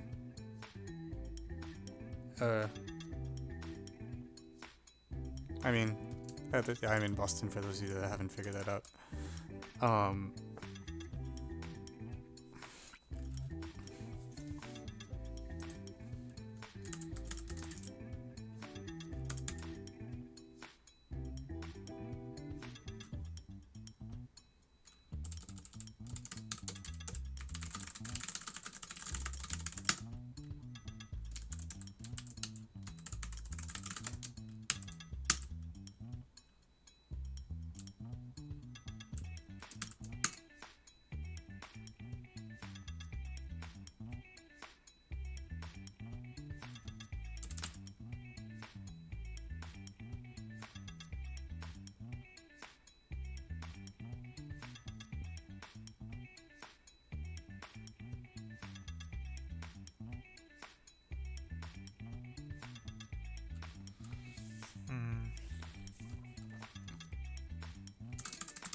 Can anyone join your Otis program? I mean, yeah. Just go to the website. There's application instructions.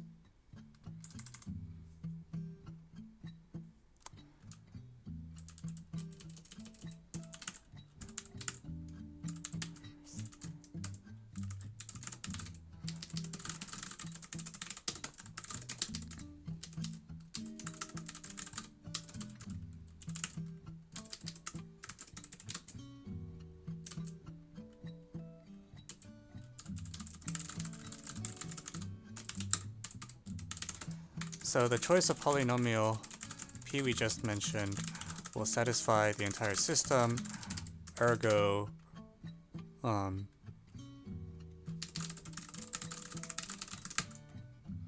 will satisfy the desired condition. In other words, the unique possibility for p does indeed work. Yeah, this is the last thing that you have to do, I think, which is like you looked at the system and you're like, okay, there's a unique p of x. Once you choose an epsilon, there's a unique p that makes this true, and that p also satisfies the second equation, which when you put those two together implies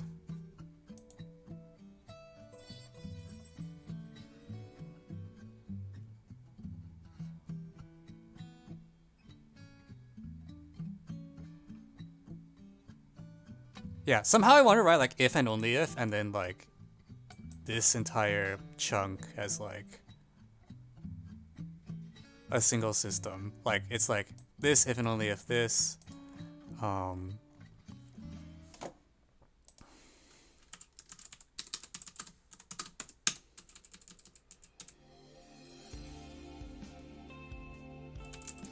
wonder if I could do that. Let me see if the typesetting will let me do that. I haven't used aligned in a long time. No,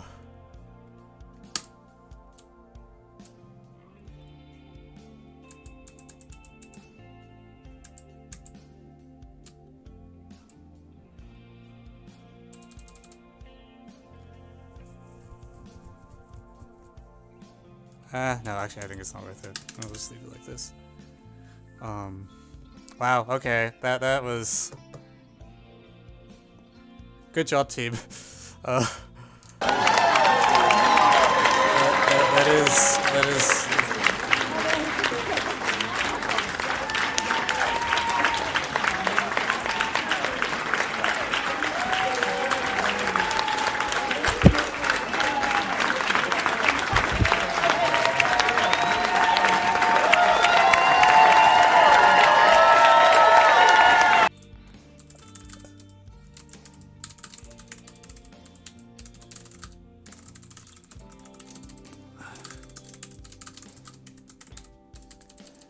yeah, that was an experience. I don't think I would have thought of the.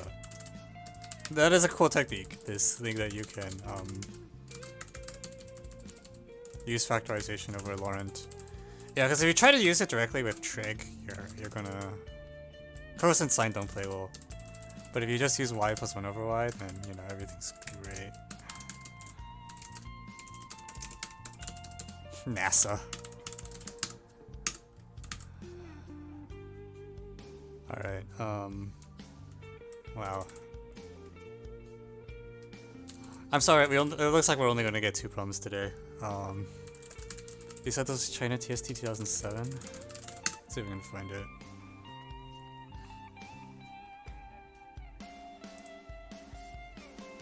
Yeah, everything took too long.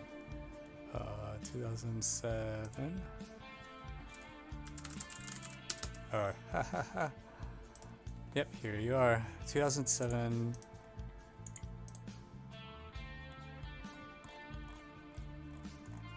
What is a quiz? I never understood that system.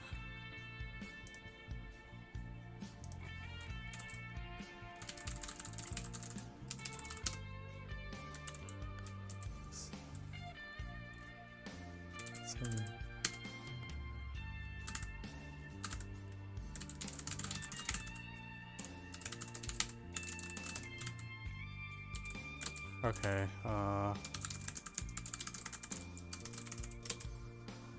is it normal to have imposter syndrome after being selected for the APMO? I think it's normal to have imposter syndrome, like, period.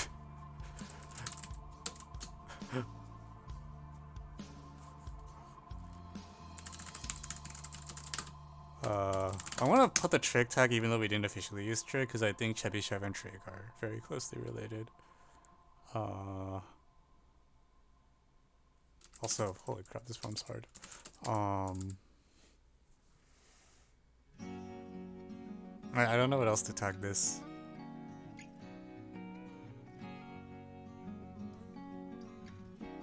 I don't have a symmetric tag. Although I don't... I think even if I had a symmetric tag, I wouldn't tag it. Because we only used one variable polynomials. And kind of like... Writing y to the m... I think that's a special case of trig. TPH. Like what you do is you let y equals e to the I theta, and then it comes down to cosine. Like, you can do it that way, I agree, but I think conceptually, I think of it as like, let y equals e to the I theta, there's a unique polynomial by trig addition formulas that maps cosine theta to cosine n theta.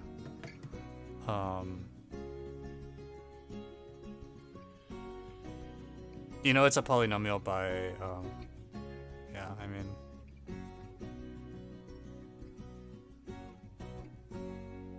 Yeah, I guess you could write it symmetric, but I feel like in this special case you actually want to know that it happens. Like, it's not just a generic symmetric polynomial, it's a very particular one. Namely, like, you can actually describe it. Where if you just have, like, I have this thing and it's symmetric, so I know it's a polynomial in u plus v and u times v, but you don't know what it is. Like, it's a little less informative. Like, we're using a very special case, but the fact that it's such a special case is giving us a lot of additional info. For example, you can tell what the leading coefficient should be just by if you imagined actually applying cosine addition formula, what it would be, kind of thing.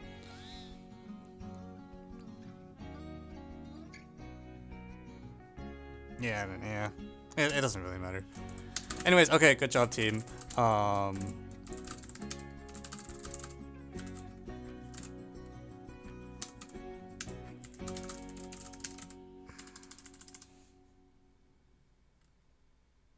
What the? Okay, Victor. Very cool.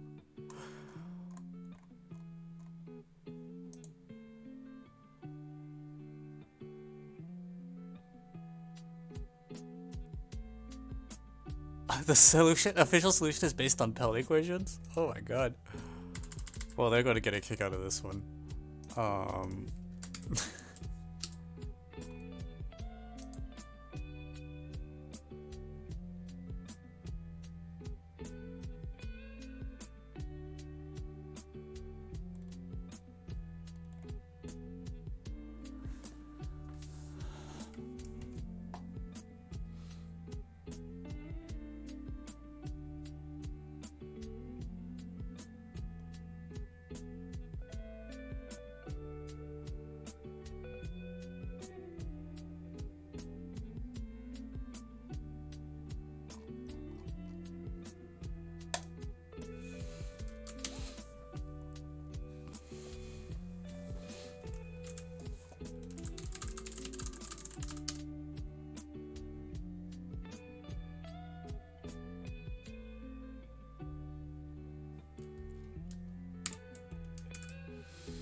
Alright,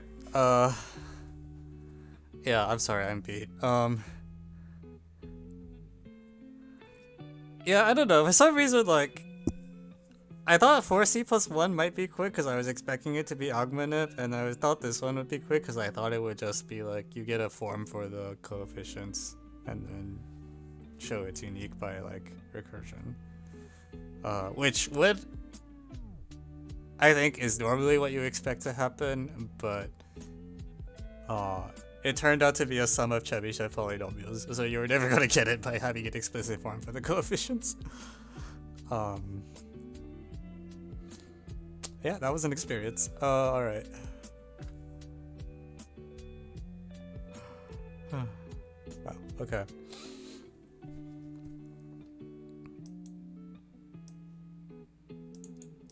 Okay, I'm gonna look at the GAC code forces problem and decide whether it's worth trying, because I'm almost out of steam, so...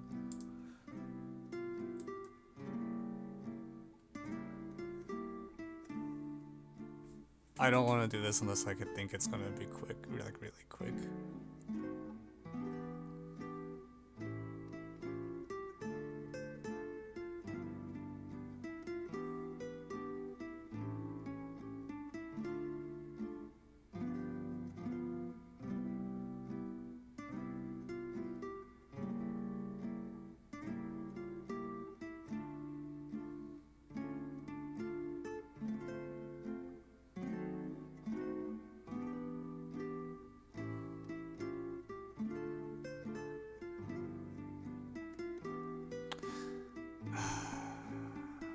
Yeah, I don't think I'm gonna get that today. Okay, well, thank you for tuning in. We're gonna resume with our regularly scheduled programming next week, I think.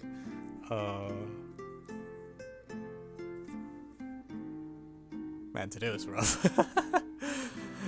Oh, that happened. Alright, cool. Anyways, yeah.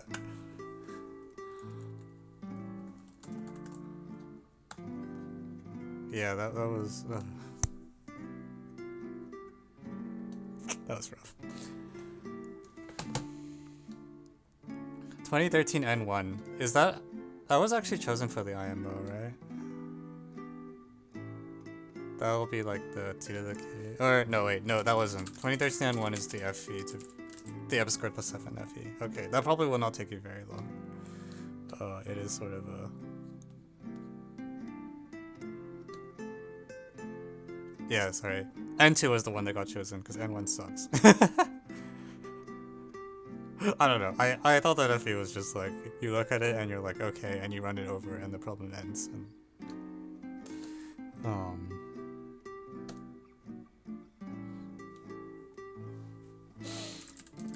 at least N2 required you to like do a little bit of something, but the N1 was kind of just...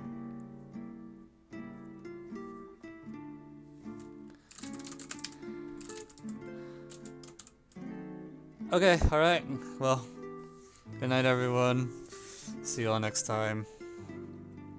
God, math is too hard. I'm too old for this. Alright, see ya. Yep,